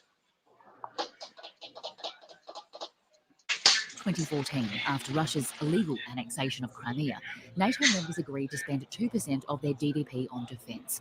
At the time, only 3 nations, the United States, United Kingdom and Greece, were meeting that mark. 8 years on, as Russian forces marched into Ukraine, only 7 countries were on track to meet that 2% target. The war in Ukraine has been a wake-up call for many nations. In 2024, 23 countries were set to meet or exceed those expectations. Trump stressing that the European members have got to do more is actually a very positive development. Sure, it's good to have the United States alliance, but Europe should be able to defend itself. So what happens if Kamala Harris wins? So far, she's pledged to continue the Biden legacy. As president, I will stand strong with Ukraine and our NATO allies. Harris will also move away a bit from Europe, and that's a trend we're right. seeing. Just She's that not simple. gonna move away from NATO. She's not going to do kind of very big symbolic things that Trump is threatening to do. I don't think Harris would ever do that. Whoever wins, the war in Ukraine isn't the only focus for the United States. The Israel-Gaza war continues to demand significant American resources. And Russia isn't the only nation challenging America. The focus is very much shifting towards China, which the United States, rather than Russia, China is for the US the big rival and the big concern. For the United States, Europe is sort of seen as a bit of a drag. So the question is, what would Europe do if American support begins to wane? Europe would not really be fully able to defend itself if the United States was simply not present. Europe's needed its own foreign and security policy for a very long time. And so a silver lining, perhaps, of this challenge would be that actually, if they can make it work, this would be a really good opportunity for them to think more strategically. I guess I believe that Europe would find the political capacity to do that, and I believe that it would probably have the time, but I think it would be wrenching and a major political crisis for Europe. And it seems Europe is listening. Protecting Europe is first and foremost Europe's duty. America pulling back from Europe in one way or another seems all but inevitable. But Donald Trump and Kamala Harris could determine how quickly and bumpy that transition may be. And for Ukrainians, that decision could dictate what kind of country they call home at the end of the war.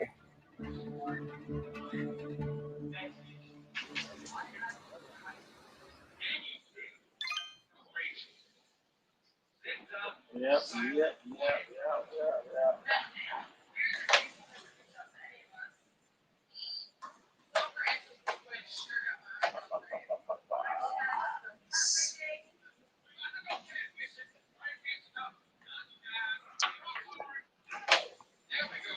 Arizona Democratic Party Chair Yolanda Bejarano, and Michigan polls show that Harris is closing the gap with Trump on handling the economy.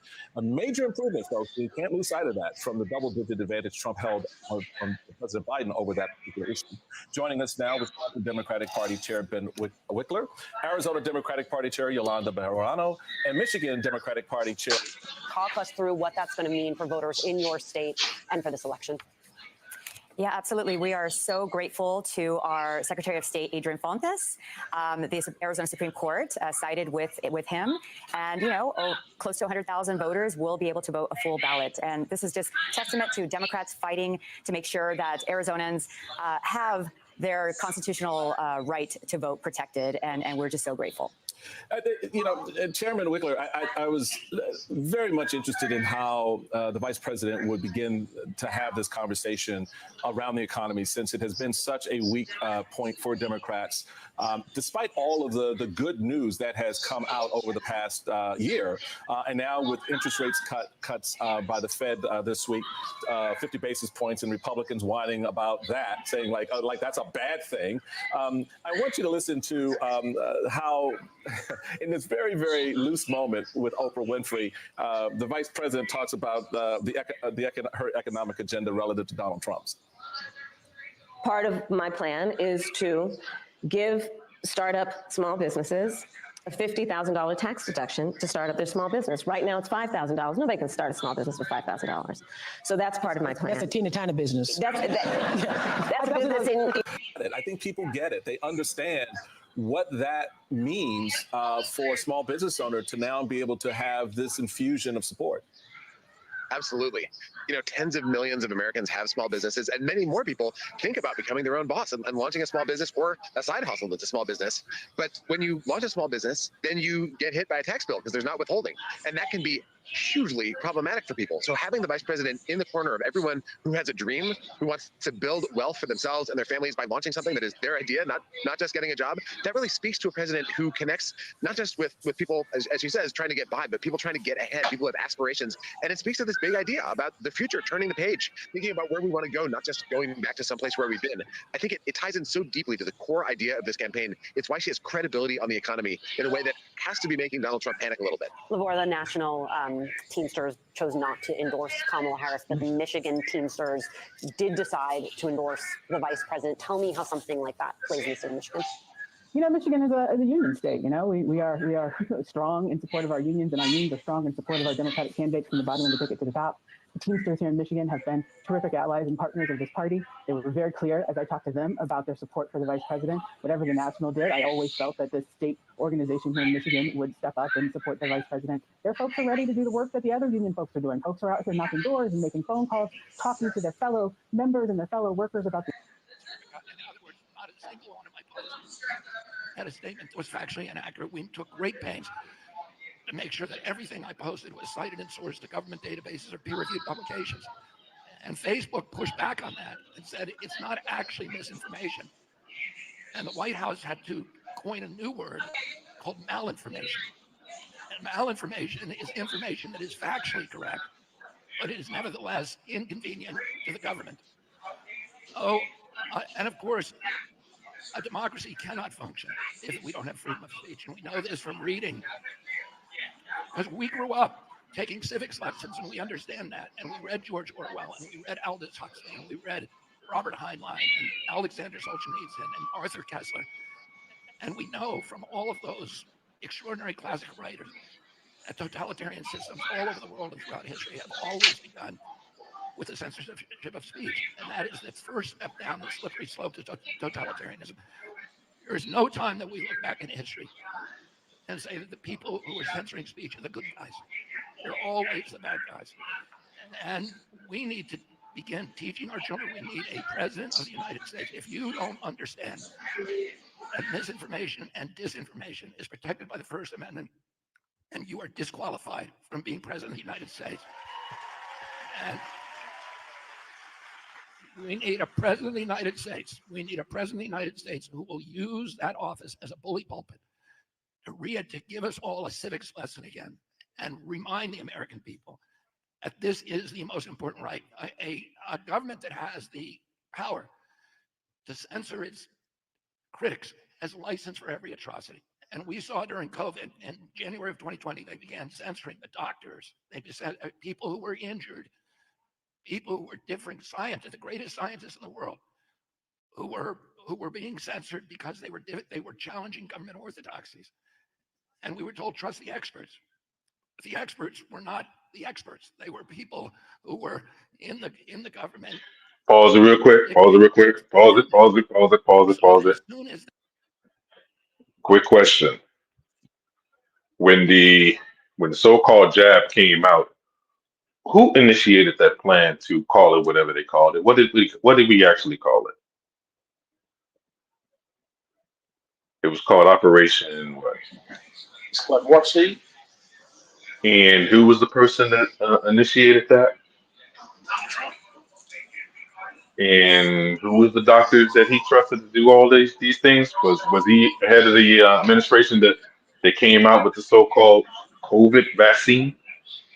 Yeah, Dr. Fauci. Okay. I just want people to realize. I want people to realize that just in that whole speech right there, what he was saying, that the administration that he's now in support of, in charge. I guess he would be put in charge of the the Surgeon General office. I heard that he may be, whatever. But yeah, go ahead and play it. I just wanted to make sure that was in full context to what he's actually saying. He doesn't have the credentials to be Surgeon General, but it'd be like a health czar, a health czar or something, whatever. Right. I know, but it just seemed very contradictory to say that when you're supporting a man that did exactly what you're talking about now. His critique is towards Trump. It's not towards Biden and Harris, by the way. They just continue to plan. But it's politics. They closed every church in this country for a year with no scientific citation. They went after freedom of assembly by dictating a completely unscience base, which they all admit now. Like I told you before, I 100% put the virus coming into this country on Trump and not protecting Americans. And it's shocking that I don't know how that's able not to exist in politics. But he did not protect our country, and he did not protect my family or me from allowing that virus to come into this country. Hard stop. Social distancing mandates. They shut down property rights by closing 3.3 million businesses with no due process, no just compensation. They shut down jury trials. The Seventh Amendment guarantees every American a jury trial in any case or controversy exceeding $25. But they said if it's a corporation that is doing some kind of countermeasure for the pandemic, that no matter how negligent they are, no matter how reckless their behavior, no matter how grievous your injury, you cannot sue them. They took away the Seventh Amendment. They took away the Fourth Amendment guarantee against illegal searches and seizures with all their track and trace surveillance. Yeah, I might need to skip this part because I'm trying not to respond to it. Goodness gracious, boy. Oh, we saw the entire Bill of Rights dismantled with one exception, the Second Amendment, and that's probably because it was the Second Amendment. Because you can make an argument. I don't want to do it. I'll let you do it. And we need to understand that without free speech, we do not have a democracy, and they'll take it away from us overnight. Those rules, those rights were won for us by a generation of Americans in 1776 who gave up their property, their status, their relationships, their power, their fortunes, and 20,000 of them their lives to give us those rights. And in 1 year, our government took them all away from us. And I would tell you there are 3 rules that we should all remember. One is that when a government takes a power from us, a right from us, it will never voluntarily relinquish it. Number 2, any power the government takes from us, it will ultimately abuse to the maximum extent possible. Number 3, nobody ever complied their way out of totalitarianism. We need to resist. And we need We need a president. And right now you're seeing the rise of totalitarian systems all over the world. We saw in Brazil 2 weeks ago that banned Twitter and all these other social media sites and become a totalitarian regime. Europe is now censoring speech openly. We saw the arrest of Pablo Durov, the head of Telegram, when he landed to refuel in France. He was dragged off his airplane and put in jail because of free speech, because they didn't like what was written about the Ukraine war. We see the head of the European Commission, Thierry Breton, threatening Elon Musk that if he has a live interview on Twitter X Spaces with President Trump, the former president of the United States, the nominee of one of our two great political parties, that would be violating, that Musk was going to be criminally and civilly prosecuted for penalties amounting to 6% of the value of his company. Oh, and what should our government be doing about that? The Biden administration, if we really were promoting democracy around the world as we claim, instead of fighting a war in Ukraine, we should be screaming at the rooftops against these governments and threatening sanctions against them if they censor their people.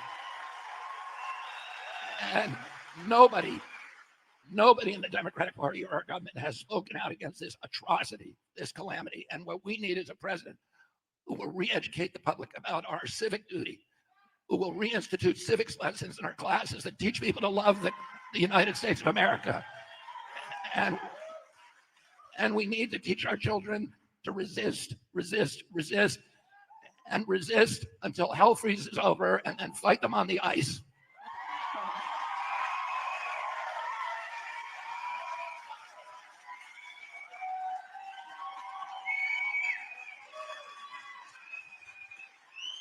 Wow. Paradise, pause it real quick. All of that. Isn't that Tulsi Gabbard over there? Gabby? Isn't that her?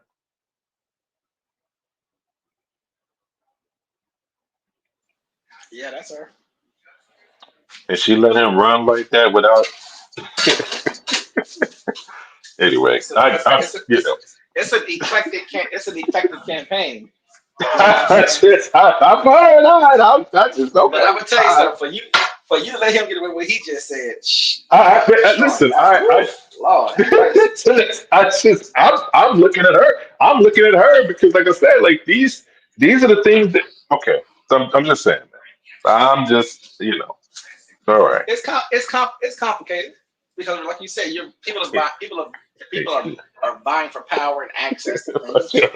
They're compromising to get. That's how this works. Of course, it's politics. Of course. It's just fun. It's just funny though, like you said, because generally speaking, a campaign would not have. Like I told you before. The stuff that he's talking about. It's the reason why Kamala said no, thank you. Yeah. And any standard Republican would have said no, thank you. You can have your vote. Well, we said it, but we said this from the very beginning that he was compromised. A slightly different time, huh? But we said it from the very beginning that he was compromised mentally, that he wasn't the same. Like something has happened, So anyway, Yeah, I'm not going to dig into it. I could dig into it, but it just seems like his philosophy hasn't changed. He believes what he believes, which is why I like him. The problem is, from a Republican and Democratic perspective, it don't work. That's not reality. In politics, that's the problem. Yeah, but if you become president and you get supporters, you can obviously bend things in a certain direction and expose things and do your best to try to wrangle Congress to get some things done. But like I said, for the most part, you're kind of managing our system more than anything. And he has views that are counter to Republicans and Democrats. That's it. What he just told you in the last 20 minutes. And for him to be on a Republican ticket, which makes it, they're both Democrats. That's crazy. And hell, Trump's a Democrat too. For all three of them to be on a Republican ticket. I know. It's crazy. It's insane.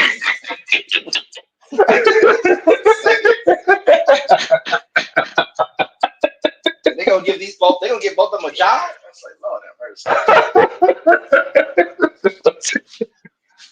the ones that wasn't wanted, the ones that got kicked off the party. This is insanity. I don't know. I don't know if you watched the Gutsteal show where Trump sued Trump for trying to mess up some water aqueducts or something in New York. So No, I remember that. I remember him suing. Trump is a businessman. They're counter to one another. Yeah, he's a businessman, right? He's anti-empire. I mean, it's a whole host of things. It's Yeah, not a bad. It was not a bad philosophy to have. If you can deliver on it, but it's obviously pie in the sky on some level, of course. But it's great talking points from the left, obviously, not from the right. I don't think, or some of the right, I should say. I'll put it that way. some of the right. And so for him to go on that whole list, like, yeah, you're right. We should, get people healthier, get corporations out of our water systems, our food systems, our medical systems. So a lot of Americans across the board love those kind of talking points. How do you convert it into like bills, policies, and get the nation, the representatives of the nation, to implement those things? He wasn't smart enough to figure out how to do that. I'll put it that way. Yeah, let me mute back up. I'm gonna mute up for a while, but you go, keep going. All right. I don't know how many people it takes to do this censorship, but I don't know about you guys, but I'm pretty glad that Elon's willing to step up and be in charge of efficiencies. Speaking of efficient, let's talk about the efficiency of our money here in America, and let's talk about war. There was no new wars under President Trump. Since then, there is conflict in Ukraine, the Middle East, war. Billions of dollars being sent overseas. Money that could help us here, help Americans, make America strong again. How are we going to end this war? Is President Trump going to be able to do it as quickly as he said, and what is that going to take? Yes, first of all.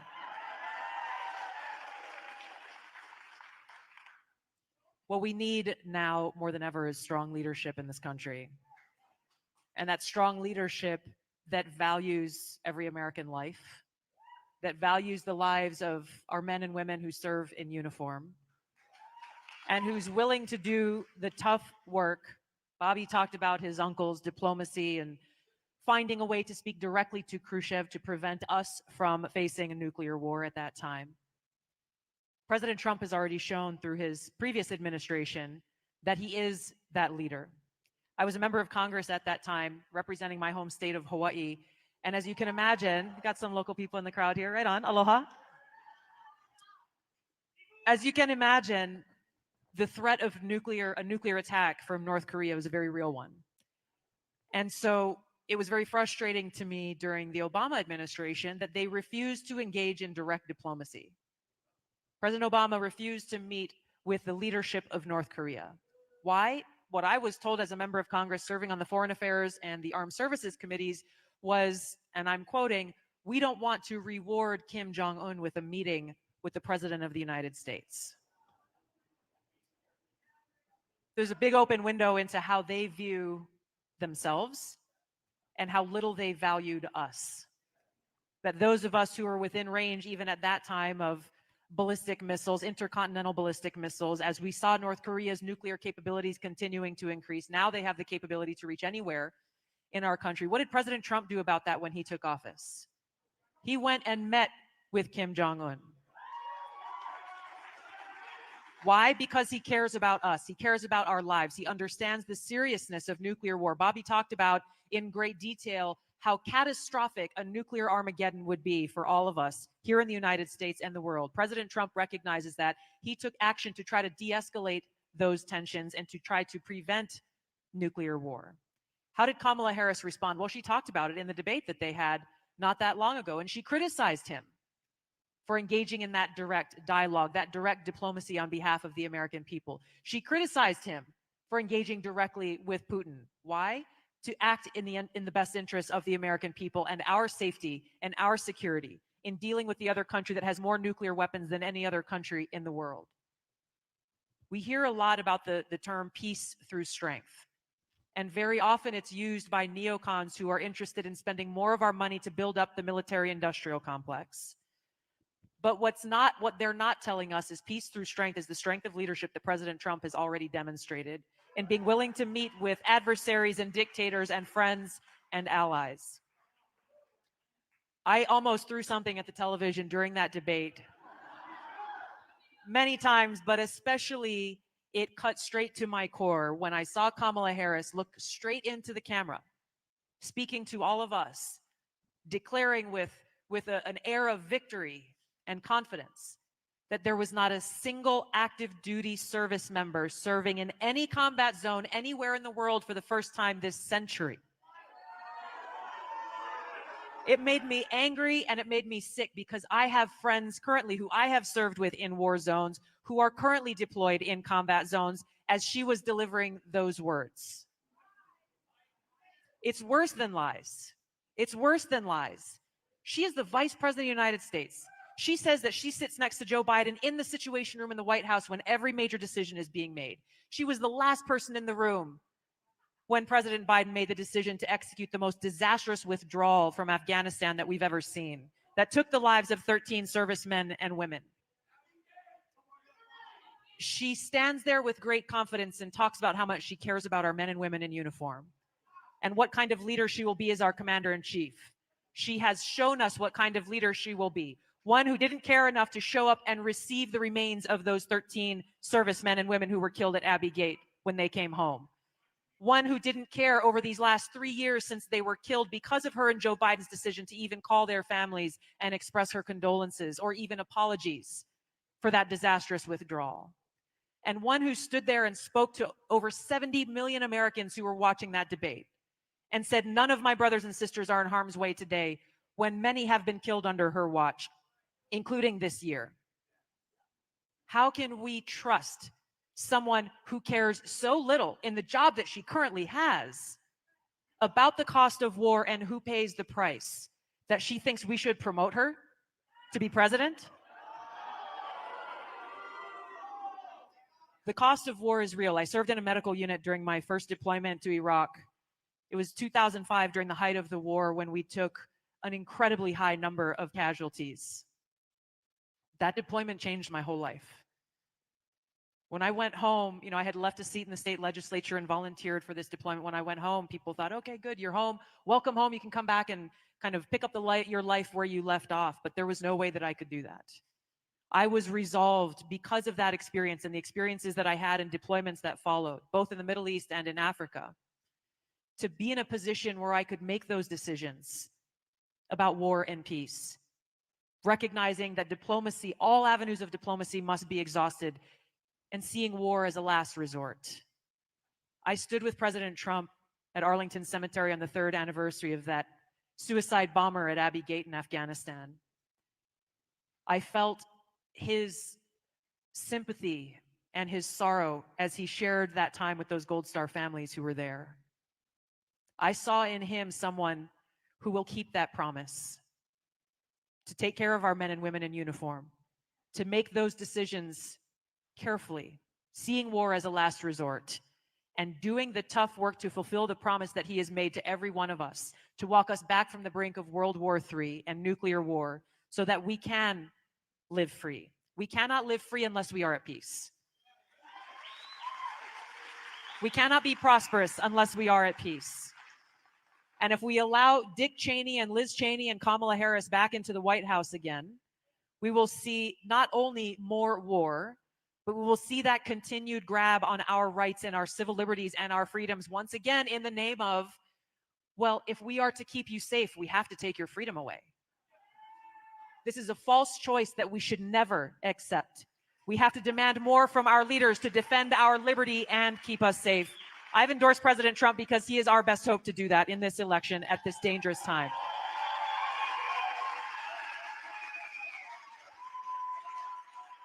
Bobby, I'd like to ask you about something. If you want to say something about that, otherwise I'm going to ask you about making America healthy again. Let me talk a little bit about this issue. You asked about whether President Trump can end the war as he promises on day one, and the answer is yes. Now it's going to be a lot. And because we control all the funding for the war, it's our war. It is not. It is a war that Ukraine did not need. That has been disastrous for Ukraine, And we're told lies about that war. We're told lies about the casualties. We're told lies that Ukraine is winning the war. Ukraine is losing the war catastrophically right now. And within a year, the military in Ukraine is likely to collapse. None of our press is being honest with us about this. They tell us that this kind of comic book narrative about them makes Putin a supervillain, and I'm not defending Vladimir Putin, and he had other choices but to invade. We need to understand, as the American people, our part in the provocations and our part in making this war a proxy war against Russia. And in fact, President Biden was very, very honest about this in April of 2022, when we forced Ukraine to walk away from a peace agreement that was very, very generous with Russia, that both sides had already initialed in Istanbul. And President Biden was asked, why are we going to war in Ukraine? And he said, we want regime change in Russia against Vladimir Putin. Well, that's not for Ukraine freedom. Lloyd Austin, as Secretary of Defense, was asked at that same time the same question. And he said, our purpose is to exhaust the Russian army and degrade its capacity to fight anywhere else in the world. That's nothing to do with Ukraine. And we're told this war began in February of 2022. It didn't. It began in February of 2014 when the CIA and USAID overthrew the elected government of Ukraine and a neutral government and put in power a pro-US government. And the Russians had warned from the beginning, you can never put NATO into Ukraine. We had made a deal in 1992 when the walls came down, and they allowed us to reunify Germany, East and West Germany. They had marched out 450,000 Soviet troops and allowed NATO, a hostile army, to come into those barracks. And the one thing Gorbachev asked us at that time was that we would not move NATO any further to the east, and we promised we wouldn't. James Baker, the Secretary of State, famously said, we will not move NATO 1 inch to the east. Since then, we've repeatedly broken our word. We've moved NATO 1,000 miles to the east through 14 countries, and the Russians said from the beginning, but you can't go into, we don't like what you're doing. We're appalled by it. It's dangerous. But whatever you do, you cannot move NATO into Ukraine. Why? Ukraine has a 2,200-mile border with Russia. It's like Canada and the United States. If we put Aegis missile systems, which we've done in Poland and Romania, these are Lockheed Tomahawk missiles that can be equipped with nuclear warheads. Those nuclear missiles would be 3.5 minutes from the Kremlin. We could decapitate the entire Russian leadership in 3.5 minutes with no time to respond, and that destabilizes the whole world. Russia's been invaded 3 times through Ukraine. The last time, Hitler killed 1 out of every 7 Russians. We have 0 strategic interest in Ukraine. We have no treaty with Ukraine. The Russians have an extreme strategic interest in Ukraine. We overthrew their government. Putin waited, tried to negotiate an agreement, the Minsk Accords, which France agreed to, France and Germany agreed to, and the Ukrainian government agreed to. And then we pressured Zelensky not to sign it. Zelensky ran in 2019 on a peace platform promising to sign the Minsk Accords, and he won with 70% of the vote because the Ukrainian people wanted peace. They didn't want a war. And when he got in there, we put pressure on him not to sign the agreement. And Russians ultimately went in February of 2022 with only 40,000 troops. They weren't trying to march across Europe as we were told in this country. Putin wasn't Hitler bent on world conquest. That's what we were told. He sent only 40,000 troops into a country of 44 million people. Clearly, he did not want to conquer it. What he said clearly again and again, and we never listened to him, I just want you back at the peace table. Zelensky went to Biden and asked him to negotiate a peace. Biden refused. Zelensky then went to President Xi in Russia and asked him, and he refused. He then went to Naftali Bennett in Israel and to Erdogan in Turkey, and they said, we'll do it. And they negotiated a new peace agreement in Istanbul, in which the Russians agreed to leave Donbass and Lugansk, part of Ukraine, even though Donbass and Lugansk had voted overwhelmingly to go to Russia. Putin said, no, I don't want you. Let's settle this. And the only thing he wanted was our agreement not to put NATO in Ukraine, because he doesn't want missiles 3.5 minutes from the Kremlin. And we wouldn't either. My uncle almost went to war with Cuba in 1962 when they were going to put missiles 45 minutes from Washington. And my uncle settled that in a secret agreement. He realized that with Ambassador Dobrynin told my father, this was not unprovoked.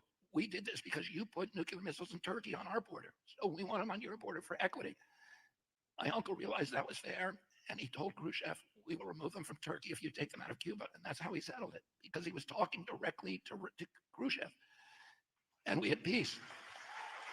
My uncle said, you have to understand your adversary if you're going to have peace in the world. And we have we do not listen to anything the Russians are telling us. And now that Russia, and since April 2022, when President Biden, they signed that agreement, both sides, President Biden sent Boris Johnson to Kiev and forced Zelensky to tear up that agreement. And that's when the war started. And since then, 600,000 Ukrainian kids have died for nothing. 300,000 Russians have died for nothing. And we should not applaud any of those deaths. It's not good for the world. It's not good for anything. And now we're talking about we encourage Ukraine to invade Russia. And the Russians were saying from the beginning, Putin was saying from the beginning, I'm scared if you go in there because I'm scared you'll use it as a base to invade Russia. Well, we did exactly what he said. Now we're going to allow Storm Shadow missiles, which are operated with U.S. satellite technology, to hit the Kremlin, hit targets in Russia. 2 weeks. They say we're going to do that. Putin has said, if you do it, we are at war with NATO and with the United States of America. This is World War III. As Tulsi said, the Russians have 1,200 more nuclear warheads than we do. They're the greatest nuclear power in the world. They have better missile systems than we do. They have electronic warfare that is a generation ahead of us. We are operating on a delusional basis, thinking we can win this war. They have hypersonic missiles, which the Chinese do too, and we don't. That can sink every ship in the U.S. Navy because they can't be defended against. I read a Pentagon report last night about their electromagnetic pulse weapons that can make all of our nuclear weapons useless. We don't have that, as far as we know. The Russians do. The Russians have technology. We have shown them all of our best weapon systems, and they have deconstructed them, and they know how to defend against them because we put them in the hands of a second-class army, which has allowed the Russians to capture those and to understand them and understand their defense. We've lost all of our surprise advantages. We've pushed Russia into alliance with China. Russia now has rebuilt its industrial base. It's rebuilt its economy because the U.S. sanctions forced them to build an independent parallel economy, and they've done it successfully. They have almost zero inflation. They have compared to us virtually zero national debt. Putin is at the height of his popularity. We have forced Russia into this very deadly. If this man is not a Russian puppet, I mean, I'm still baffled from a Republican perspective.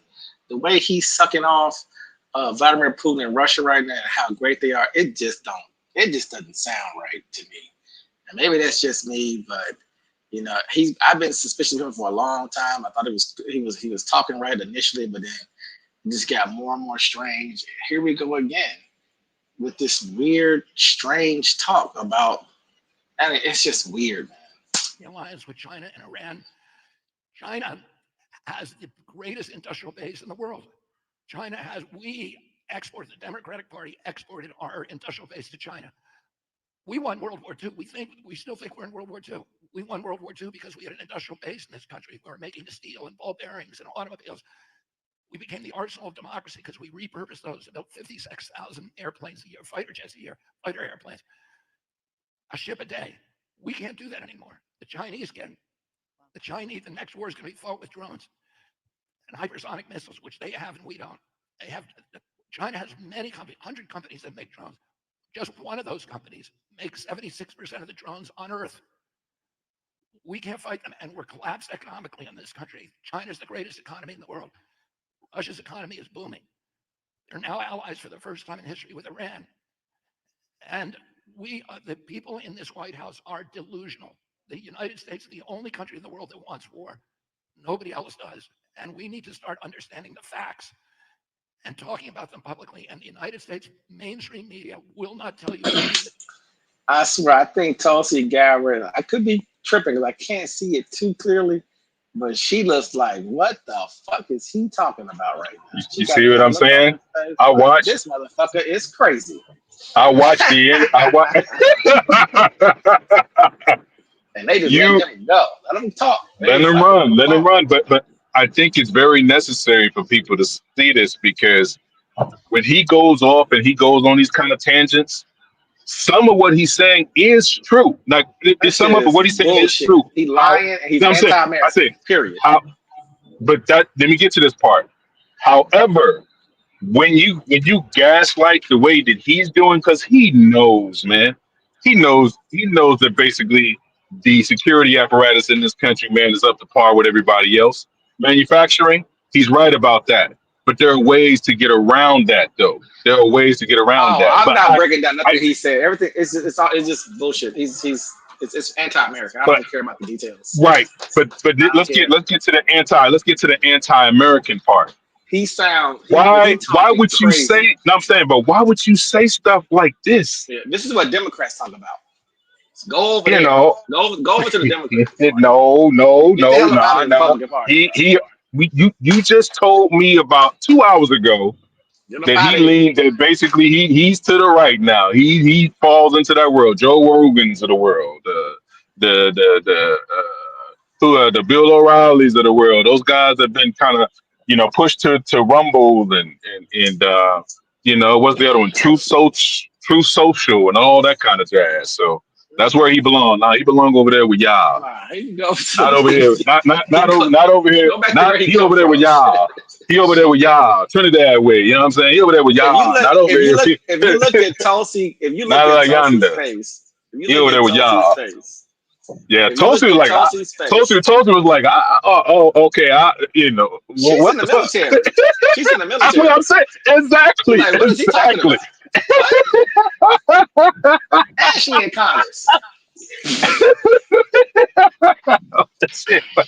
What are you doing? And you see the crowd is crickets in the crowd, by the way. Oh, they're quiet. Oh, yeah. This is wow. Yeah, okay. And I told you, it's not just him though. I follow people who this is how they talk. This is how they talk on big scale, big numbers. That's how they talk, is that they have a certain view. I just don't know. Again, I start questioning who you work for. That's all. That's just what I do. The truth that I just told you about what's really happening. And we're sleepwalking into World War III. It's shocking when you hear those things, how close we are to World War III, to the demise of our planet on some level. These are scary facts that really should help encourage you and to share the message to vote for the right president that's going to end this. I have two more questions for you guys. Make America Healthy Again is definitely the one that hits home hardest for me. Let's focus on that. Motivates me. I want to be able to go to the grocery store and I want to know that the food that I'm buying is not covered in chemicals. I want to know that they didn't slip in a vaccine in the lettuce.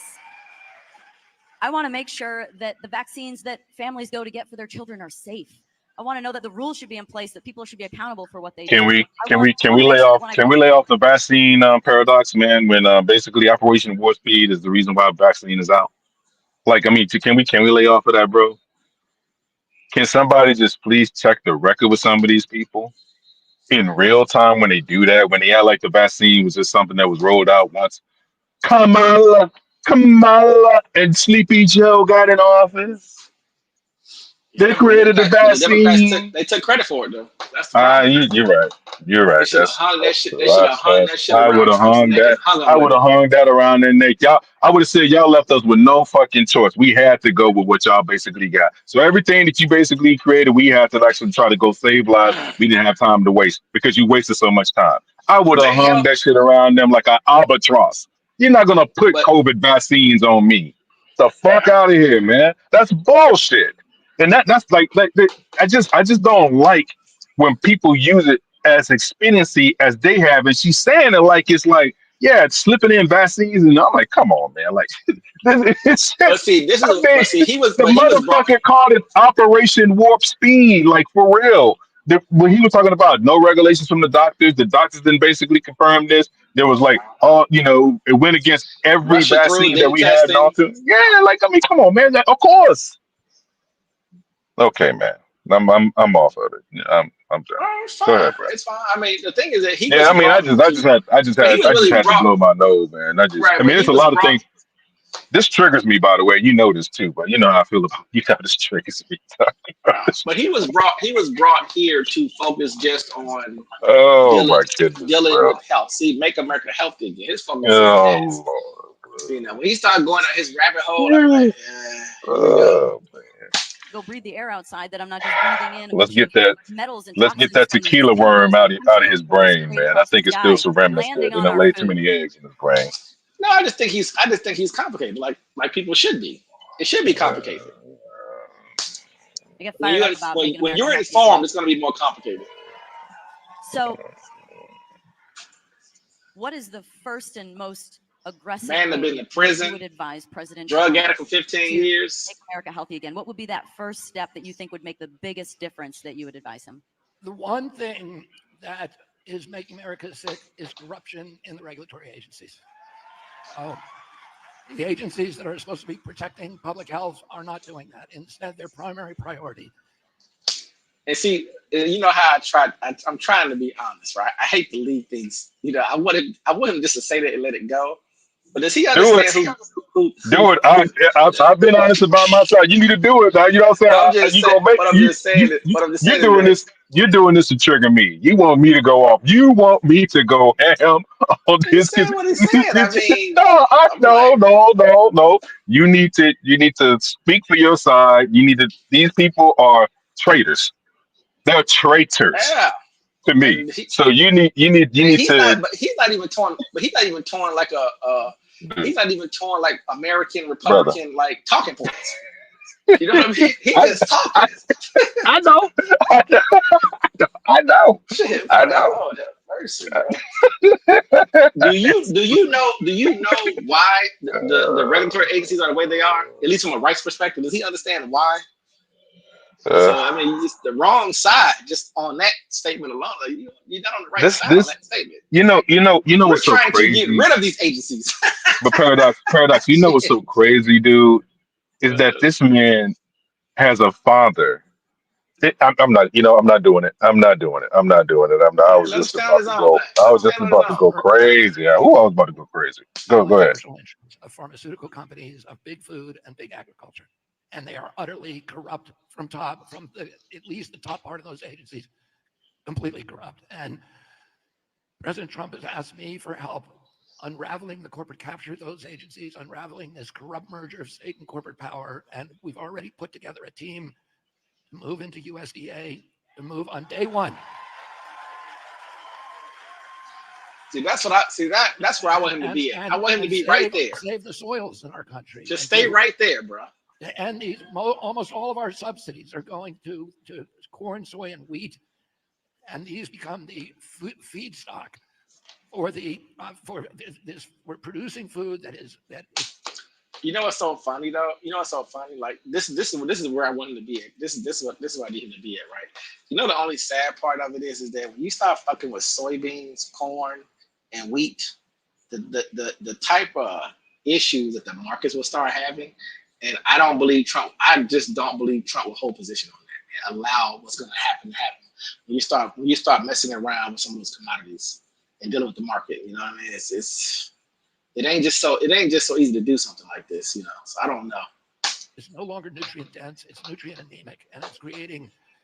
And it is the food that is the cheapest, so it becomes the feedstock for the ultra processed food industry, and that food is the food, 70% of the food that is paid for by food stamps. So it gets a subsidy, agricultural subsidy, and it gets the food stamp subsidy, $70 billion a year, to poison American poor with. It gets the school lunch program, 70%. That's right. Is going to ultra processed foods, and we are systematically sickening our children. And the greatest asset, the most valuable asset. You know what I be thinking, man? Every time I hear numbers, man, the first thing I think about is black people. And do we get any of that? Do our black farmers or anybody, are we a part of any of that as far as getting the subsidies? I know the farmers do get some subsidies, but are they connected to feeding some of these systems though, like the school systems? And what percentage of it is it? If we are a part of it, what's that percentage look like when it comes to those particular things? I wonder. In our country today, if you're an insurance company, if you're part of the medical complex, hospitals, etc., if you're a pharmaceutical company, the most valuable asset is a sick child. And that's why our kids are the sickest kids in the history of the world, and the sickest of any country. We have these raft of neurological disorders that I never saw as a kid: ADD, ADHD, speech delay, language delay, tics, sleep disorders, ASD, Tourette syndrome, narcolepsy, autism. We have autoimmune disease, explosion, rheumatoid arthritis, lupus, Crohn's disease. If he just stays if he just stays in this particular pocket. You see what I'm saying? This Yep, RFK, I within the don't have a system. problem with. Yeah, I don't Within have the a problem system. with. Even if he says, because what he's talking about overall is FDA. If he wants to go in and talk about, because people don't really talk about really reforming that. That's what you FDA and really USDA. Yeah. right. Right. You have to get a hold of the licensing. What is allowed? How much sugar is allowed in certain foods? Like there's certain foods Yeah. that are banned in other countries, and That's everybody's right. fine with it because it's Just go to just Canada. it's just part of it's, exactly. It's Sure. just you can't have that here, But there needs to be, because of what he's talking about, the fallout. It causes the medical expenses to go up. It causes diabetes and all The these problem is other this though. things. All these host of Can problems you come into play. right? The only issue I have with it, that I love what he's saying. This is the part. This is why I follow But this then, part but like then, this but up then, here, but right? then that But favorite you're word of messing yours, with the money, it cuts off the capitalist. There you go. Cut off the You capitalist machine. messing with You the see what I'm money. saying? And that's, And I just don't know what that looks like in real life as far man. as, because you're gonna have those industries are gonna take a massive hit, and of course people are gonna pull investors out instantly, obviously, right? So you're gonna see a hit in the marketplace as well. The fact, Because the I fact think you can that cut sugar this and food country, and sugar and salt and food by 50% tomorrow, and everybody the will be fine. fact that this country never told the truth about how much control that they're going to allow you to have as far as the electorate and the population. They made people have this false sense of you have this unlimited kind of freedom. Like you get to do anything that you want to do to a degree, as long as it wasn't like breaking the law in a criminal sense. And everything is still regulated. But these things that should be regulated, that's for the better of the population, needs to work that way. Not unless it feeds other industries, like the medical field, like like medicines, like different prescriptions. You see where I'm going with this? How it feeds different things to have bad health issues, bad health synopsis, and just have them basically feeding itself. It's just basically you get bad food, bad health programs, you get medicines, you get insulin, you get these the big pharma to create these. Man, I looked at somebody's kitchen cabinet, where you could really see the dependency. They had a whole, and this is like a rich person too, somebody well off, a well off black person. They had a whole row of just prescription drugs, and I'm just like crazy. I mean, it's just the row, and they had them in a nice little corner thing and stuff. It's all in their bathroom. I'm like, this is insane, bro. So the dependency of having the bad food and the health industry kind of work hand in hand with the privatization of medicine here, it seems to work and be this kind of hodgepodge of capital spending and money and building those industries based off the residual effect of what the cause and effect is. Bad health, bad food choices causes, these extreme, capital gains when it comes down to certain companies that are feeding. Well, the thing is that those how do particular you do it in a process where they're gonna definitely lose profits? How do you deal with that? That's gonna be the problem that you have to figure out basically. And I would love to see how that play. And that's all. Like you said, how do you slow? Because basically, because what he's talking about is slowing down consumption. And when you're doing that, you're gonna affect markets. You're gonna affect a lot of people's pockets. And I don't know. And it's and the person that you're campaigning with is a huge, he loves a lot of that stuff, and so it's gonna be very difficult to move it. But I mean, I would love to see somebody try to even if they could just trim around the edges on it. But to just go in there and just slice it up, I don't know about that. You talking about billions of dollars, so I don't. It's a big lift, but I like hearing the rhetoric. I don't mind that part. When I was a kid, the average pediatrician saw one case of diabetes in his lifetime. Today, 1 out of every 3 kids who walk through his office door is diabetic or pre-diabetic. And all the allergic diseases, peanut allergies, food allergies, eczema, asthma, anaphylaxis, obesity. When my uncle was president, 6% of Americans had chronic disease, and the price for treating chronic disease at that point was 0. Today, 60% of Americans have it, our kids. and the cost is $4.3 trillion. It's 5 times our military budget. And when I was a kid, my uncle was president, 3.4% of Americans had obesity. Today, close to 70%. And it is destroying our country. We have the lowest fertility rate in the world. 50% of American teens have half the testosterone that they had a generation ago, half the sperm counts they had a generation ago. Girls in our country are reaching puberty at 10 years old, 13 on average, at 6 years younger than they were a generation ago. And it's the youngest of any country in the world. And this is happening not because Americans suddenly got lazy. It's happening because we are mass poisoning people. Obesity is not genetic. It's not your fault. It's because we are mass poisoning you, and we need to put an end to it. And on day one, we're going to declare an emergency like we did in COVID.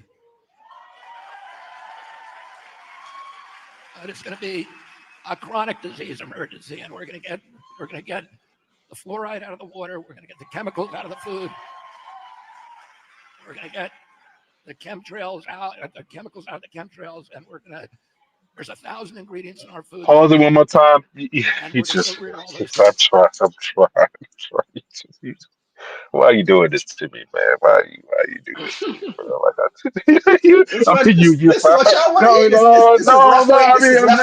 no. Oh my God, nigga, are you serious? Oh, okay, first of all, let me just say this. Who eats McDonald's like this? Who eat McDonald's every day? Eat processed food. I don't believe it. I didn't even remember. It's like if you cannot get the person that you are so-called serving to get on track with what you're talking about, bro. I mean, it's so much lobby money. It's so much money in politics, bro. I just don't believe it. I just. But I want you to try it. I want somebody to try though. Just highlight it and try it. But you gotta be strategic about it. He can't My do it. head hurts. My head hurts, man. My head hurts, bro. I would have said, bro, let's not mention chemtrails. Let's take that out the conversation. Just, You have to be strategic. It's a way. It's even a way of slow. Even. You gotta get out the conspiracy talk, bro. You don't even have to say it. You don't have to worry about it. You don't gotta say it. You don't. Oh my God, man. Yeah, 'cause I believe him, but just don't say it. You're in the mainstream world. You gotta balance it out a little bit. He can't help himself though. Cannot help himself. And I don't even mention the vaccine yet, which is I'm surprised about. I'm gonna mute up. It's almost over with anyway. I know how to do it. And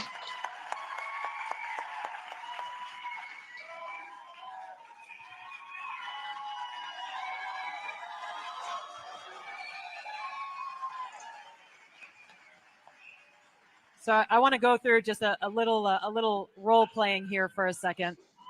Imagine for just a moment, every single one of you were gathered on the floor of the House of Representatives and you were all members of Congress. And you have a bill that comes before you for a vote that would make it so that frozen pizza qualifies under the daily nutritional requirements of fruits and vegetables for kids in public schools. How many of you would vote yes? How many of you would vote no? This happened. This was one of the first votes that I took as a member of Congress. Exactly. That was my face, too. First of all, this is what Congress is doing. And I had conversations with a lot of people on the House floor that day who'd been there a lot longer than I had, asking the question you're probably thinking is, how in the world does this happen? And why are our members of Congress doing the work of the big manufacturers that make these frozen pizzas that go into our school cafeterias? Bobby talked about corruption. And he talked about the influence of big money in our regulatory agencies and in our politics. They are very directly connected. Does anyone want to guess? I mean, obviously I voted no. Do you think it passed or failed? This is what we're dealing with here. And this is why what we are doing here tonight matters so much. In who we elect as president is someone in Donald Trump who's committed to rooting out this corruption and bringing Bobby Kennedy onto his team to actually execute this.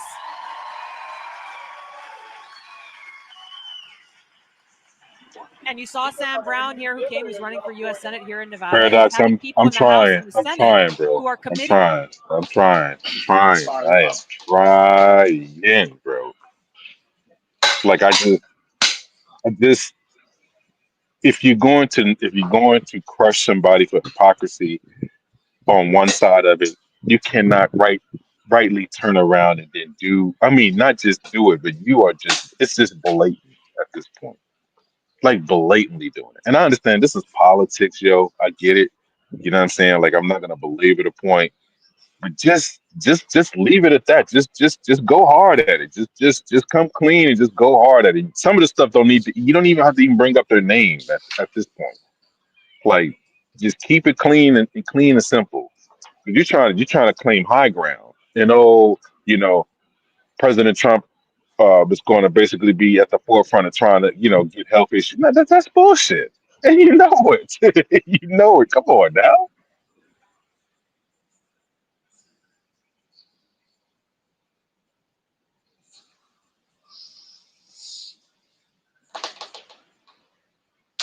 To this same cause. What does Make America Healthy Again actually means? It's things like this. It's things like friends of mine who are going for treatment at the VA. And I unfortunately can't even tell you how many of them have shared this story with me, going and sharing about the challenges they are having, whether it's post-traumatic stress or chronic injuries or chronic pain. And they are literally given a sack full of pills. A sack full of pills. One is to treat this one is to treat the consequences of that one, and this one is to treat the consequences of that one, the negative impacts of this one or that one.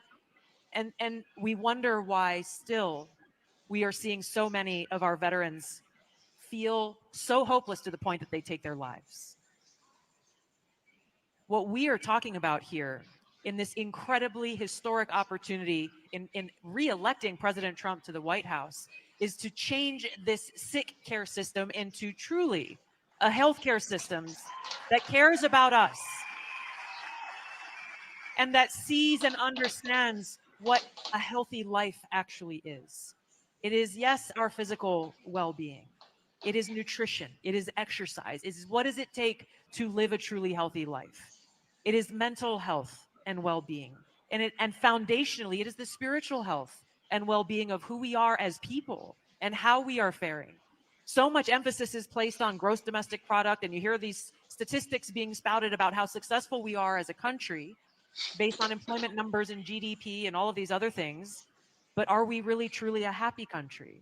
Are we a fulfilled country? What are we truly valuing in our society? In order to bring about this change, yes, it requires a complete new clean slate of new leadership that is committed to these principles and these values. But that only happens with us if we do our part. That only happens if not only you vote, but you're bringing 10 or 20 people with you who are committed to truly making America healthy again, strong again, and peaceful and free again. Amen. I like this America that's shaping up. You guys like this America that's shaping up? But this is not a Democratic or Republican America they're talking about. What America is this America? I reached out to my followers this week when I was coming here to do this, and I asked them what their questions were. And one of them that came through very commonly was the American people are very concerned about voter fraud. They're very concerned about the legitimacy of this election this time around. So if you guys have any advice that you'd like to share as to how we can, as Donald Trump said, make this too big to rig, how can we do that as American people? If you have any advice, please share that. And finally, why do you think that Donald J. Trump is the best candidate to reclaim America? Voter integrity is a serious concern and a serious issue. We need to be able to have trust and confidence in the fact that when we cast our vote, that our ballot will be counted in the way that we have cast it.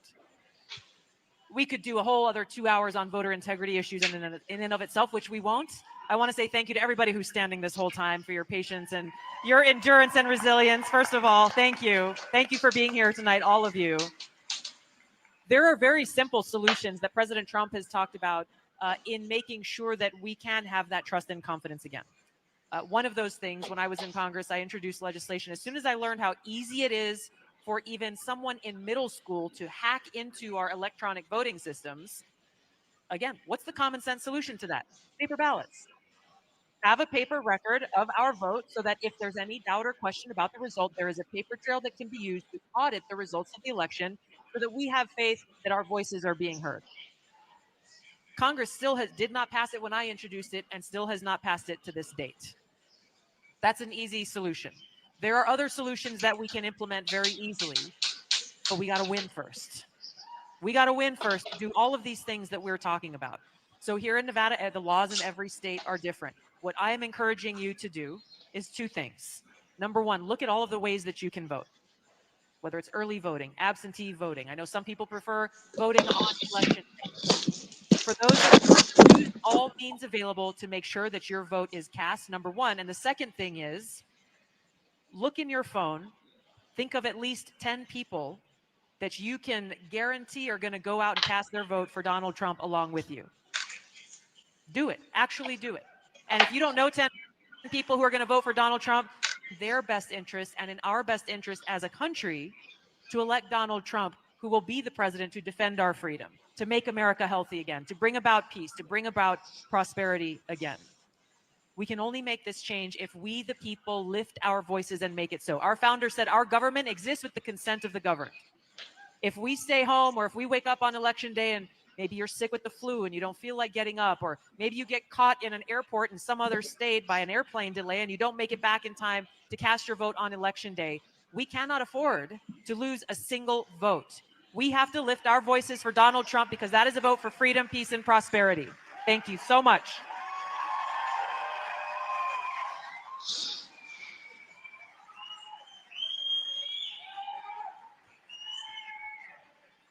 It's odd. It's odd to me that this has become such a partisan issue because in 2001, virtually every Democrat in this country was sure that the election had been stolen from Al Gore and given to George Bush.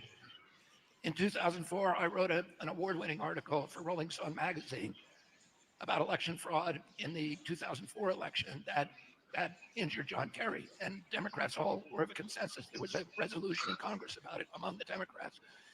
In 2016, Hillary Clinton gave a interview to the Atlantic Monthly saying that the election had been stolen from her. In 2020, Bernie Sanders, all his supporters also believe the election has been stolen. So you had Democrats for 20 years who were worried about election fraud, and all of a sudden, after January 6th, it stopped being an issue. If you talked about your doubts about election integrity, you became a MAGA radical, an insurgent. And it shouldn't be that way. This is a Republican and a Democratic issue. We are the exemplary democracy in the world. We had a couple of weeks ago a professor go to Georgia and show how those machines could be hacked in a public demonstration in 6 different ways. Now, we're sitting in a city here that was built on the capacity of American designers to build machines that count and never get it wrong, right? And there's ATM machines on every block in most cities in our country that never give you more money than you ask for. Oh, we ought to be able to design a machine that's unhackable, and we ought to all be satisfied that there is there. But no matter what kind of machines we have, we need paper ballots. And I've been saying this for 24 years.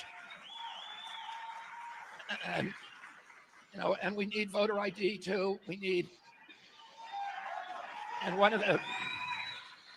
And the Democrats are worried about voter ID, and they have legitimate reasons for doing so because there's a lot of Americans, and there's tens of millions of Americans, and most of them are Democratic voters who don't have driver's licenses. So they're elderly people, they're urban people, minorities particularly, and students who tend to vote Democratic, and they believe that any effort to require voter ID at the voting booth is going to disenfranchise tens of millions of voters. Well, the solution to that is something that I've been urging President Biden to do for years, and that I'm going to urge President Trump to do in his first week in office, which is to order the post office and the State Department to distribute passport cards to every American who can't afford them. And I have agreements from Andrew Young, from Reverend Al Sharpton, and many, many other civil rights leaders that they will remove all of their objection to a requirement of voter ID at the voting booth if we do that. And so this is an easily solvable problem. It's a problem that doesn't have to divide us. And it's a mystery to me about whether, and these civil rights leaders have met repeatedly with President Biden, begging him to do it, and he's refused. So I think we're going to need a Republican in office who will finally fix the voting system in this country. As I said, we're the exemplary democracy. We are the example to the world, the model, the template. And we ought to have a voting system in this country that works, but we're not going to get that unless we get President Trump elected. And a voting system that every American, every Democrat, and every Republican, there's certain states in our country like New Hampshire where nobody ever worries about voter fraud. They have systems with great integrity and they have paper ballots. But some states, and a lot of them are the battleground states, that have systems that that people do not have faith in, and that's just wrong. We need to get President Trump elected for this. We need him elected to end the wars, to end our addiction to the warfare state, to end this corrupt merger of state and corporate power that has infected and turned all of our agencies predatory against the American public. That allows those corporations to commoditize our landscapes, our rivers, our waters, to pollute them, to pollute our air. That allows pharmaceutical companies and big agriculture and big food to poison our children and commoditize them. That allows the military-industrial complex to just provide a constant pipeline of new wars that is destroying our country.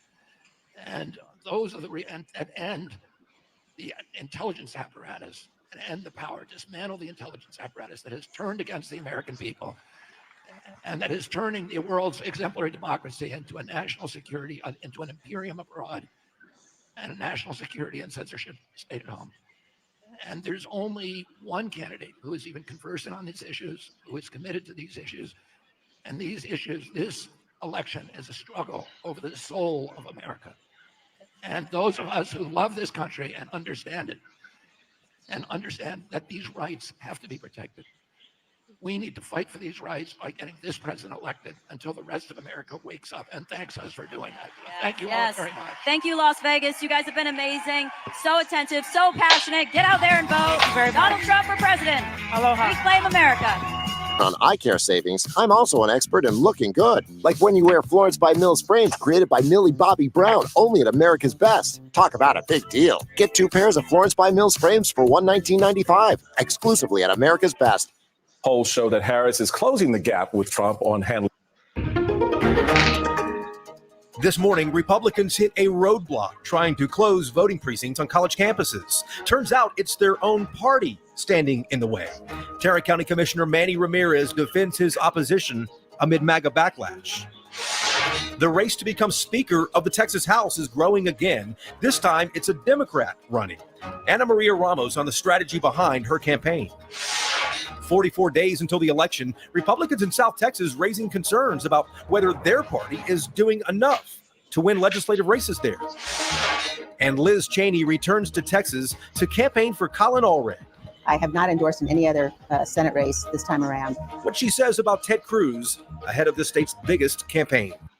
Democrats reportedly in panic mode, privately worrying Trump could shatter the blue wall after the Teamsters' non-endorsement of Kamala Harris. Politico reporting, quote, the Teamsters withholding an endorsement from Harris this week after internal polling showed most respondents backing Trump is sparking fresh concerns that the GOP nominee could have higher than expected support among union members, especially men. Here with Reaction Fox News contributor Mark Thiessen. Mark, great to see you this morning. I think that Trump's win in the union, that's obvious even if it doesn't accompany an endorsement from the Teamsters.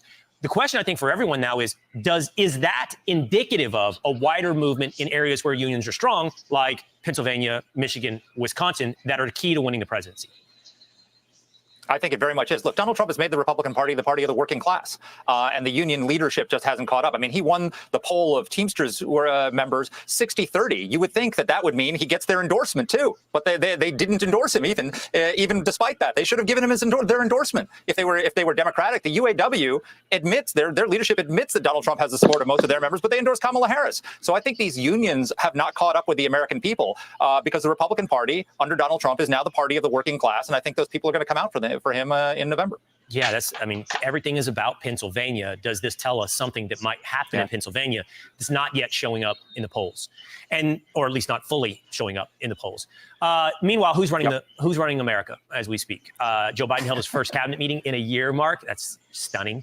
And there was a prominent role. There was a prominent role for the First Lady. Watch. Today at the top of our meeting, Jill's going to give an update on the House initiative, White House initiative to fundamentally change the approach and the fund and how we approach and fund women's health services. So I'd like to turn it over to Jill and for any comments she has. And it's all yours, kid. Thank you. You know, sometimes the White House surprises you. When Joe became president, I knew I wanted to keep shining a light on the issues that I'd worked on for so many years.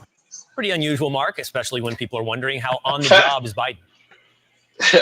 Yeah, I mean, they're not even pretending anymore. We're in full Edith Wilson territory right now. Look, the First Lady doesn't have a job. She's not an official. She's not an elected official. She's not a member of the White House senior staff. Though I remember when Hillary Clinton was First Lady, she actually had a West Wing office. In fact, I know that because it was later my office. I was the only person in the West Wing who had a full-length mirror in his office because of Hillary Clinton. But even then, she didn't take a seat at the cabinet table until she became Secretary of State under Obama.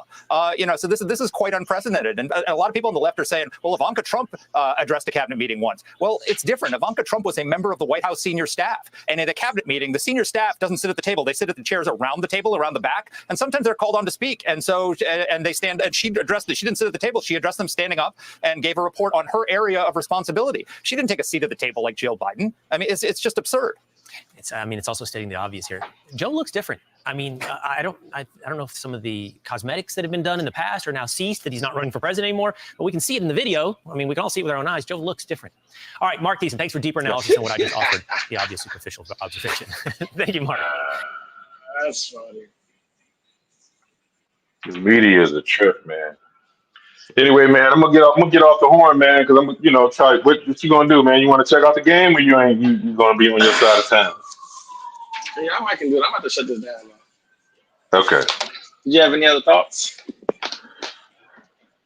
I got so many, man, but I'll just save it till the next time. I don't want to be in a bad mood. I'm like, I don't want to be in a bad mood.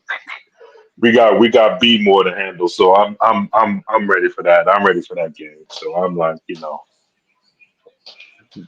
Philly just came back on New Orleans too, so I'm kind of like, whatever. But New Orleans want to play like trash against Philly, All right. They play like world beaters against us. Yeah, we got 43 days left.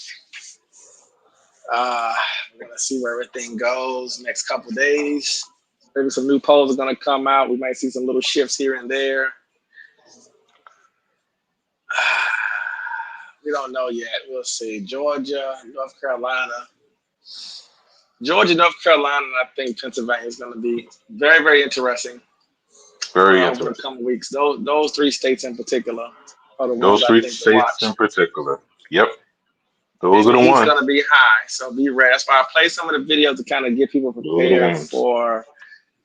We'll see if it's going to get called on the November the 6th or not as far as the presidency, but just being prepared for the courts, being prepared for the protests, being prepared for, things taking longer to count and things being very, very, very tight. Regardless of all the work they put in, they spent billions of dollars. Forget type tense. Very tense. Yeah. Extremely tense. Yeah. Now somebody could blow somebody out and it's over with at 8 o'clock at night. Who knows, right? Voters are very funny. So basically what's going to happen is we will find out if all the investment, all the campaigning, you basically will find out if it worked or not. Will people get off their asses and go and vote? That's basically what you were going to find out. Actually, starting yesterday, Saturday. So you're really going to start to see it over the coming weeks. Are people excited to early vote? What do those lines look like? What do those numbers look like? We are officially voting, so it is here. And so just monitoring that, it will maybe give people a little bit of a sense of what might be coming, on November the 5th, even just in a sense of just turnout in itself. Because I expect it to be, I suspect this is going to be the highest voting turnout we've had in history. So it's going to be a lot. It's going to be a lot going on. So anyway, this is the Code Breakers. This is Paradox. And this is D. Until next time, peace.